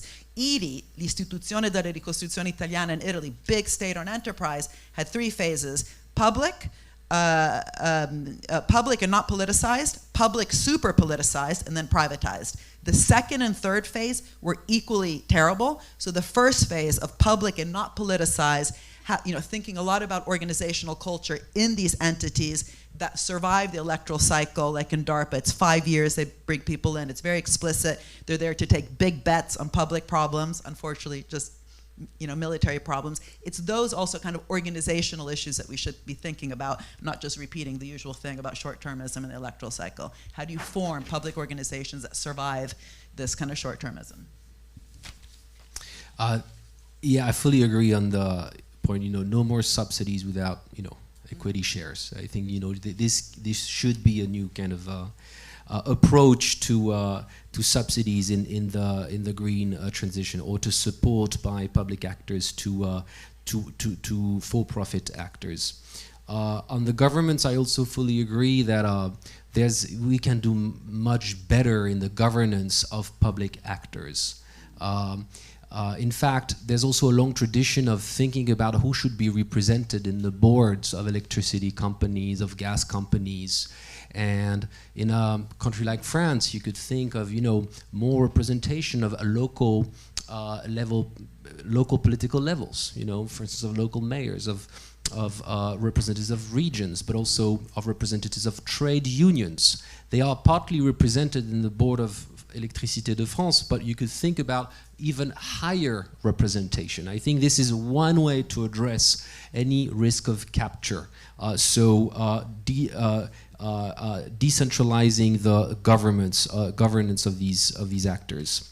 Now, on Sylvain's point on commodification or commercialization, I think really this is really what we're talking about here, and I agree with you that the states versus markets or states versus for-profit actors framing is just one part of the question, one part of the tension here. And in fact, decommodification, which I think is what you are hinting at, can basically happen or can be fostered by different forms of not-for-profit actors. By municipalities, cooperatives, regions, state actors. Now, I've never seen any case where it's actually fostered by for-profit actors, that's for sure. But I've seen the reverse. I've seen public actors that do commodify things like energy. And we have seen such a shift, right?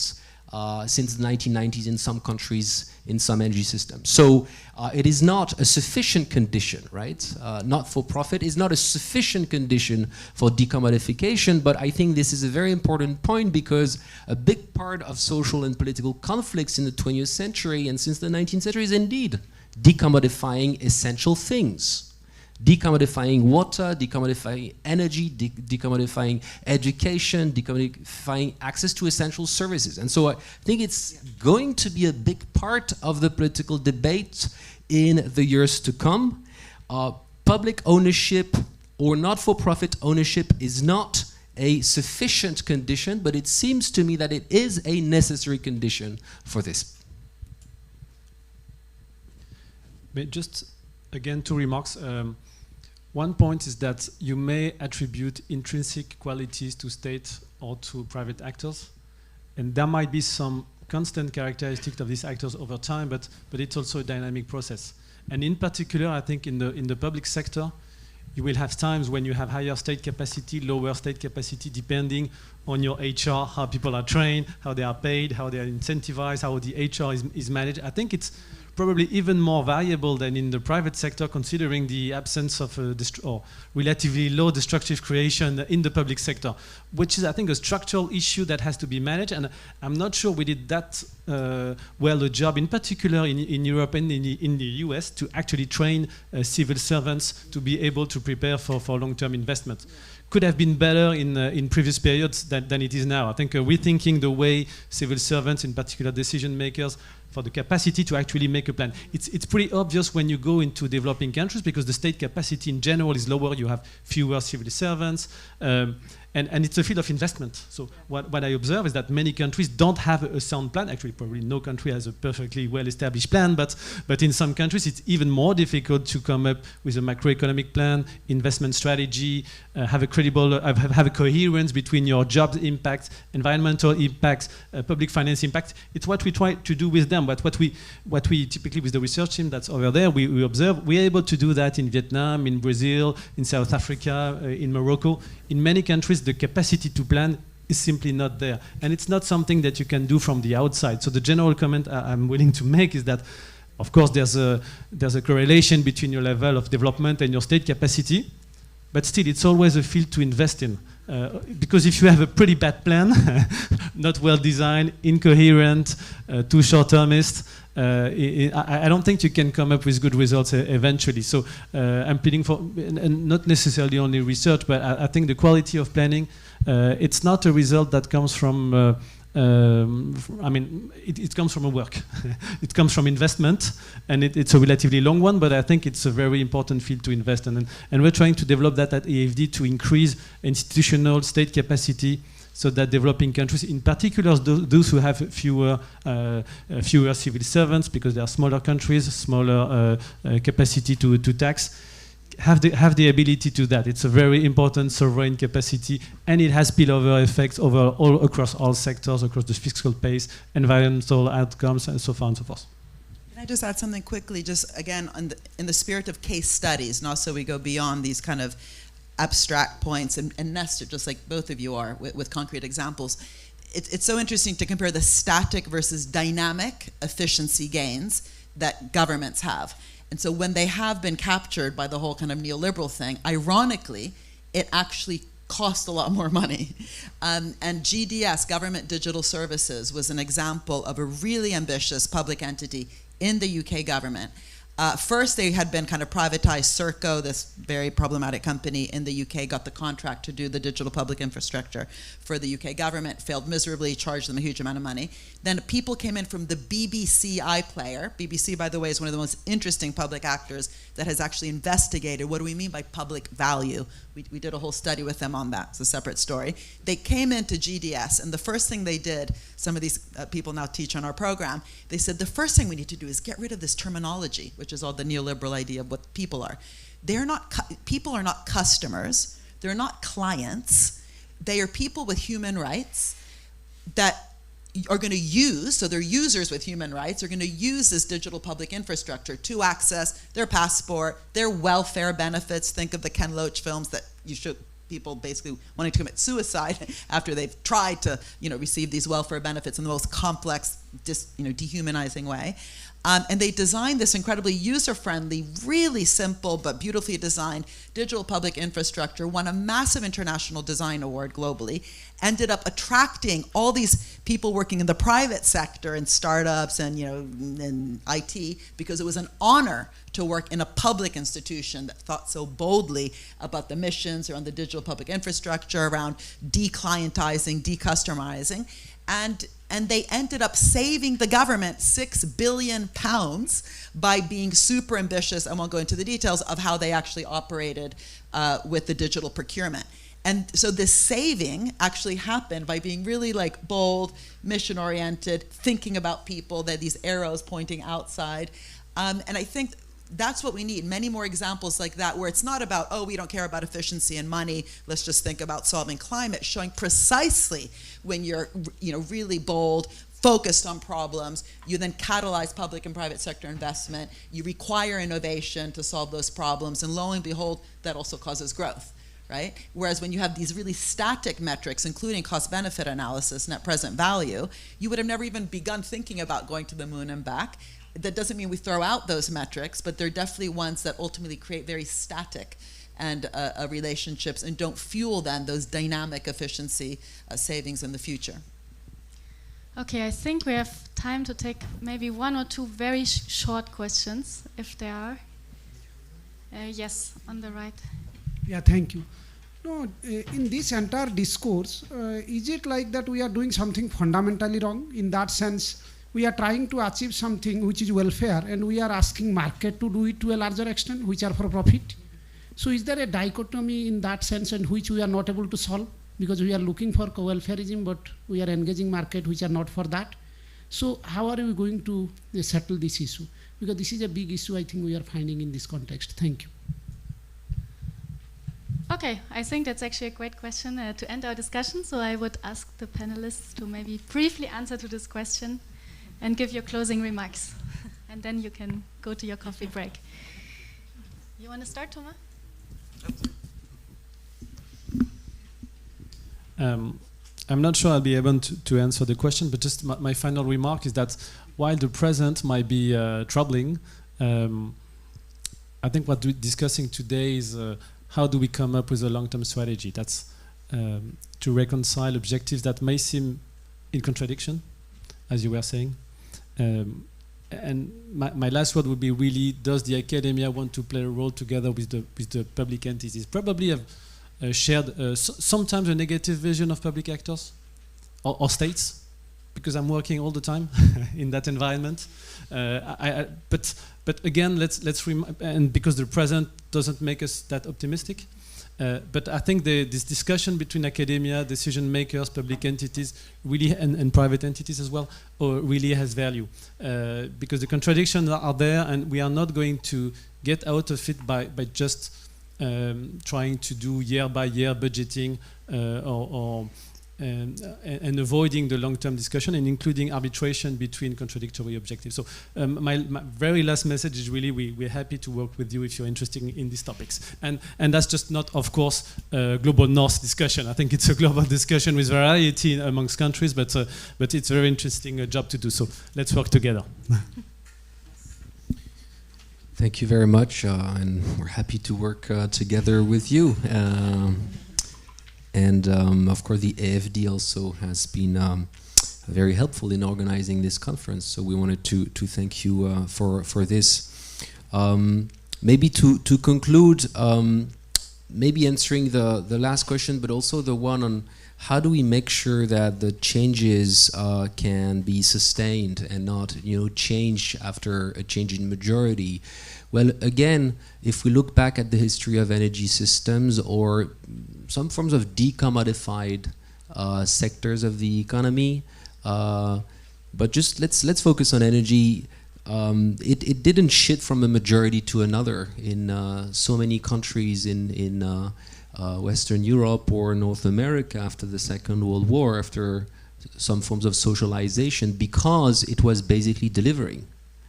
low prices, good quality services. It was actually answering the demands and the needs of people, as you were saying with the BBC. It was creating some public value, and it was working. And so this is why it was above some political disagreements between parties, because it was actually doing what it was supposed to do. So I think that, that is the condition for it to work. It needs to deliver, and it has delivered in the past when we look at the energy sector in particular. So there's no reason why it couldn't work like that in the future.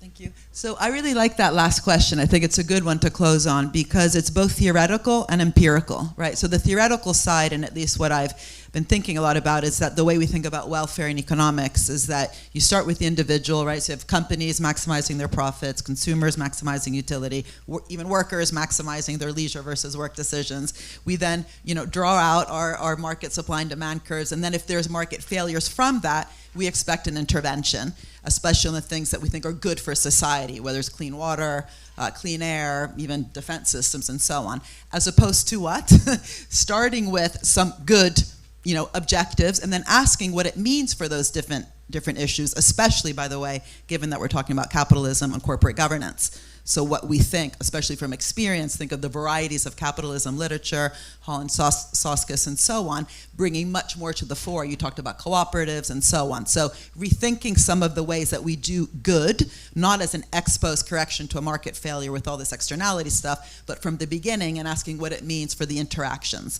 And it doesn't mean ignoring the individual freedom and so on, but that would go on too long. And the second part is more empirical, which is there's currently in the literature this big mismatch between people who actually have a heart and care about our healthcare systems, again, school meals, poverty, and then those who talk about AI, venture capital, biotech, and innovation.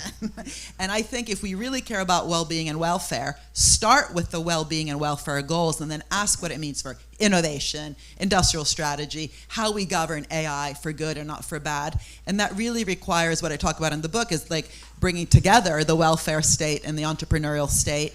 But then you need an approach to govern that process. And I really deeply believe from the experience I've seen on the ground, whether it's in tiny places like Barbados, where we did some really interesting work, whether it's in Brazil or some of the work we did in Camden, that when you actually are problem-oriented and again, focus on solutions to complex problems and put a lot of attention on good deals and good relationships, you actually then foster innovation, foster growth, but with this kind of commitment to that public problem. And that requires, coming back to that other question there that you also just addressed again, what does that then mean for the structure of these public entities, which are usually not fit for purpose, whether it's a public bank or public broadcasters? Thank you. Yes, so yeah, thank you very much for this truly interesting and inspiring discussion. And we have half an hour break now for coffee. Enjoy, and we see each other again at 4 p.m.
1, 2.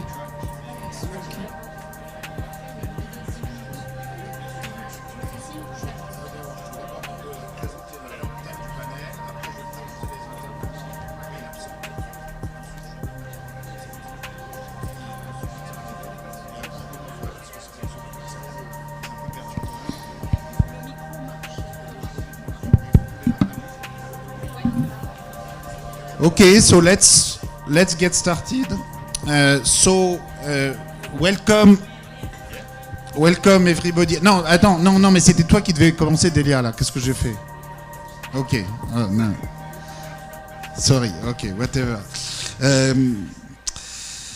Okay, so welcome everybody to this plenary session. So the title of the session is "Do we need a Bretton Woods reset to save the planet?"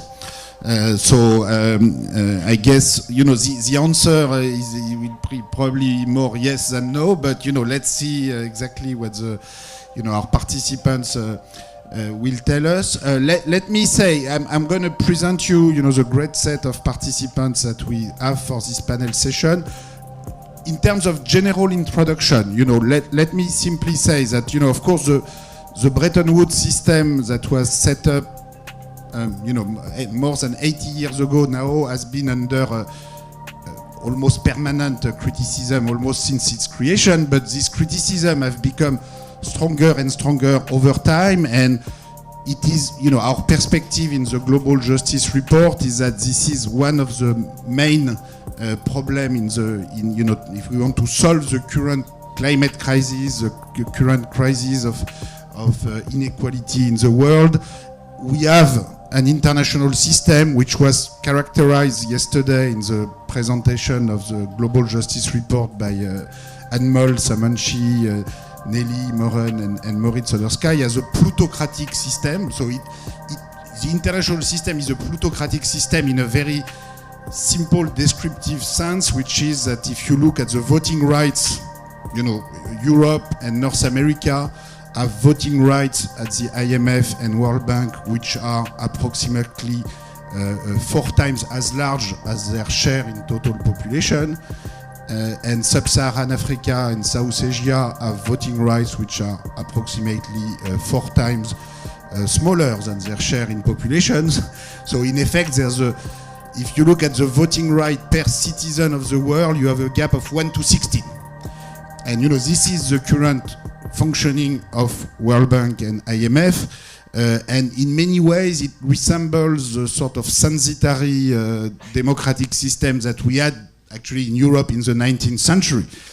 But we are in 2026, and Europe and North America stand for universalist values and etc., etc. And we have an international system which is based on the censitary voting rules which resemble 19th century Europe. So there's sort of a problem here which many actors in the global south have identified for a long time, which actors in the global north or just normal citizens in the global north sometimes are not even really aware of the problem, and I think part of this discussion is to try to contribute to raise awareness and to talk about solution. And so there are obvious solutions which will be okay. Let's move to one person, one vote system, more democratic system in terms of voting rights per country in this institution, keeping everybody on board. That would be the best solution. now there's a possibility that some countries, in particular in the north, don't want to be on board in a democratic system. So, there are other solutions where you have incomplete coalition of countries which create new institutions based on democratic principles.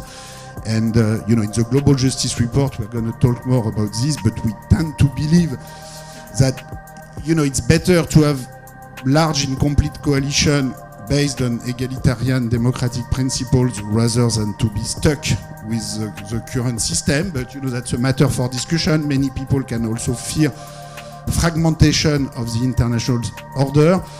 On the other hand, fragmentation is already there because, as we know, BRIC countries under the leadership of in particular China and Russia to some extent are already creating a separate set of international institutions with a development bank in Shanghai, which, if nothing changes at the governance of World Bank and IMF, could become bigger than the official World Bank in 10 or 20 years. So it's not as if we invented the problem of fragmentation. And generally speaking, I think one topic that we will discuss in this panel discussion is that, when we make proposal to transform the international system, it's easy to say, oh, this is utopian, nothing will ever change.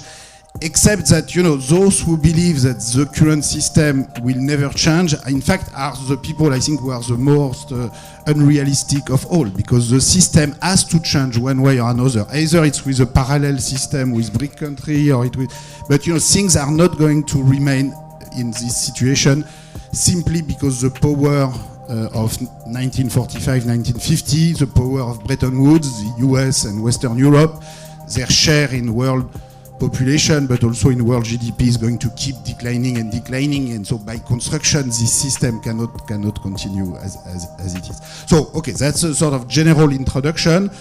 So we are going to talk a lot about the power and governance issues, but we also want to talk about the substantial socio-economic transformation, and we're trying in the Global Justice Report to show that the transformation of the international order has always to be sought together with the sort of concrete transformation of the trade system, the monetary system, the tax system, the possibility of changing the property regime with the public sovereign fund, and all the proposals we make are very much related to the transformation of the governance structure.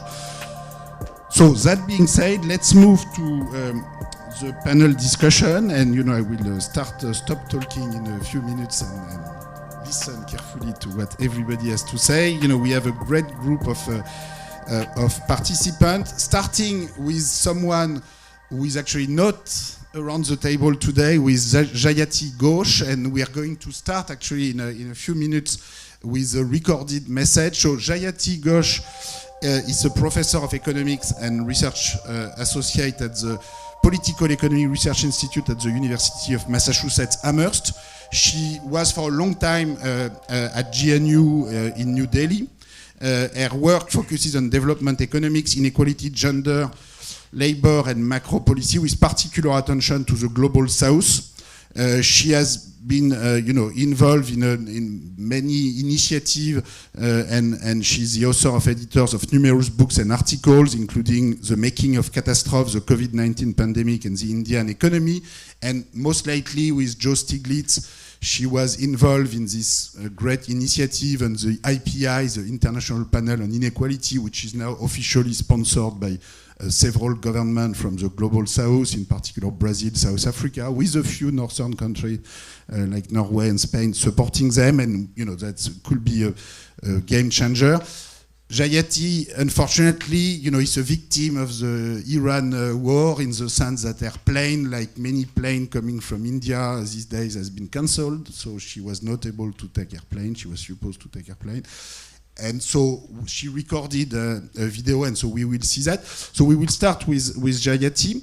Then we will move to Paula and Gaston. We will tell us on the Global Justice Report proposal to transform the international order. So Gaston Nievas is an economist at the Paris School of Economics and the National Accounts Coordinator at the World Inequality Lab. He studies how globalization shapes inequality, focusing on wide gaps between rich and poor countries persist and the power relations that sustain them.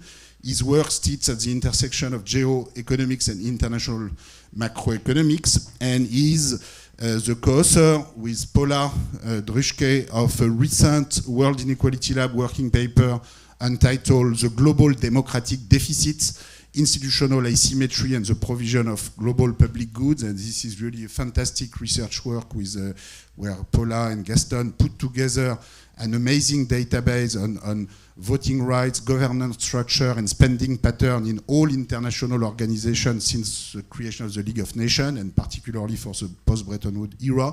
And one of the big conclusions is that power matters, basically. So if you change voting rights, you get different policy outcome. When you have more democratic voting rights, you have a financing structure that's a bit more progressive. When you have plutocratic censitary voting rights, you make the poor countries pay more than rich countries, to summarize the finding. But you will tell us more about this, and you have been very involved with Paula with the writing of the Global Justice Report proposal on the new international order. So Paula, yes, a big round of applause for Gaston Nievas. I think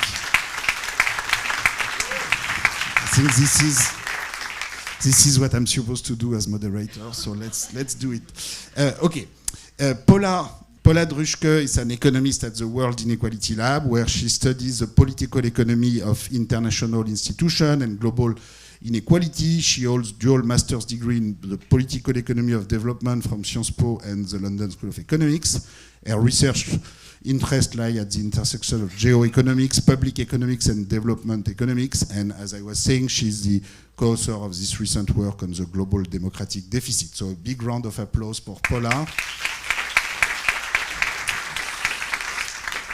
And then we will move to our two other speakers. So we will start with Mariemta Moussanang, who is an independent researcher, consultant, entrepreneur, teacher at Sciences Po, Paris. Her areas of interest are critical theories of modernity, post-development, popular economies, and non-wage social protection. And since 2019, she has produced the podcast Afrotopic. For those who do not know it, this is an incredible initiative which addresses major contemporary issues from the perspectives of contemporary African societies. And Mariemta works between Paris, Dakar, and N'Djamena. And a big round of applause. And last but not least, David Adler, who is a political economist and co-general coordinator of Progressive International, an organization which he founded in 2020 to unite and mobilize progressive forces around the world. David previously served on the foreign policy advisory team of Senator Bernie Sanders from the US and directed policy for Yanis Varoufakis and Democracy in Europe movement in 2025, DiEM25. And David is writing, has appeared in the New York Times, The Guardian, The Washington Post, Foreign Affairs, and has been a very important voice in the discussion of the transformation of the international order. David?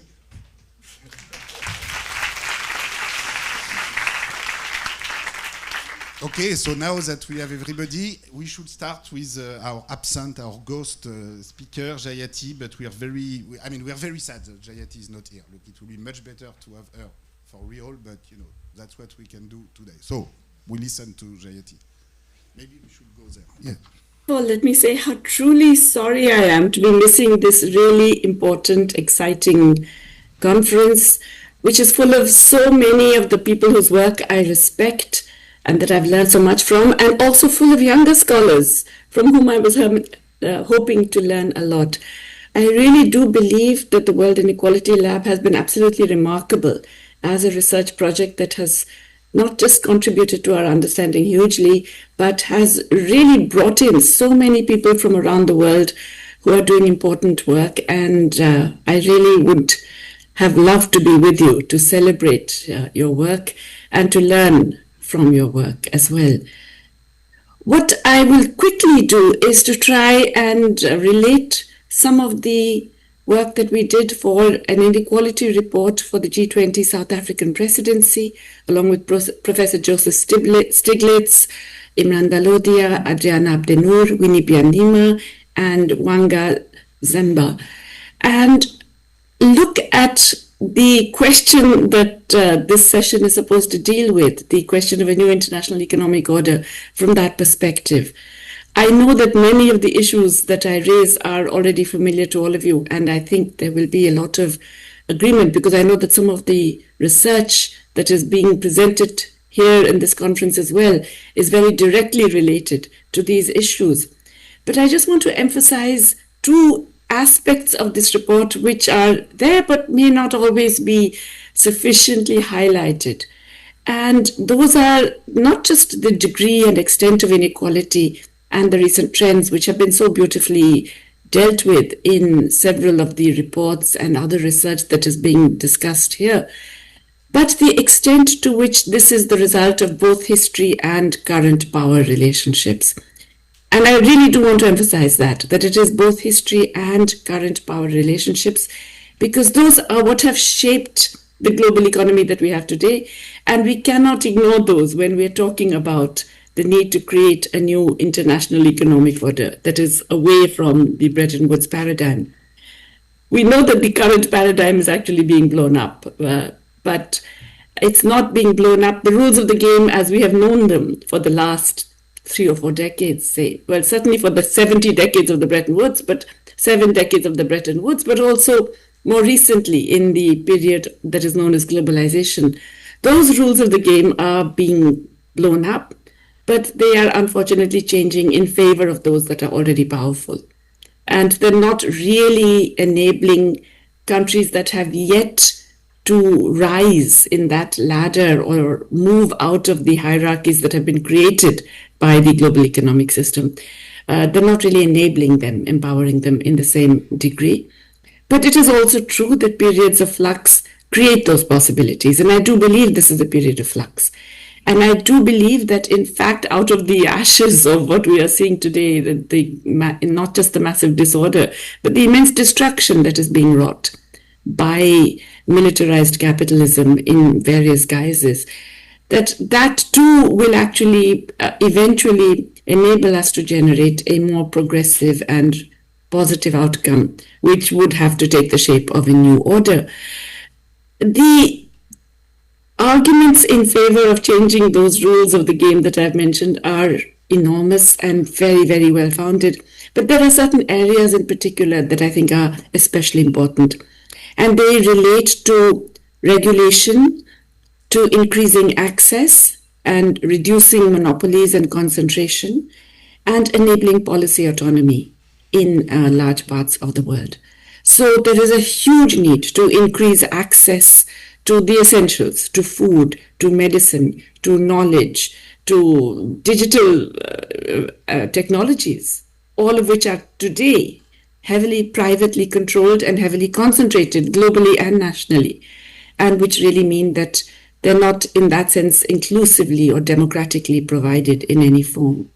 So that means a range of policy measures which have to be supported by an international system that does not actively disable them, which is what our current legal architecture does. So we have to actually reduce the concentration and the monopolies that have come up, which is a major part of regulation. We have to reduce particularly the concentrations of knowledge that have come about through the intellectual property regimes that have evolved in ever tighter forms in many parts of the world.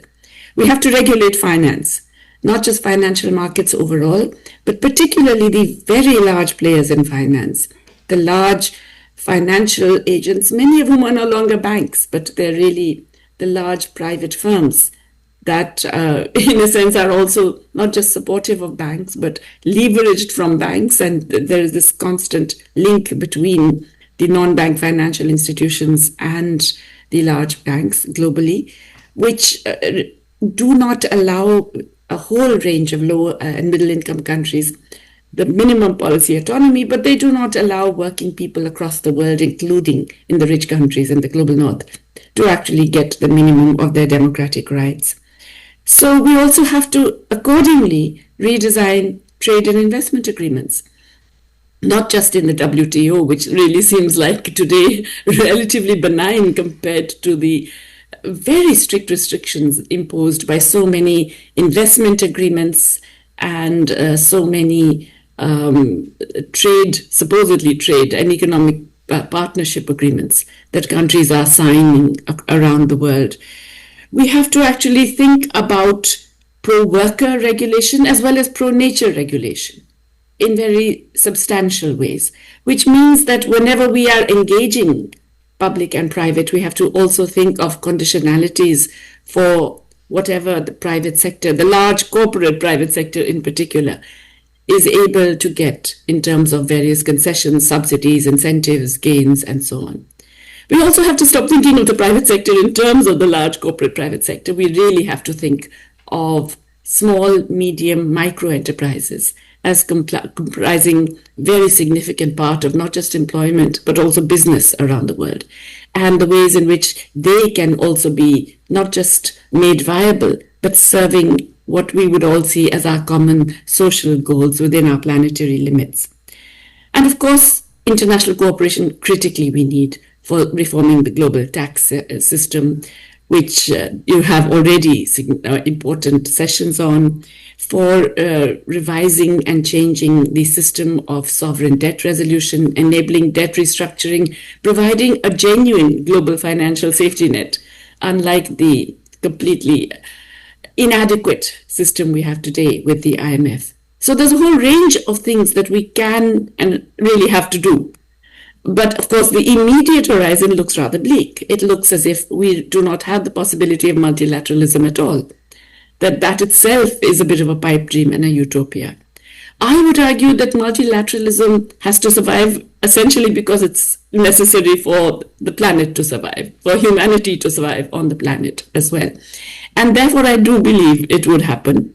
But it won't happen just because we want it and demand it. It will happen when there are enough coalitions of countries pushing for particular issues in such a way that other countries feel that there is an incentive to join or that they cannot afford not to join.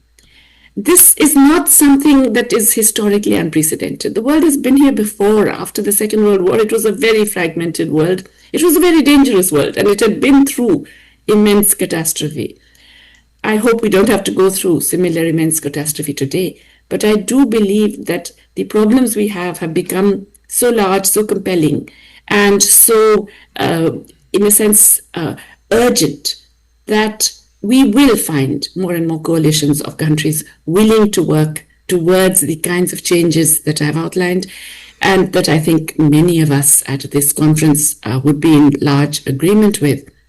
But it does require much more public and social mobilization, which means that the research that is the excellent research being done by so many researchers on inequality and by so many of you presenting here needs to find a much wider public audience around the world. Thank you so much for your attention.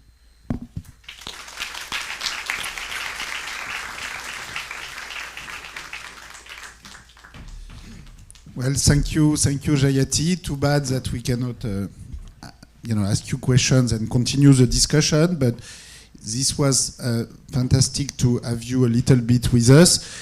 So let's start with, we're going to start with Paula and then Gaston, summarizing some of the concrete proposals that are made in the Global Justice Report regarding the transformation of the international order. There's the creation of the Global Justice Fund, but there's also a much broader transformation of the international trade and monetary system. And so we're going to start with, so I think Paula, you're going to start, and then we'll move to Gaston, and then we'll move to Mariemta and David to discuss this proposal and give their own perspective on, what are the priorities and the strategies to follow for the transformation of the system. Paula, this is... Thank you so much. And yeah, very exciting to be here with such remarkable people and leading voices of the topic of global equality and especially North-South equality in particular. I think in the Global Justice Project, we are very clear that we not only need a reset of the Bretton Woods institutions, but a whole transformation of the entire global public system and the international economic order as we have it today. Currently, institutions like the World Bank, the IMF, and the United Nations, with all its sub-agencies, the WHO, the ILO, UNESCO, you name it, they together only represent about 0.1% of development aid that is being channeled through the system. And then we have global development, bilateral development aid that adds another 0.3% of world GDP. But as you can see, these numbers are very small and they're really just a drop in the bucket, not enough for what we're talking here about. And this is even not including the recent funding cuts led by the United States and actually followed by many other rich nations. So if we want to take two things seriously, that is capping global warming at 2 degrees and allowing for social convergence where everyone everywhere has access to healthcare, education, and access of equal opportunity, then our research shows that we actually need global transfers of around 8 to 10% of world GDP. And that sounds a lot to what we currently have, and it is, but if we put it into perspective, and we see that in national jurisdictions, we actually already redistribute about 20% of the national GDPs in OECD countries, for instance, then it doesn't sound absurd at all anymore. Because we have built this legitimacy in countries, we need to build the capacity now at the global level, and that's where the Global Justice Fund comes in, because here we are trying to use, we hopefully will use income and wealth taxation targeted at the top 1% to channel to exactly create these 8 to 10% of GDP resources and redistribute them per relative by the population of each country, but also to fund our what we call the Global Sovereign Fund that will hold assets that then again generate interest that can be channeled to country as country dividends. So what is one important thing that I want to stress about this Global Justice Fund is that we definitely need clear principles and very strong monitoring of these resources, because we want the money not to go to wealthy individuals or large corporations, but we want it to go where it's most needed. So we want it to be invested in climate finance, education, and health.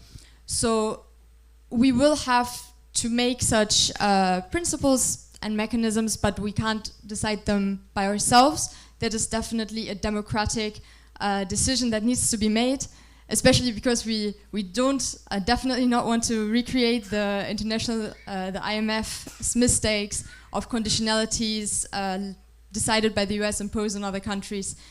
So that is where we need a democratic system, and I think we're going to talk about this later more, but I'm going to hand over to you. Thank you, Paula. So super happy to be here discussing this. I think yesterday someone asked how we keep ourselves optimistic. So seeing a room full of people actually engaging with this topic is one of the ways we keep optimistic and we keep working forward towards a more justice world.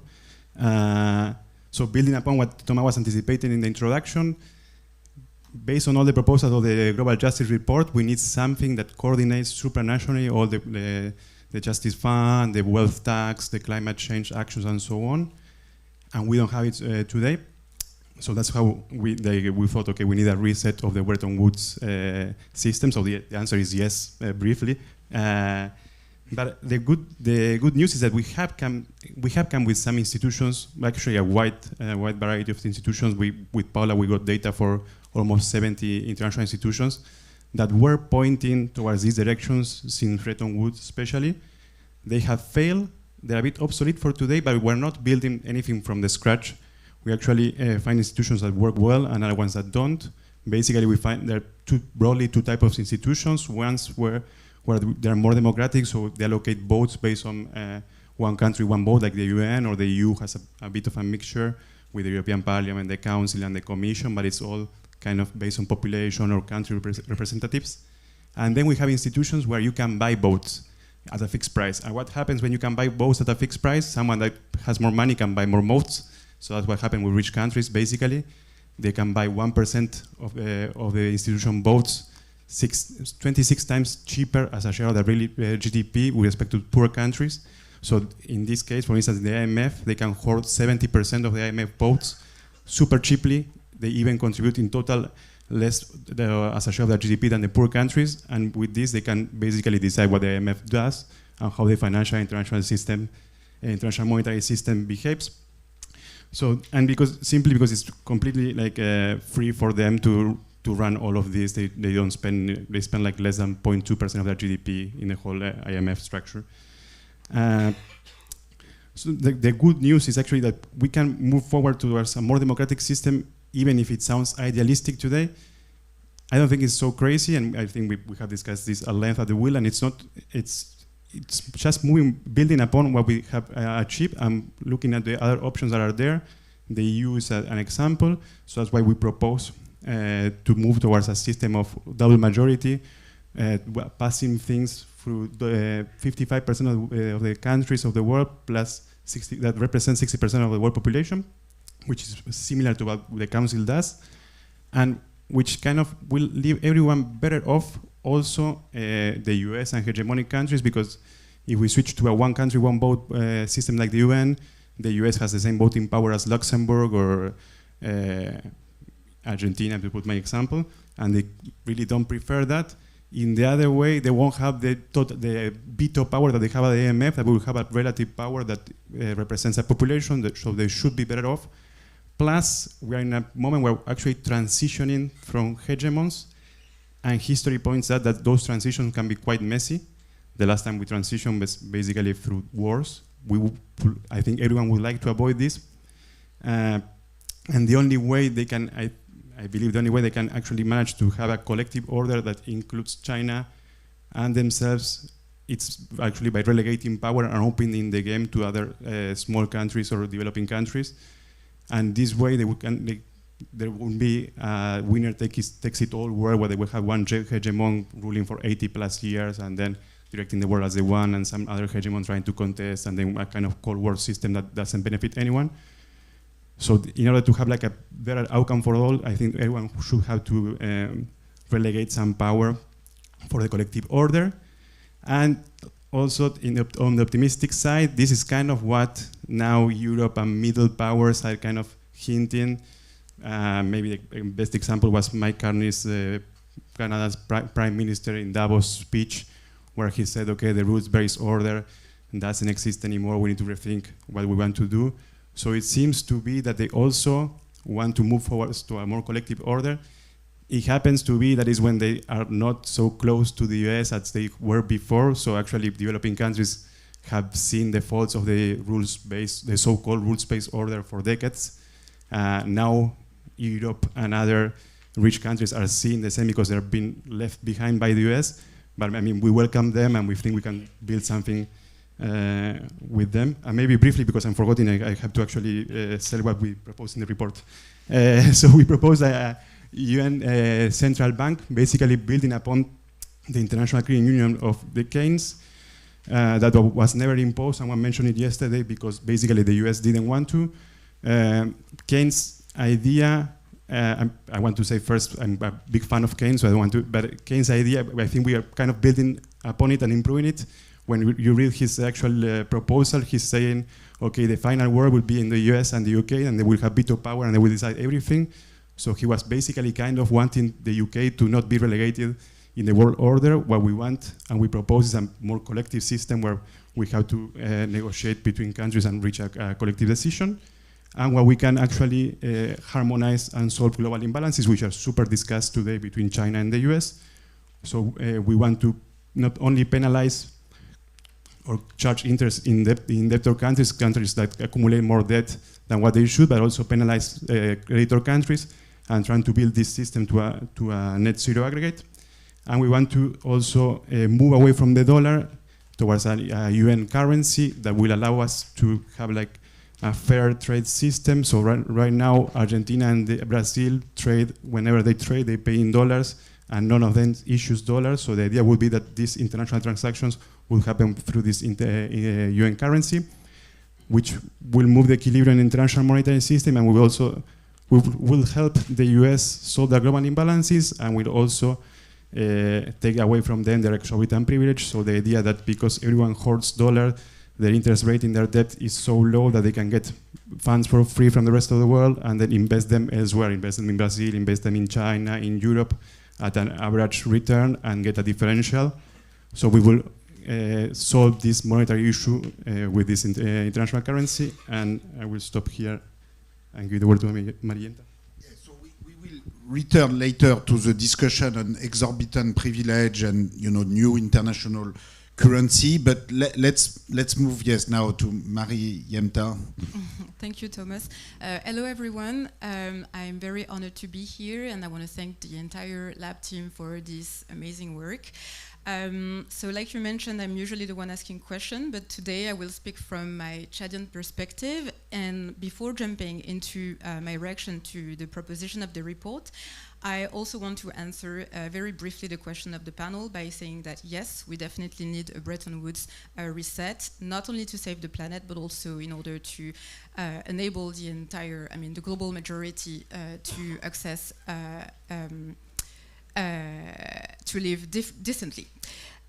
So I prepared a paper, and I will begin with a historical detour before coming to the present time in order to understand how we did get there collectively.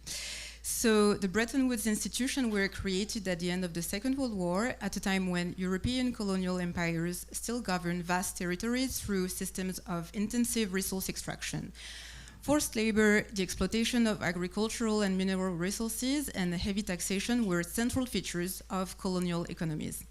When African countries gained independence, they did not fundamentally break away from the colonial export-oriented economic model. In the 50s, the dominant theory was Rostow's modernization theory, which advocated a model of development based on growth through successive stages. And within this framework, the development model promoted to African countries was based on international trade centered on the export of a limited number of primary commodities. Yet this vision was challenged almost immediately. Economists and intellectuals such as Raoul Prebisch, André Gunther Frank, Samir Amin, Emmanuel Wallerstein, and later Walter Rodney argued that underdevelopment was not simply a matter of being behind on the path to development. Rather, it was the outcome of a historical relationship of domination between the center, industrialized and wealthy countries, and the periphery, countries dependent on the export of primary commodities and economically dependent on the center. They highlighted the dynamics of unequal exchange, exporting unprocessed raw materials in order to import high-value manufactured goods does not generate growth or development. On the contrary. So following independence, African countries did not break with this model, partly because they needed to obtain foreign currencies, dollars, pounds sterling, to service debts that had been transferred onto the accounts of the newly independent states by the colonial powers.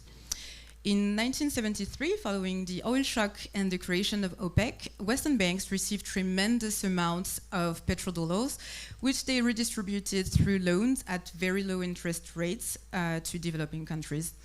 As a result, the private share of external debt that was close to zero in 1960 reached $380 billion by 1980 in those developing countries. So the debt crisis erupted at a moment following a sharp increase in interest rates and a collapse in commodity prices. And this is where the story of the discipline imposed by the World Bank and the IMF, the Structural Adjustments Program, begins. The 80s and then the 90s were devastating in Africa. These measures included the removal of subsidies on essential goods and services, drastic reductions in social spending, wage freezes and large-scale layoffs in the public sector, but also currency devaluations and the complete opening of markets through the removal of tariff barriers. These extremely austere measures not only damaged public and social services, they also facilitated the emergence of authoritarian regime tasked with implementing these policies, and as a result, it also damaged people's relationship with democracy itself.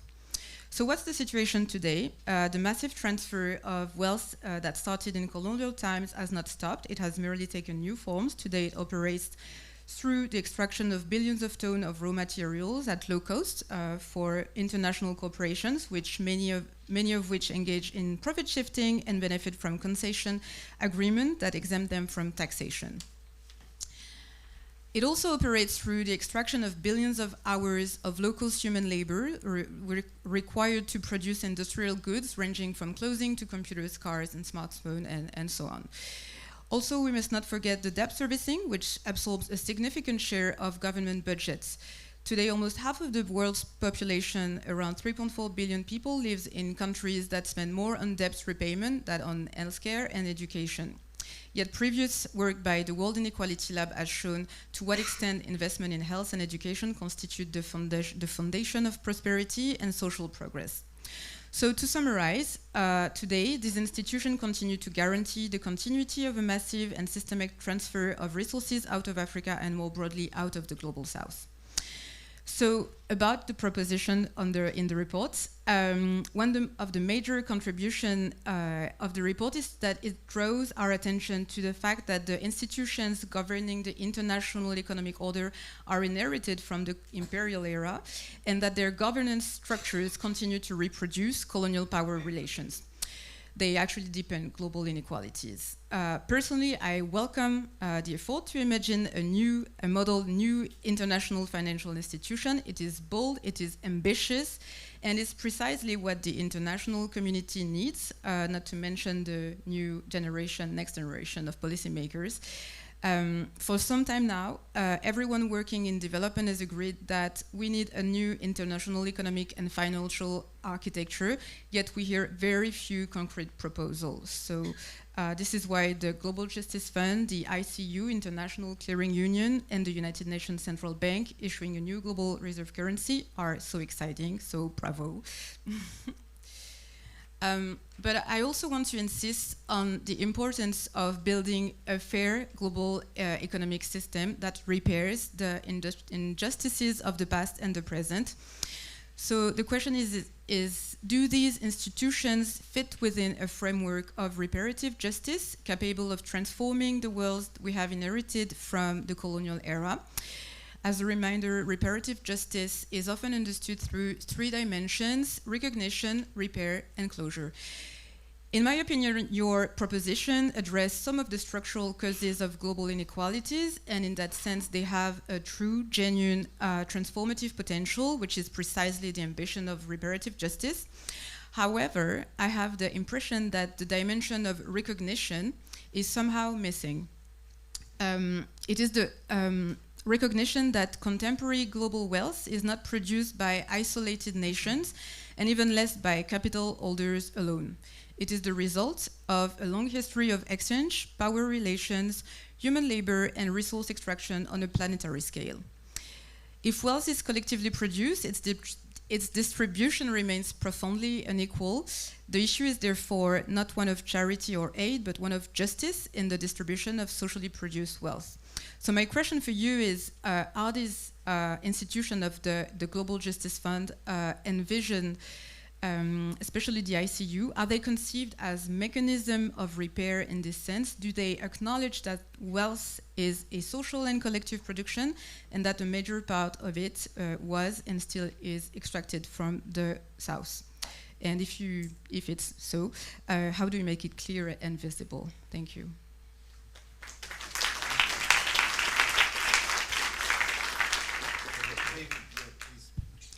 Hi everyone, good afternoon. I promised Thomas that I would bring some energy and some spirit to this late afternoon, Friday afternoon session. I'm incredibly honored and delighted to be have been invited to this panel, and I want to congratulate the authors with whom I share the stage and others in the room on this incredible research and another major step forward in the discussion and the dialogue that we're having at global scale about what the meaning of justice might look like. And I thought, to be spicy on the panel, I might be the only one who answers the topical question about a new Bretton Woods by saying no.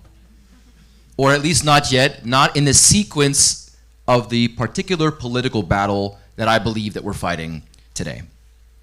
So I suspect that I was invited to speak on this panel, I don't know why, I'm just speculating, for two different reasons.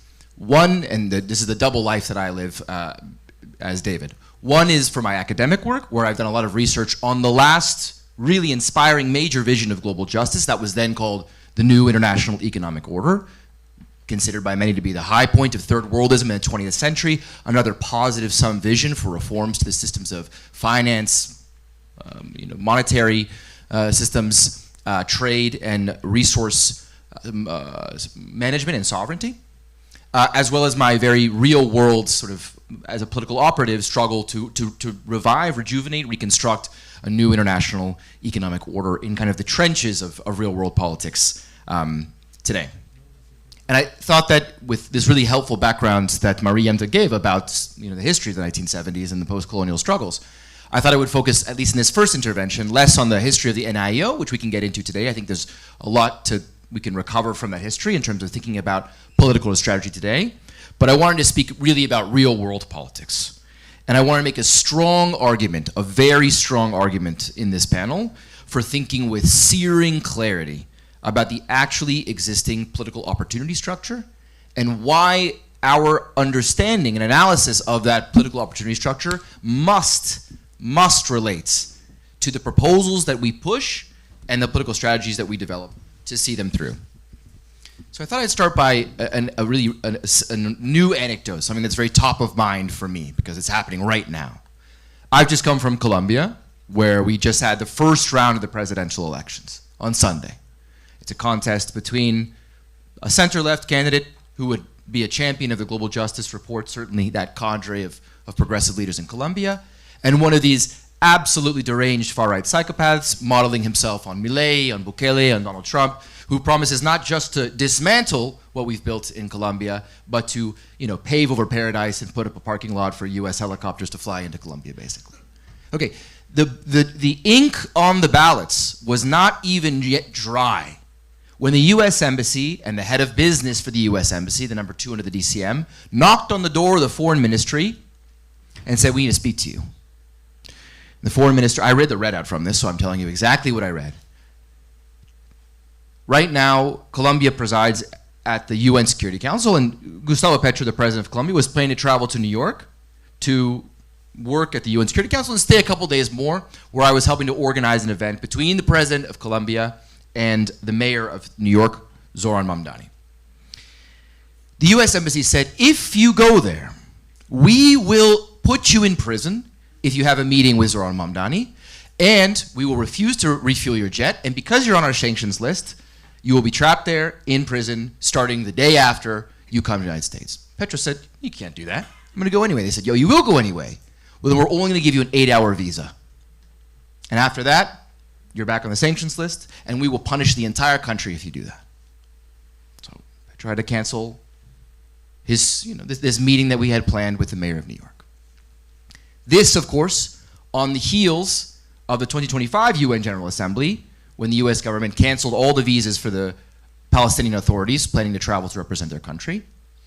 And you can sure as hell expect that going into the UN General Assembly of 2026, there will be the Iranians, the Palestinians, the Colombians, the Cubans, a wide range of countries that are prohibited from entering that great organ of multilateral and democratic representation, which is the UN General Assembly.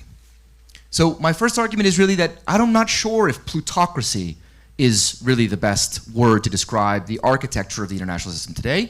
I would argue, building on Marie-Jemte's intervention, that this is a highly colonial architecture, and that what's at stake in the present articulation of the Trump corollary of the Monroe Doctrine, or the new pursuit of US supremacy on the world stage, is the recolonization of the world, is moving us back not just 20, not just 50, but even a century back in history, and that we need to be able to reconcile the utopian, rightly utopian vision in the Global Justice Report with the actually existing efforts to recolonize the planet by the United States. And that's just the UN.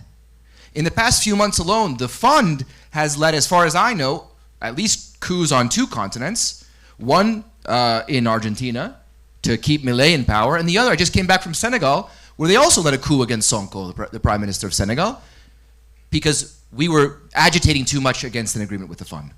So at best, the IMF and the World Bank are irrelevant, as you say, and at worst, they're a massively powerful political weapon on behalf of the US Treasury.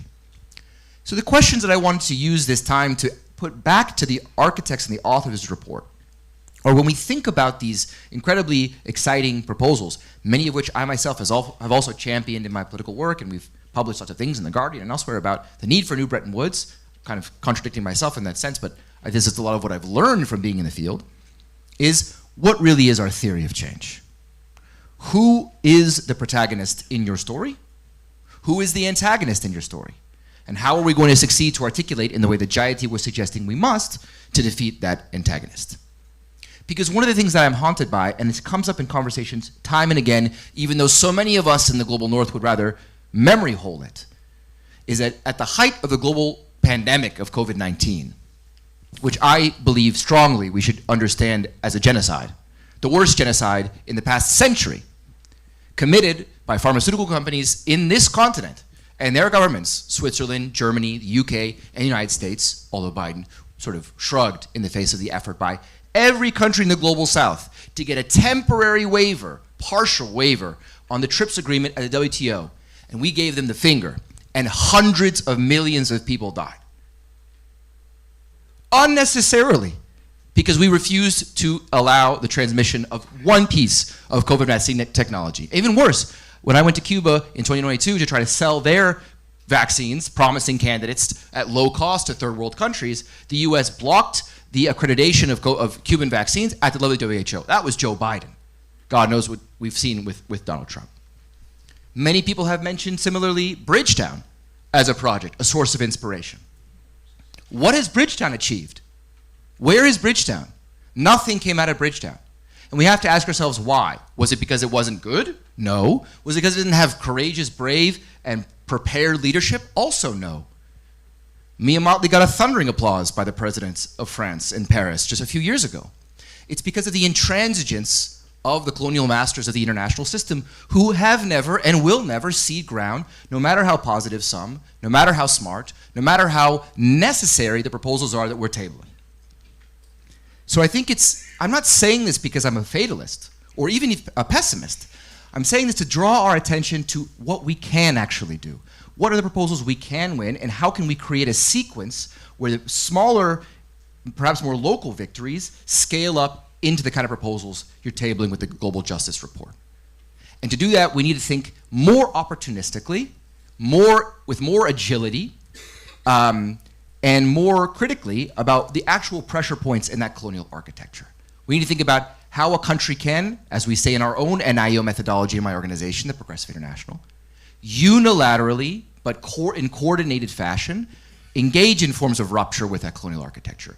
Leaving ISDS, terminating bilateral investment treaties, leaving tax treaties, unilaterally rupturing, ideally in a coordinated fashion to resist the prospect of sanctions, coups, and assassinations that always already come from the United States when such countries dare to engage in similar insurrections.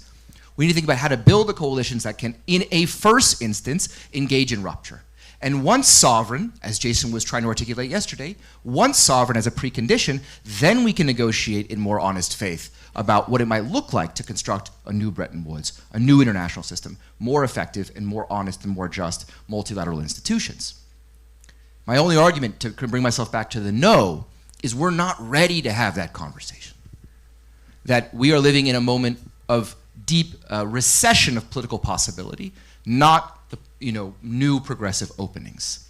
And so I brought it up in my question at the beginning yesterday, more in a spiritual sense, and now I'm coming back to it more in an analytical one.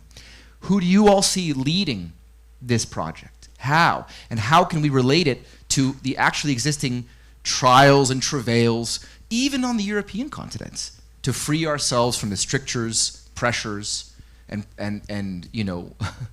gun to temple threats issued from the United States to other countries around the world? Because Mark Carney folded like a house of cards the second United States invaded Iran. So I've been in too many rooms where fear is converted into the principal factor for decision making by world leaders, and I understand it. I'm also scared. How can we triumph over that fear? How can we build these coalitions? What is the theory of change that you think underpins this vision of global justice?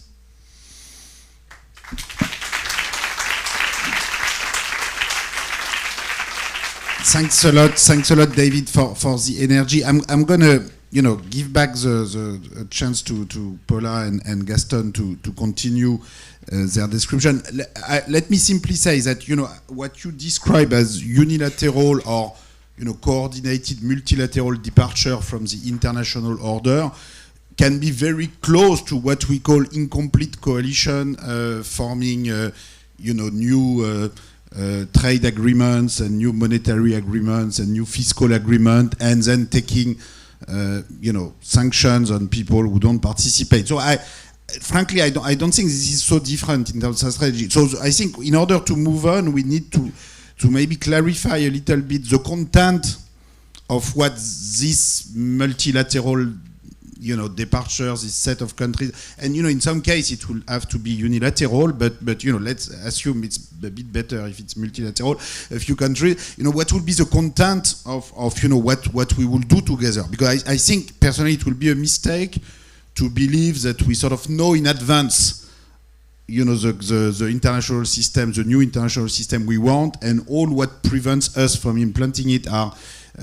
imperial forces. I mean, that's an important part of the problem, but I think there's also an issue of better understanding what we want to do together, because as Marie Tang was saying very clearly, sometimes there seems to be an agreement that we want a new international order, but very often the discussion stops there without really describing the content. So maybe let's try a little bit to get more into the content, and then we can talk more about the incomplete coalition of countries which could start implementing it.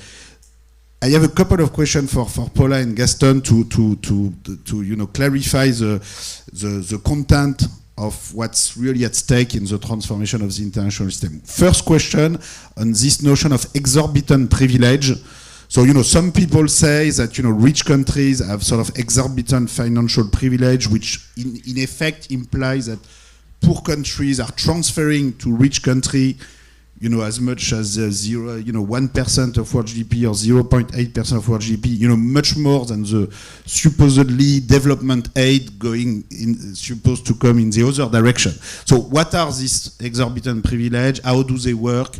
And next question, the transformation of the international monetary system which you propose, how would this in effect affect this exorbitant privilege?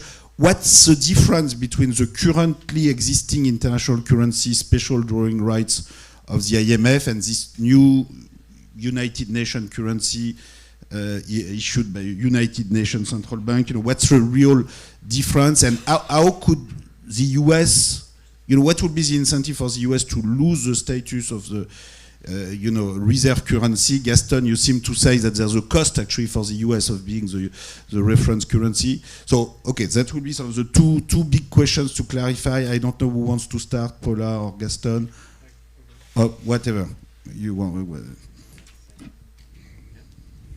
Okay, perfect. Okay, let me start with exorbitant privilege. Basically, the exorbitant privilege, and this is work with Alice Sodano, also at World Inequality Lab.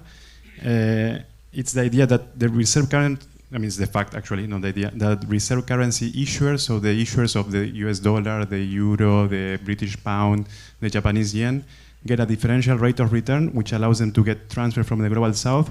So how does this happen? Basically, if everyone has to trade in dollars or stocks or host dollars as foreign reserves to safeguard themselves and to not have a balance of payment crisis, what this does is basically decrease the interest rate that the US pays in their public debt. With a lower interest rate, they can borrow cheaper. Since they can borrow cheaper, they basically take funds from the rest of the world. They allocate these funds in some investments abroad, in FDI in Brazil, FDI in China and different countries, and then get a bigger return there. So basically, they invest elsewhere for free, and they get a differential return that they keep for themselves. And with moving from the dollar, moving towards this international currency, will actually dismantle this mechanism. Let me tie this a bit briefly to what Marietta and David said. So I think basically we're talking about the same things in the report as the things that you're talking about. We can call it colonialism, imperialism, plutocracy is the continuation of extortive power of rich, powerful countries towards the developing world. It used to be way more brutal in the past. So actually we have research with Thomas where we analyze the unequal exchange and all the colonial extraction that happened since 1800 to today. And basically what we find, what we more or less knew, but we quantify this more precisely, is that how Europe amassed their foreign wealth in the past was basically simply plundering the rest of the world. So they will tax Indians there and they will fly back to Europe. Now it has developed, and it has, since Bretton Woods, kind of institutionalized in a way that rich countries pretend that they're being nice with the developing world, but actually they set up mechanisms as the central dollar to actually get some differential and some positive benefit. We could call it colonial, like new colonialism, imperialism, plutocracy. I think the main message is the same. So that's why we're pushing to dismantle. Let me go back to international currency because I keep deviating from what Thomas asks. Sorry. No, and then, yes, what we propose is this international currency that will move from the dollar, and yes, it has some cost. The dollar will stop having exorbitant privilege, but also it will solve the trade deficit of the US. So if I will try to be as simple as possible. So if a country has to issue the currency that everyone uses, the only way that you, not being from that currency, you can get that currency is if you sell them something and they pay you with dollars. So in this sense, the US has to run always a trade deficit. They have to buy more than what they sell for the rest of the world to have dollars, and this is where the trade deficit comes. And actually this trade deficit that we see since the fall of the Bretton Woods, the 1970s, that has continued and amplified for the US is basically because everyone is in the rest of the world, in developing countries. If you're from a developing country, you know that your central bank has to have a certain amount of US dollars, because if not, everyone gets crazy and they think that everything will crash. And the only way that they get these dollars is by doing policies that allows them to sell money to the US or elsewhere. So if we move from this, from the dollar to international currency, this mechanism will stop being in place. And thus the US won't have the huge foreign debt that they have, so they will also be better off.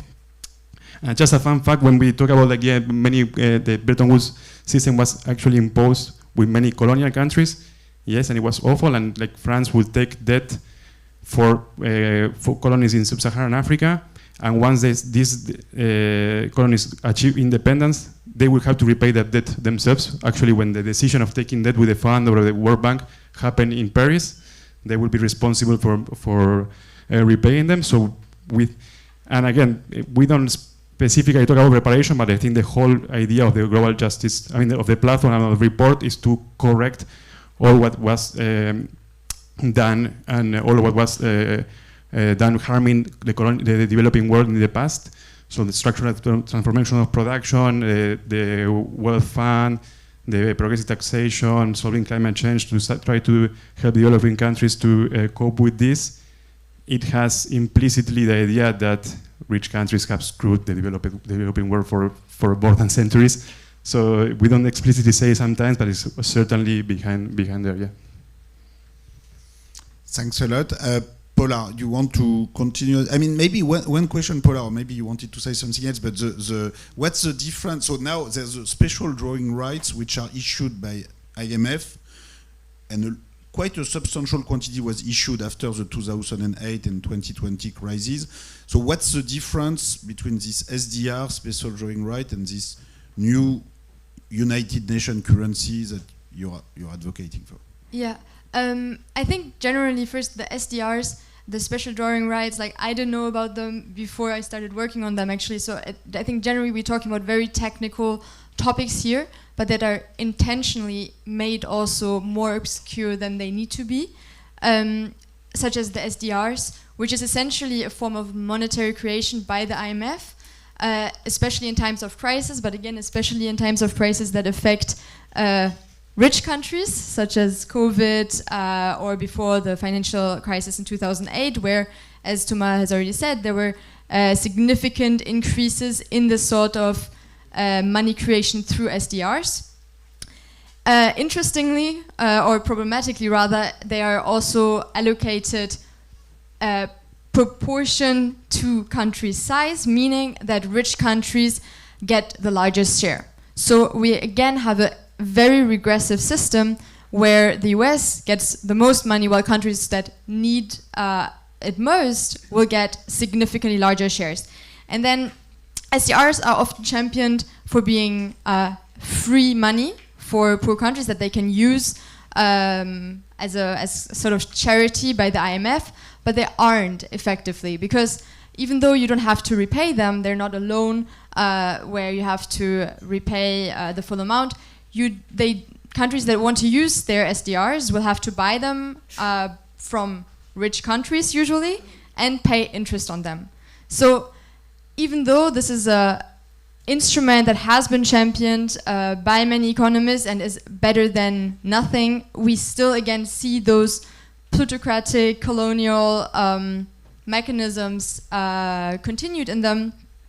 And so what we are trying to propose is a new international currency that first does not rely on a currency bundle of the richest countries, but on actually moves us towards interest rates that will be close to power purchasing parity, and that will not be distributed to the richest countries, but on a on a per capita basis, meaning that countries with more population will get more of this money, while countries with less population get less, so that we actually really have a redistributive system. Just regarding trade, terms of trade, in what way this United Nations currency, would that affect the trade system as well?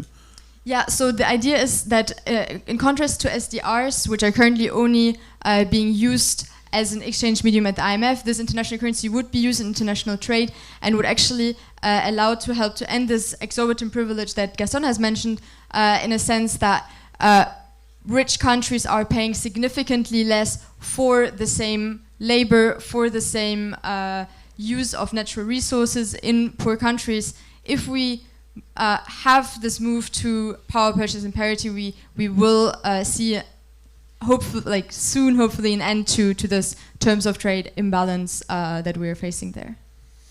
Okay, so actually, and this new currency, I'm thinking of an issue, Mariemta, which you told me about, which are the payment of remittances from workers in the coming from the south who live in the north, who today typically pay high charges for some of these flows, which are very large, as you like to remind us, and so this kind of monetary reform with could also help value these remittances and make it easier.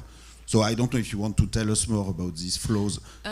Yeah, I mean the amount of the remittance globally, it's average. I think it's 3 times and probably soon 4 times the amount of the global ODA today, and these are the numbers from the World Bank actually. So it's huge. It's tremendous amounts, and maybe to especially given the very low wages that these workers are getting, exactly. In Paris, a restaurant or whatever, the amount are incredible. Yeah, exactly. Much bigger than the aid paid by Western government. Yeah, and there are 2 different points that are very interesting regarding those remittance. First, it's a lot of money, but also it's very efficient money because it's transferred directly to families, and it finances housing, food, health, education very directly with no loss on the way, unlike the development aid. So this is one thing, but also it's important to maybe use this data in order to jump in the public space and to bring this agenda of the global justice in the more global conversation, because migration is a very, very massive topic that is everywhere in our political spaces, but we never acknowledge or recognize the fact that those migrant workers are workers. It's labor. Actually, it's just displaced labor following their resources, and actually that they're maybe it's also a way, maybe a strategic way to define those migration flows, and maybe to bring the global justice agenda in more political spaces. Thank you. Before we get to questions, I want David to come back to you and this question of coalition, incomplete coalition, and so what would be in your view? So if we wanted to launch the new international currency, different from the dollar, different from SDR, or any other major initiative, what is the set of countries or a possible coalition which you think could start doing something? Yeah, I think that my initial intervention, I reiterate, was not meant to sound fatalistic, but rather to clarify how we conceive of the theory of change here.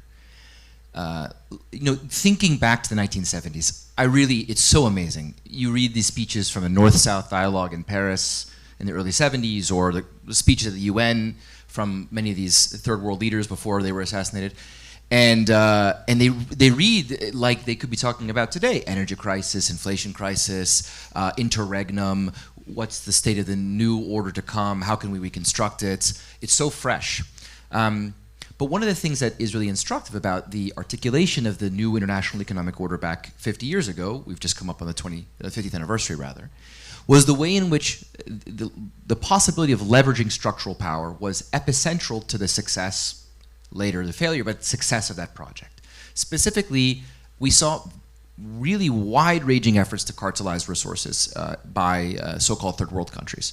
There was obviously OPEC is the most famous, but there was also similar efforts on copper, on bauxite, on iron, a wide range of efforts to think critically about what are the political power kind of resources that the South could exercise to not arrive in a naive or a Pollyannish way to the negotiating table with the North, where Henry Kissinger had promised to pull the teeth of the NIO, was his phrase, but have something that we could really force as a wedge. And so, naturally, I think, because of my skepticism about potential concessions from those who benefit from plutocratic arrangements, colonial arrangements, whatever we want to call it, I agree, Gaston, I'm thinking a lot about what it would take to help build new forms of cartels, new types of cartels in the South. Not in the bad word, as I know economists like to slander the idea of cartels. Let's just say coordinated political power.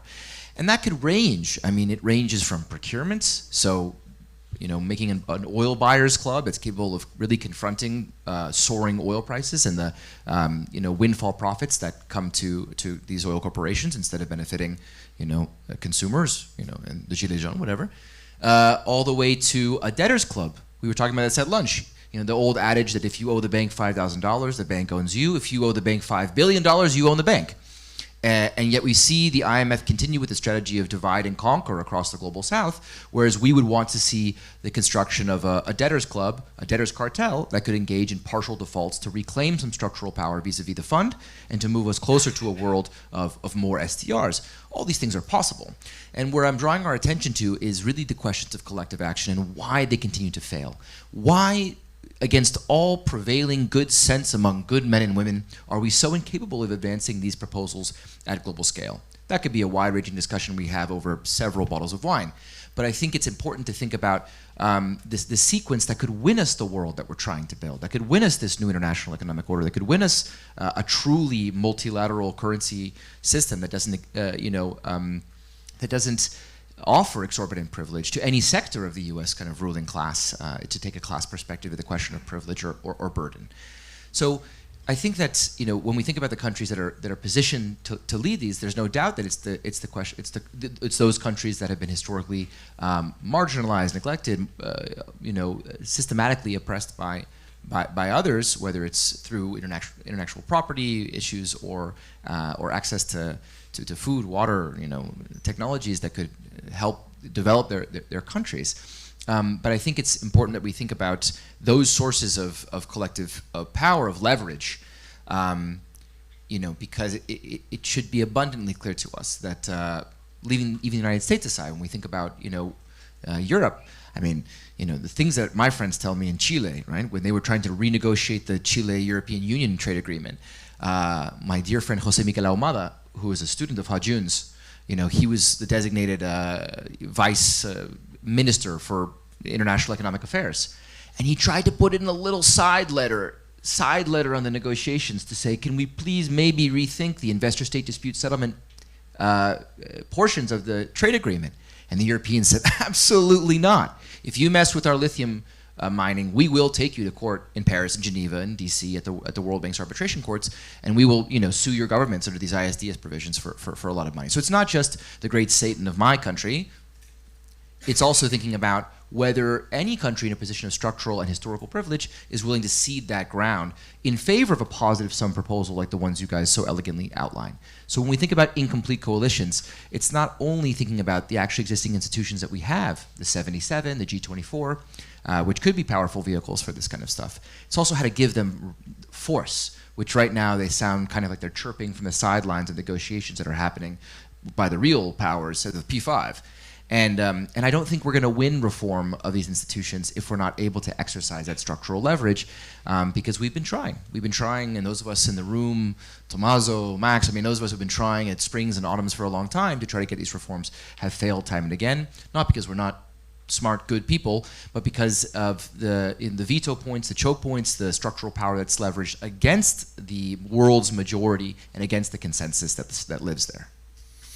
Thanks a lot. So we're going to open the floor for questions. So let's start. So we're going to take 3 or 4 questions and start moving from there. So let's start, please. So please stand and tell us who you are. Yes. Laura Pereira, Global Change Institute at Wits University in South Africa. Fantastic intellectual engagement for a Friday afternoon, so this has been super. I've got the soundtrack to a coup d'etat playing in the background with me, Lumumba's assassination, reconfigurations around uranium then, cobalt now, which I think is kind of sitting at the heart of the debates. But I just want to sort of like to ask the panel and their reflections on 2 things that are playing in the back of my mind, and that's around scenarios, playing with the future, which is what we're doing here, the what ifs of if we were to rebuild things, what is this preferable future we would like to build that is more equal, that is more sustainable?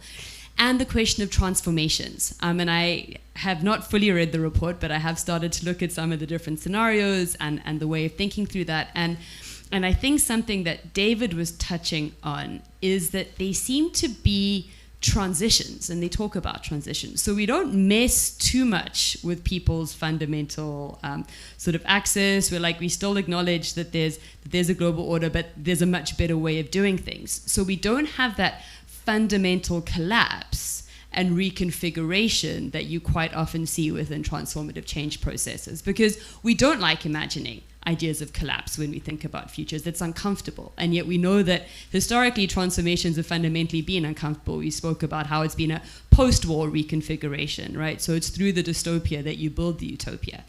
And just wondering whether there's a reflection on actually if we're starting to see the cracks within the geopolitical order.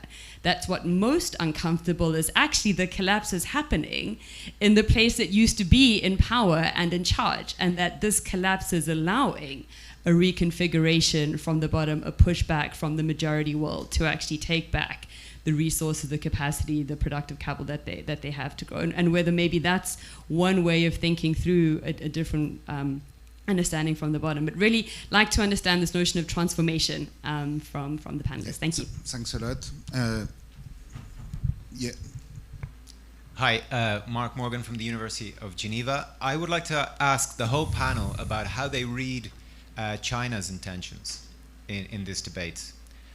China's interesting, of course, because like the US in 1945, it's the largest manufacturer in the world, it's one of the largest creditors, and China does not seem to want to make its currency a hegemonic currency, like Britain did, like the US did, because of the contradictions that creates. And Chinese central bank governors seem to openly talk about Keynes and the Banker Plan. So I know some of you have spent academic semesters in Chinese universities, others maybe have spoken to Chinese officials. So how do you read what they're saying? What do you think China's role is in all of this? Very good question, especially Gaston went to China for a secret trip to investigate the monetary plan, so very useful. Okay, let's take maybe another question. Yeah, Adrien. Thanks. It's a question for John. So you take a global south perspective, and from this perspective, we should not count on the global north. So that's why you come up with all these proposals. It's a question for John. It's a question for David. David, sorry. David, right. David, that's yeah. what I thought. No, I wanted to make sure that you did not have some other participant in mind. Yes. Please, go on. So what should we do in the global north? You are a leader of Progressive International that aims to form a coalition of political parties across the world. Should we expand this coalition and try to bring more and more left-wing or more centrist, who knows, parties? Yes, don't hope too much, but no, yes, please. Anyway, to these ideas, basically. Okay. Okay, let's start with these three questions. Or do you want to ask a question? Yeah, please. Thank you. My name is Sandra Martins, and I'm an international development expert. I had very short two questions, so challenging ones, I guess. Just, can we rely on political elites to actually drive the change, deliver change, or we really need to focus on what was yesterday discussed, the California kind of model, right? Like we push through referendums and participatory decision-making.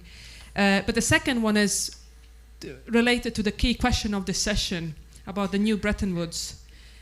Who should design the new Bretton Woods? And is it us in the global north, or is it actually the chance for global south to do that? Thanks. Okay. So first, I should say Gaston is from Argentina, which is more in the south than in the north, and a country that has been exposed to, northern financial powers quite a bit. So exorbitant privilege is something that Argentina has enjoyed from the other side. Okay, who wants to kick off? Okay, please. So yeah, I'm fulfilling the developing country quota in the panel. No, I'm joking. Let me. Marietta is from both sides, between France and... True. Let me first touch upon something was discussed in the first question about yes, coup d'etats and whatever the US is doing now in Iran, they did in Venezuela, they have been doing since the Second War. They have like implemented 100 covert or overt interventions in foreign countries. Some failed, many succeeded, and how this relates to what we're trying to propose here. So basically, this happens because the US, no one can enforce anything in the US because there is no supranational power that can tell, okay, stop doing this. At most, right now, rich countries can kind of cooperate with the US and tell them, okay, do it, but don't do it in my countries, like when they're kind of complaining about Greenland, but they don't complain so much about Iran. But no one can really stop them. So the idea of having an international institution that democratically govern, it's a kind of long-term solution to have someone that finally solves these issues and then enforce really security and all of the economic issues that we want to enforce to every single country, not only the developing world, but also the developed ones. So yes, maybe we get too much into details of a currency or why the governance of an institution works better or not. But behind that, what we have in mind is actually a real global democracy where we stop abuses from every single country in every single form, and we move forward from this. Yeah, let me tackle the Chinese question because I was in China last year. I spent some time in Peking University visiting Justin Ifulin, and okay, this is being filmed, and no, the Chinese are very, very concerned, honestly, with what they have to do. So they're very, very aware of what is lacking in their internal development and how the rural side of the economy has been completely left behind vis-a-vis the urban side. And they're less open about whatever things about what the rest of the Western world thinks about the idea of they want to rule the world.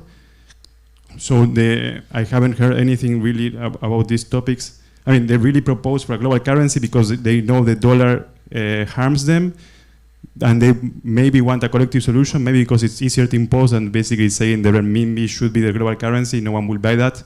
The other one thing is easier to sell. They want to internationalize the renminbi. They do swap lines with different countries. They kind of help. They impose some trade routes being paid in renminbi. as a response of the dollar being the central currency. Officially, and like 2 months ago, the director of the People's Republic Bank of China again said we need to move from the dollar to an international currency. So that's their official position, and that's also something maybe we should actually use to carry our proposals on when we talk about the coalition, where we would like to support what we're saying. Basically, having a major power that says this thing actually helps us. But again, we don't want then the new international order to be led by China. We want like a collective, for once, decision-making process. And maybe can we rely on political elites? No. But I think it's up to us. No, in the end, politicians of the global north, which are mostly the ones that we need to convince, because politicians on the global south have interest in this to change. Politicians in the global north will react to whatever the citizens prefer. And if the voters of the global north want some kind of international redistribution, then they will have to comply because they want their votes. So I think it's up to actually civil society to mobilize enough for the Joe Biden, Bernie Sanders, or Mélenchon's of the world to think, okay, if I don't propose these things, then no one will vote me in my constituency. If no one votes me, I don't get power, so I have to do it. So I think, that's why having these discussions is great. And I will pass the mic to someone else so I don't monopolize the discussion. Yeah, well, I would like to reply to the question of whether we need a crisis in order to get new beginnings. And I think the question is already, what does a collapse mean? Well, first, I hope that we don't need it. And that something like this can be super helpful for one of those new starts that we want to create. But we are already, to some extent, seeing a collapse in the international order and the rule-based order led by the global north, with the war in Israel, in Gaza, with Venezuela, with Iran. There are so many things happening already that I think right now is actually the best moment to be discussing these ideas and to have situations like that. And again, we cannot rely on elites, and no, the ideas should not only come from the global north, of course. At the Will, we are a very diverse team, I would say, from many countries, from diverse collaborators. But of course, we want to engage with civil society, the Bridgetown Initiative that you already mentioned, and activists around the globe to better design democratically and consulting with each other a new, maybe not Bretton Woods system, but a new, better international order. I feel like I sound like a red. Do I sound like too much? Do I sound too radical? Okay. I think what's remarkable is how resilient the international system is. COVID-19 was an unprecedented moment in modern human history, not just for the millions of people that died, but for the economic collapse that ensued, and literally nothing changed. Nothing. We just watched a genocide happen. Nothing has changed. So I don't believe in a passive view of collapse. We need to think about institutional protagonism. When I talk about rupture, I'm talking about people tearing something down in a either unilateral or partial or coalitional multilateral way and building something new. I think that as, having been trained as a political economist and hung out with a lot of economists for my sins over the years, one of the things we don't talk about, and I understand why, because it's kind of grotesque and nerdy and weird, is the military. We just don't talk about security issues, really. And they talk over there and we talk over here, and it makes us uncomfortable to talk about bombs and bullets, and even the infrastructural power that is implied by security policy. But I think it's our time to really get into it. Because for a long time in the post-2008 period, and my old colleague Yanis was great with this, political economy was really about the economy determining the politics. It was like, if you look at swap lines, you can explain the world. We don't live in that world anymore. Politics is now eating economy and the construction of political economy. We live in a really, the supremacy of politics, irrespective of political interests. Venezuela's case in point. Trump said, we invaded Venezuela for the oil. The oil companies go, I don't care. Don't drag me into this. I didn't want to do that. He got them all together at the White House and was like, Exxon, what are you going to do? And they're like, it's not profitable for us. What are you talking about? And so as convenient it is to sloganeer and wear the red cap or whatever and take the little book around saying they invaded Venezuela for oil, it doesn't look like that. It looks like kind of a more old-fashioned colonial arrangement if we just kind of want to tell you what to do. And I've been in a lot of these rooms where people, because of these questions of infrastructural power, are restricted in making sound decisions about economic development. They're just scared of the United States. Even in a country like Spain, I remember like 200 jurists came to talk to the Spanish government or the bancada of the governing parties about the taking on the state of Israel in the course of the genocide. And I won't name him, but a very prominent Spanish ambassador come deputy just said, no, we can't do this. We cannot cross this line with the United States. And we've all celebrated Pedro Sanchez for certain courage in standing up against war or whatever, standing up to Trump. But it's very mild. It's very moderate. So why am I saying this? I'm saying this because the question was about, am I just a third world historian to believe there's a role for the global north? Of course there is. And the first role is to take sovereignty seriously. I think it's not controversial in this room to say that Europe is not a sovereign continent, that the conversations around strategic autonomy that were initiated by the establishment in this country have not proceeded at the speed, the scale, the intensity, the severity, the urgency with which they need to.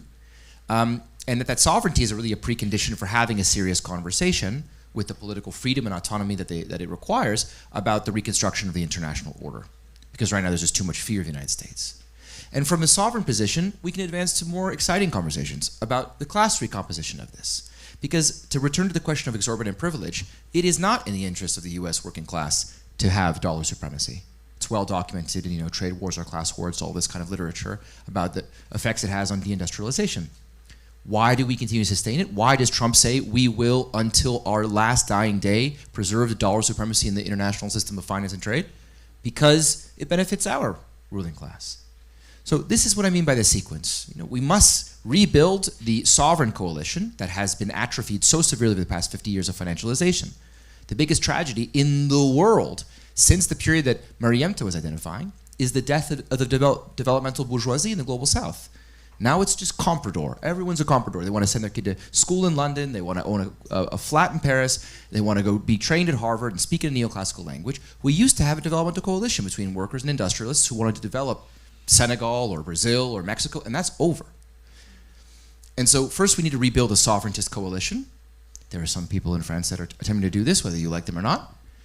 And then a class transformation where it's the short answer to can we trust political elites or any kind of elites. I'm an Oxford-educated US American, but no, I don't think we can trust elites to deliver this transformation. And that's the role of global northern parties.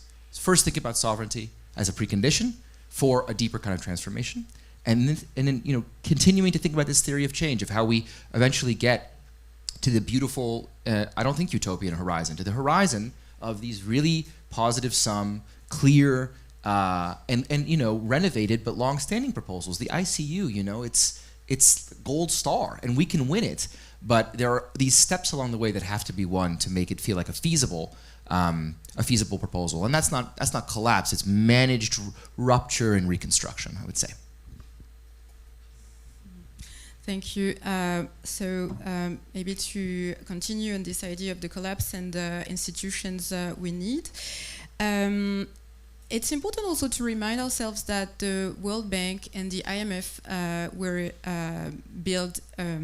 were created at the moment when the Second World War was not even finished. The creation of those institutions goes back to 1944, and actually the World Bank was initially the bird, so it was in charge of the European Recovery Program that rebuilt Europe that was actually destroyed at this time. So, and I think it's important to remind that. And also, a small detail, but maybe not so small, is that I learned yesterday I was speaking with a researcher, I'm not sure she's in the room right now, but she was a fellow of the UN Research Institute for the Social Development, and she was telling me that actually those Bretton Woods institutions were supposed to be part of the UN. they were supposed to be part of the UN. They got their freedom, independence, but the general manager, the director, they are supposed to report to the UN General Secretary. So actually, I think it's important to note that. And I was also thinking about a discussion I had with a Congolese activist recently on this idea of how do we build coalitions. It was advocating, it was pleading for the idea that maybe Congo should go on strike, mineral, because cobalt, coltan, the rest of the world depends so much on those strategic minerals. What would happen if the Congo was going on strike? And I think it's important that, David, you reminded us of the 70s and the coalitions, the unions, the different collective solutions that were proposed by different countries, the OPEC, but maybe this is the time for the Global South to reorganize and find, we have to be very realistic, and we are still embedded into relations of power, so we really need to use the strategic interest that the rest of the world is driving at us. Sorry for my English, but yes, I was thinking about these solutions, and also this activist, David Maenda Kitoko. It was also reminding the fact that 80% of the land, the agricultural land in Congo, was not cultivated. So let's also remind ourselves that there are different ways of living, and we don't need to depend so much on very intensive resource, fossil and non-sustainable energies. Okay, so let's take another round of questions. So let's start. Whoever. I don't. Hello. I think it's absolutely true that change is ongoing, but this idea of pulling things down when we don't know what's going to replace it, I just think is deeply dangerous. I was critical of USAID. And then it disappeared, and just lots of children died in Africa. And the World Bank and the IMF have serious problems, but they're also the lowest interest debt that most African states can access. So I just want to heavily caution about pulling this down until we have something else. So the ideas in the report, I think, are really exciting, and absolutely we could push them forward. I think one of the key things is to remember that Trump, this is a 4-year thing. And maybe sometimes, being courageous in these tough moments is just about, holding true to the ideas that really matter. And that means just, maybe standing still for 4 years and then taking steps forward later when you can. But I think, running to pull things down in frustration is to be cautioned. Okay, thank you. Maybe, no, sorry. Hi, Dina Freeman. In the Global Justice Report, you have these these ideas for the Global Justice Fund and various institutions that are supranational rather than international.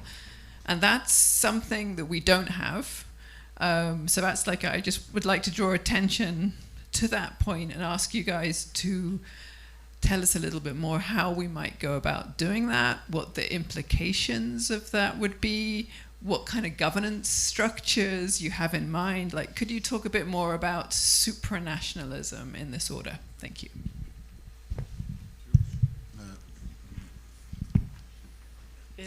Oh, yes, please. Sorry. Yeah, sorry.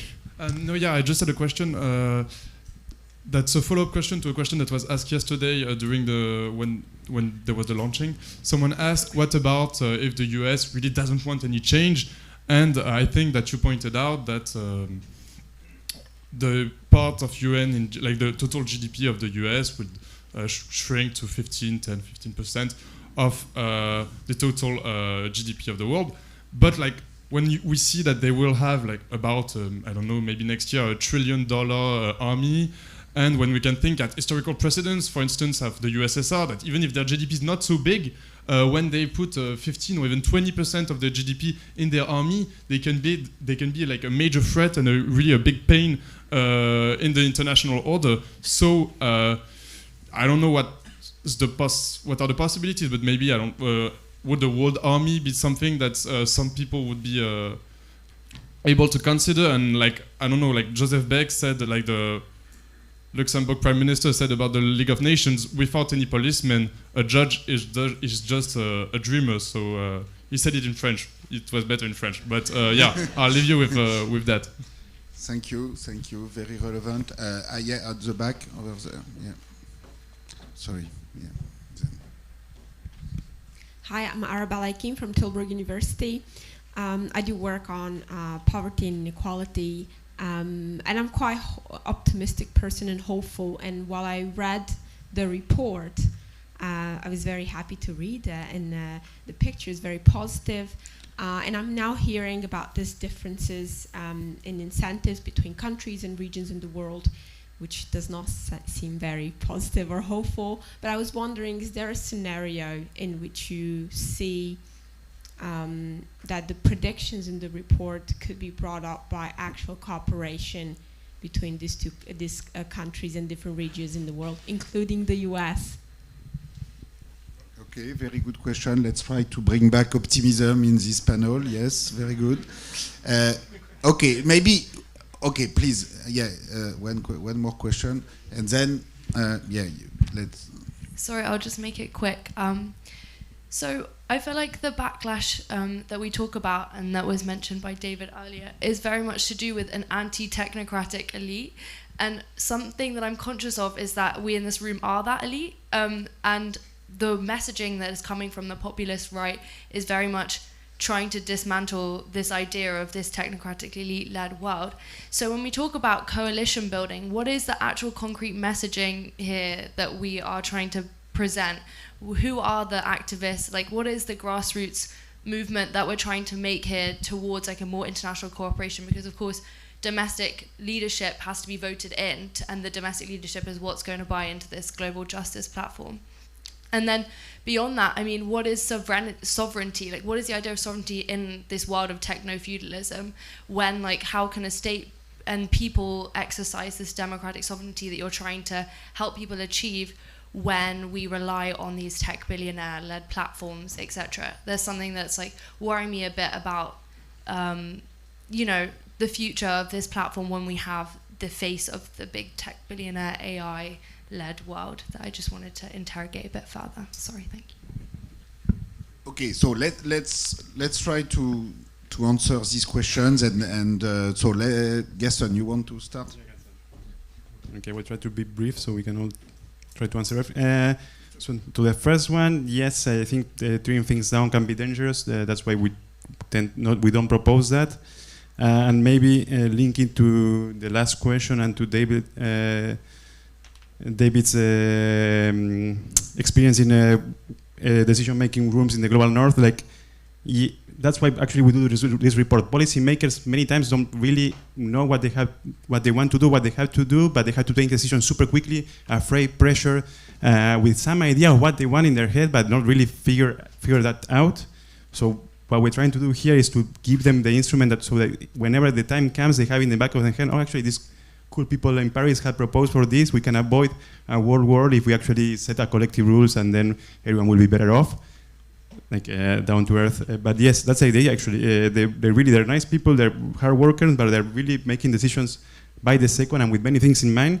So I think us as a researcher have to really provide them with the best solution possible, because if not, we also will be coming someone from the other side providing with another solution that sounds great, but it's not so great, as we all know. And who are the activists? I think that relates to the question that before. Yeah, we are the activists, social society is the activist. We have to enforce this to domestic leaders, for sure. And what do we mean with sovereignty? And when we discuss supranational institutions, that also goes back to the idea, how do we enforce these things in countries like the US? And I think at some point we really have to rethink the concept of national sovereignty, which is a controversial discussion. because developing countries will tell you, I don't want to engage in that because I've been harassed and abused by IMF and World Bank with the structural programs. So they have abused my sovereignty and they have done whatever they want, and they're right. So we have to keep it. That's why we also need a democratic design that allows for these countries to also make the decisions so they are not harassed. But we need some kind of supranational democracy to counterbalance national sovereignties and move from the Westphalian order where you have a hegemon power that kind of ensures national security elsewhere because they're so powerful that they can decide what happens and what doesn't happen and who fights who and who doesn't. And in this case, we think we need to think how to rebuild the supranational state. The same idea we built the nation states by smaller states that like got together to solve bigger issues, like I don't know, U.S. independence, the 13 colonies needed to fight England. They weren't not cooperating until then. They were like, okay, let's get together, set capital in Washington, and then let's fight each other. And so they had to relegate lots of powers vis-a-vis the other colonies, but for a greater good.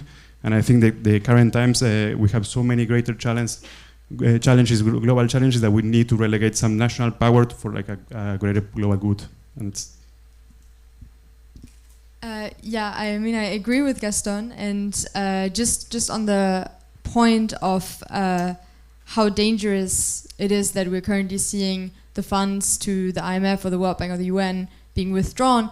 Yes, it is terrible, and it doesn't. But both things can be true at the same time. So we are in a situation where we need them currently because the system is as it is.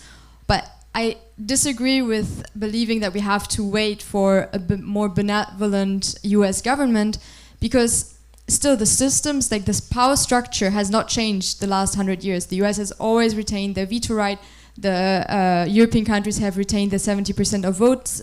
So I think it still needs, we cannot wait, and we still need a reformulation of the system now.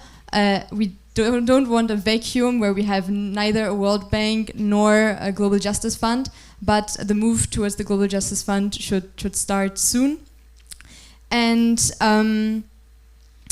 yeah, regarding the supranationalization, I think there's also really important that we collaborate with lawyers and other disciplines, because yeah, that's a very complicated question that we cannot reply only by ourselves. But what I liked was that Anmol in the opening introduction of the Global Justice Project asked whether it's too radical or whether it's too moderate. And maybe in some senses it might be too moderate to just delegate power democratically amongst countries, but then not have a civil society direct link and have technocrats governing the Global Justice Fund. So ideally, of course, we would like a much more grassroots kind of democracy, even at the global level. And that goes even further with this question of, are we not radical enough, to the reparative questions that you have also started to talk about. Yeah, if we would account for all the reparation, for all the colonial damages that have been done, we would need to increase the size of the Global Justice Fund by, I think, about 3 times the historical, the transfers from north to south. So this is just one idea that serves to have this panel and to discuss about it, but we can go both directions, and I hope we go in the right one. So many great questions. So do I think that we can wait and hold our place as the world, as Thomas put it in the opening remarks, continues to change around us and other institutional actors continue to reconstruct and reforge the international order in their own image? I think the answer is no, for 2 different reasons. One is because, as we've heard throughout this conference, the imperatives of a rapidly deteriorating environmental situation mean we can't wait. And the second is because I'm not making a partisan argument about the Trump administration. I'm making a fundamental argument about the nature of the United States project and over, it's what do we say? That it's a lavish U.S.-American system that has one. In true American, what did Nyere say? In true American lavishness, they've got a one-party government, but they've got 2 of them. Anyway, the point is, I'm not making an argument about the Trump administration. I'm making an argument about the nature of U.S. power in a post-1945, and in particular in a post-1971 period, about how it's expressed on the global stage. I draw your attention to the COVID-19 example. It obviously happened largely in the Biden administration. So when we talk about pulling things down, I think it's really helpful to remember that, like, when we talk about the colonial international order or the architecture of the international order, we're talking about a huge number of institutions. And a lot of them just simply need to be eradicated. So I'll give you an example. When the government of South Africa takes a state visit to the United Arab Emirates, they sit down and they say, what are we going to do? Like, we need some ceremony. You got to sign something. What are we going to sign? All right, we're going to sign something. And most of the time what they sign will be a tax treaty. Pretty light stuff. You sign something that says, we'll give you preferential tax treatment, you know, and you put a big presidential signature on it, and then everyone shakes hands, and kind of no harm, no foul. These tax treaties create a massive Swiss cheese problem in the global system of taxation. And they just should be eradicated completely. There's no reason for them to exist. Same with investor-state dispute settlement systems and arbitration courts. Absolutely no reason to let foreign corporations sue sovereign states. Just eliminate them. And we can, and that's how they were made. They were made in mass marriage ceremonies in Vienna at UNCITRAL, where they sat down and everyone went, sign, sign, sign, sign. And we just want to have a mass divorce ceremony where countries can unilaterally just say, unsign, unsign, unsign, unsign. So there's a ton of this stuff that can be torn down without having the kind of collateral damage that you're expecting. I mean, some shareholder somewhere in New Jersey will be upset that they can't sue the Argentine government for nationalizing a mine, but it's up to us whether we want to sympathize with that person. And at the end of the day, I'm not talking about, or I'm not proposing, I think neither anyone here is proposing tearing down big parts of the international system. I'm talking about a sequence of institutional development that can safeguard the principle of sovereignty while extending the principle of international cooperation. The best example that I often use is UNASUR. So, in the course of the original Pink Tide, you had governments that were for the first time seeking to recover their national sovereignty. Bolivia and its resource sovereignty, Ecuador and its debt sovereignty, Argentina and the story of the Kirchners and their own push against the IMF bondage. And once that precondition of national sovereignty had been achieved, then they were able to move on to a more ambitious project, which was the Union of South American Nations, which included, yes, a Banco do Sur, which included a bank that could complement traditional flows of development finance, but be a sovereign vehicle for the provision of new forms of development finance, as well as, critically, to the point about the military, a defense council and a training camp so that South American military men didn't go to the School of the Americas, where they became golpistas and traitors, but were actually trained by their own people to have more regional defense. And it's not a coincidence that during that time, Brazil, through people like Celso Amorim, was able to articulate a more active, proactive, and constructive role on the global stage. What I'm trying to articulate is a more developed and more constructed theory of change for how we win global justice. It's not going to happen tomorrow. It's not going to happen if we just close our eyes and wait. It's going to happen if we prepare the steps at every level, national, international, and sure, eventually supranational, so we can win these proposals in a way that's more durable than one man in a White House can undo. Thanks. Just maybe one word on the elitist and technocratic dimension of the proposition, the report. I think that we need compelling narratives and shared objectives that resonates beyond expert circles, very important. And to build the coalitions, maybe we can start with addressing the global majority everyday concerns, everyday problems. That's also a way to design solutions that are embarking with les premiers concernés, the people who are concerned, affected primarily by the disorder. So, and this is also a principle of reparative justice. Let me maybe there was a question about, I think, something I said yesterday about building the global justice platform without the US, and someone was concerned about the, does it make sense? Let me say very clearly, I don't know if I can bring back optimism in the room, but it's the objective, of course, is to have the US and China in the plan, and I think in the end they will be there. But we have to imagine, what I was saying yesterday is, okay, the share of the US in world GDP used to be 40%, when the Bretton Woods system was created. Today it's 15%, and it's going down and down and down. And so in our baseline projection, it will be 5% by the end of the century, or somewhere between 5 and 10. But it's going to go down and down. So we should not overestimate the importance of the US in the long run, and the capacity of the US to resist, what a sufficiently large coalition could impose. And I think what we see today with Trump is really the consequence of a big part of the elite in the US, which are just very afraid to sort of lose control of the world, and so they are just becoming incredibly nervous, and they are being governed by people who are ready to say anything to try to they are in a complete denial of this, and trying to solve the problem by putting the guns on the table. Now the guns are a problem, so you mentioned the fact that their share in world GDP could go down and down, but their share in military budget could still be very high. And you made the comparison with the ex-Soviet Union and Russia, with a very small GDP, but with a big military budget, which indeed can be a problem for the world order. And I take your point,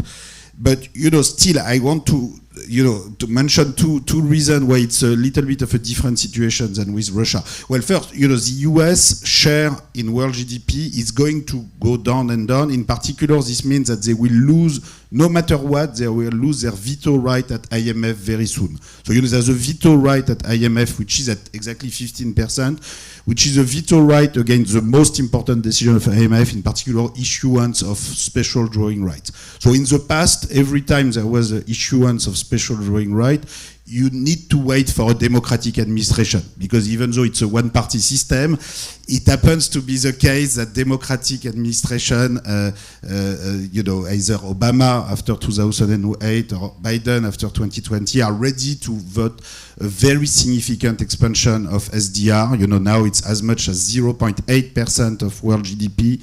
It's a lot of money.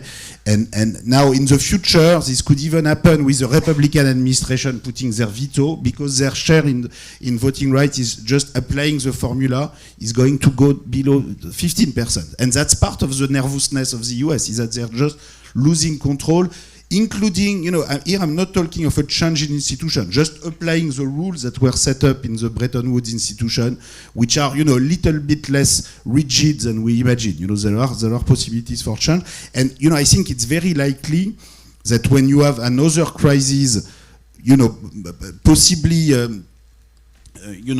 bigger crisis than COVID or 2008, and maybe a crisis, typically a climate crisis, where you have a better idea of what to change than the COVID crisis. Because David, you were saying nothing changed after COVID, but after COVID, you don't really know what to change, apart, of course, transferring the vaccine to everybody. But it's not like when you have a climate crisis, that the problem is global warming, and this can. And I think what would happen here would have a much bigger creation of special drawing rights, and more targeted to regional development banks to pay for climate infrastructure, because this is the easy thing to do. Money creation is so simple, and you could get 2-3% of world GDP, a lot of money. If anything, my expectation is that there will be too much just on the monetary side and too little on global taxation, world sovereign fund, which is a lot more complicated in terms of institution building. But money creation is going to happen, because that's so easy. This already happened at a very large scale after 2008, 2020, with US approval. This will happen in the future, even without US approval. So so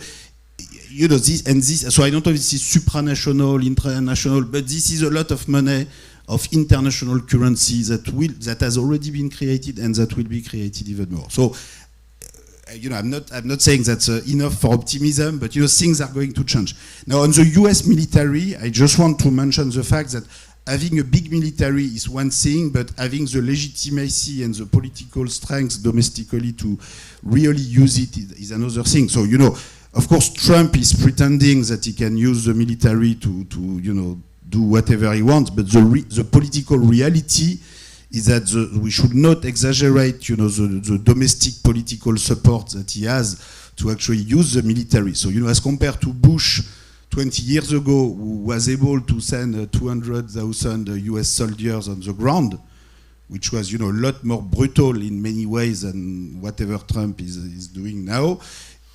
Trump today, if he was trying to send just 10,000 soldiers on the ground in Iran, he would lose support immediately in his own country. So you can have a big military, but the U.S. public opinion, I don't think they are ready to support using it really, with real forces on the ground. And Trump has the illusion you can do everything by bombing from the outside, but we know that you don't change political regime like this. So at the end of the day, I take David's conclusion that without more European sovereignty from the US, it's sort of difficult to build coalition with the countries in the south and do really ambitious proposal.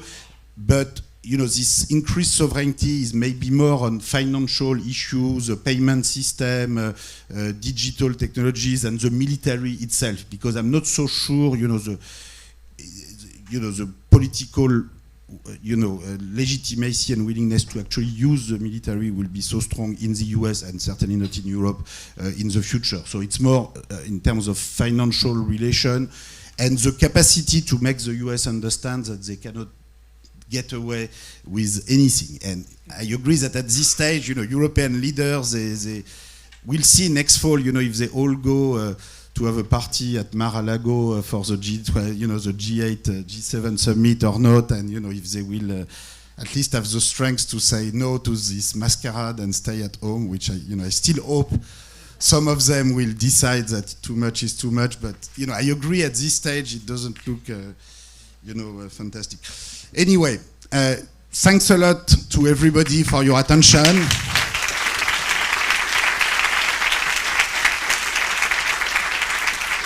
Thanks to the panelists, and see you tomorrow morning at 9:30 for a fantastic session on labor hours and gender equality, which I strongly recommend to your attention. See you tomorrow.